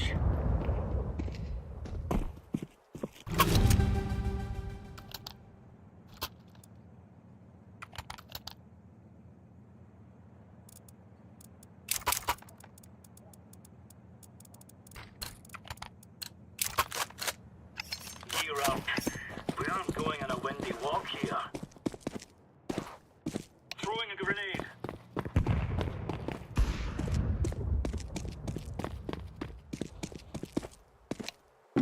Decoys out.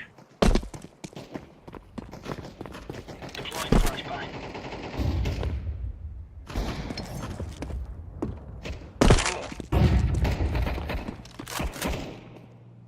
Grenade out.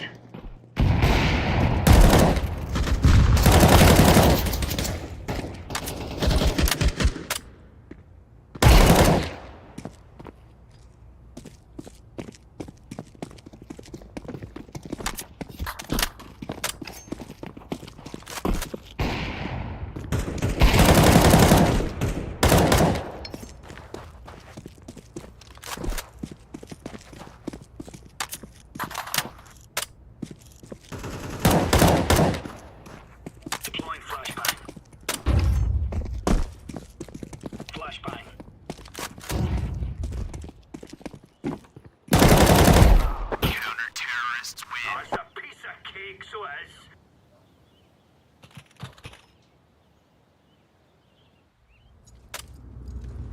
Let's go, my brothers.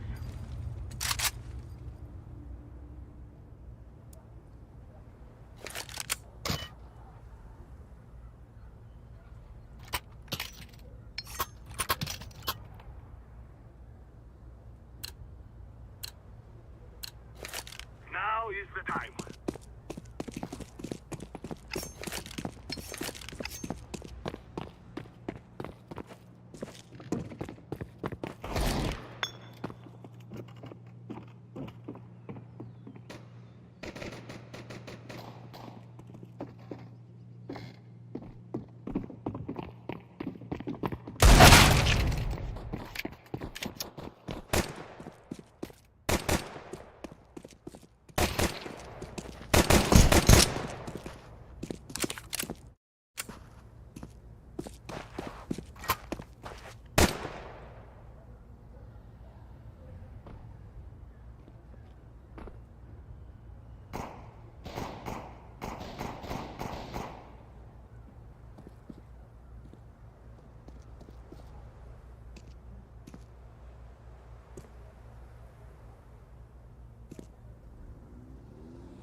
Counter-terrorists win.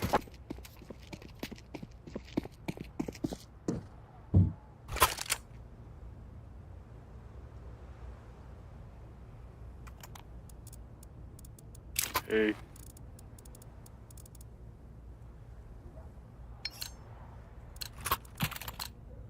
We will make them regret this day.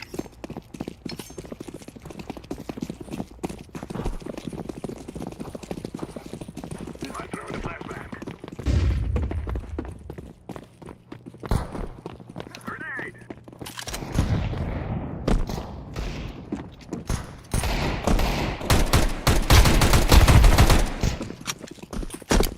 I'm planted. Bomb has been planted.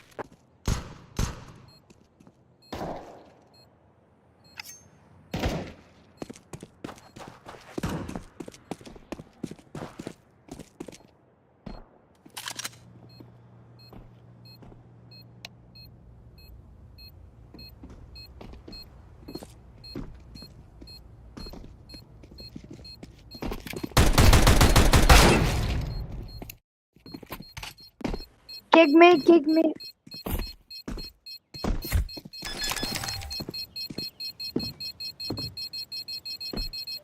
Bomb has been defused. Counter-terrorists win.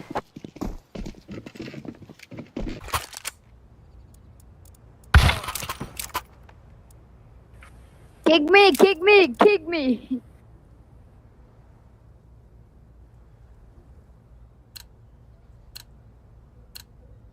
We must win.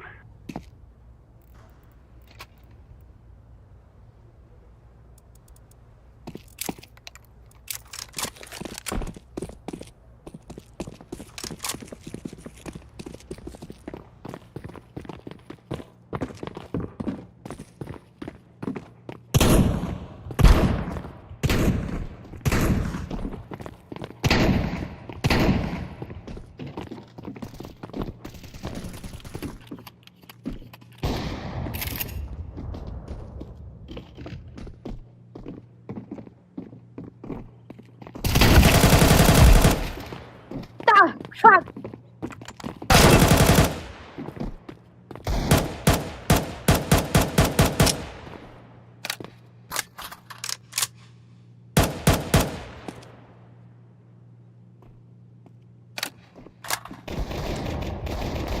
Molotov!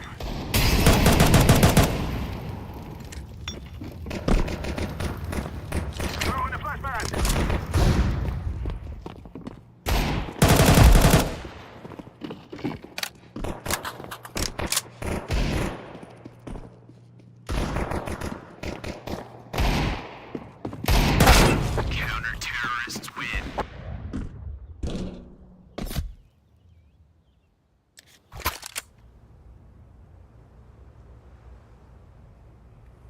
Kill. Kick me.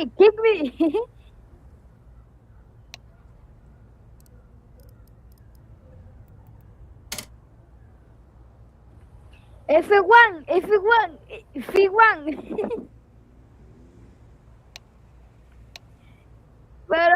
Bro. Dale F1. Dale F1. Apaga la vela. Dale F1, cabrón.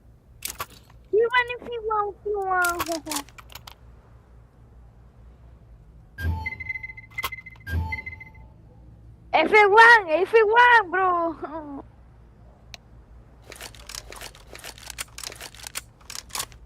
Bro, dale F1, bro.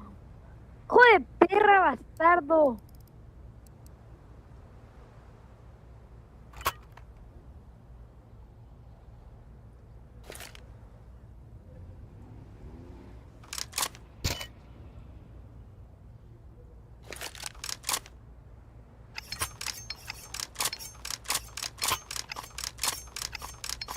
Kick me, coño. Kick me.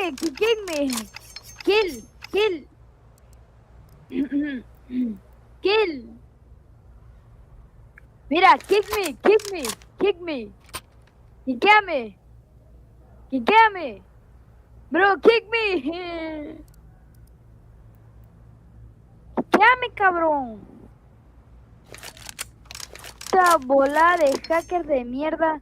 Dale.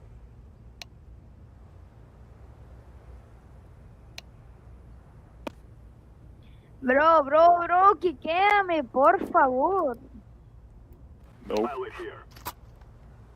Maldito naranja de mierda.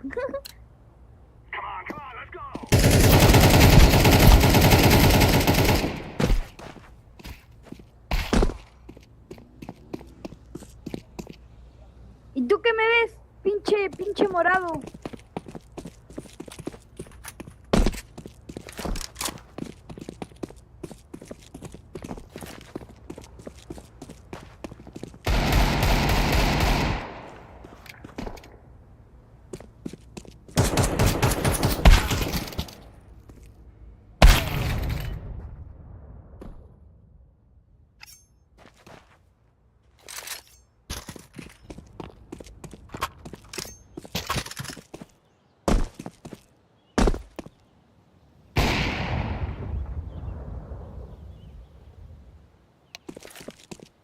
I'm planting the bomb.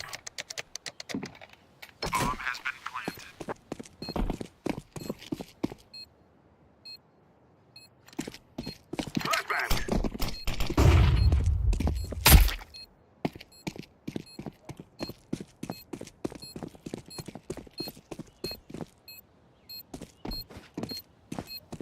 Kick me. A la verga.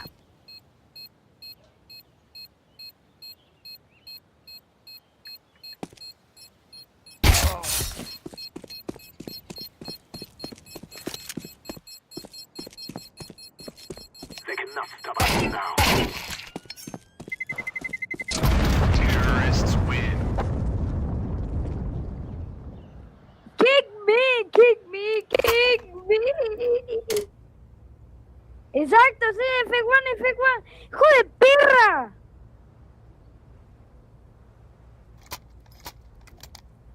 ¿Saben qué? Me voy a quedar FK. This is easy. We can and we go home. Ja, por imbécil de mierda, Kill. Ahora me puedes kickear, ¿no? Kick me. Ajá, exacto, kick me.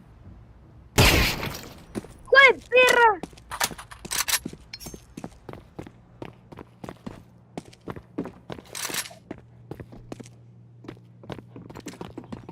I'm throwing a flashbang.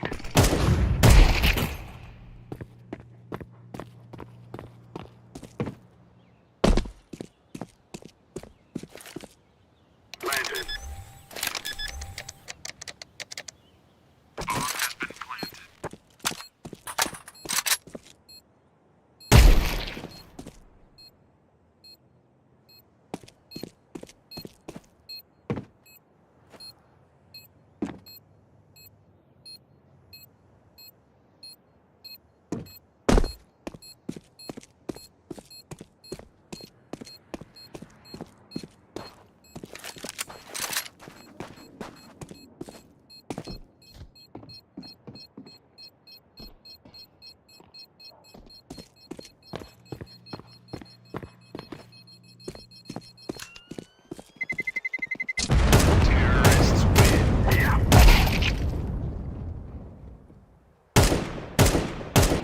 Wow, wow, ciao, kill! Ciao, kill! Bye, bye, kill! Bye, bye, bye!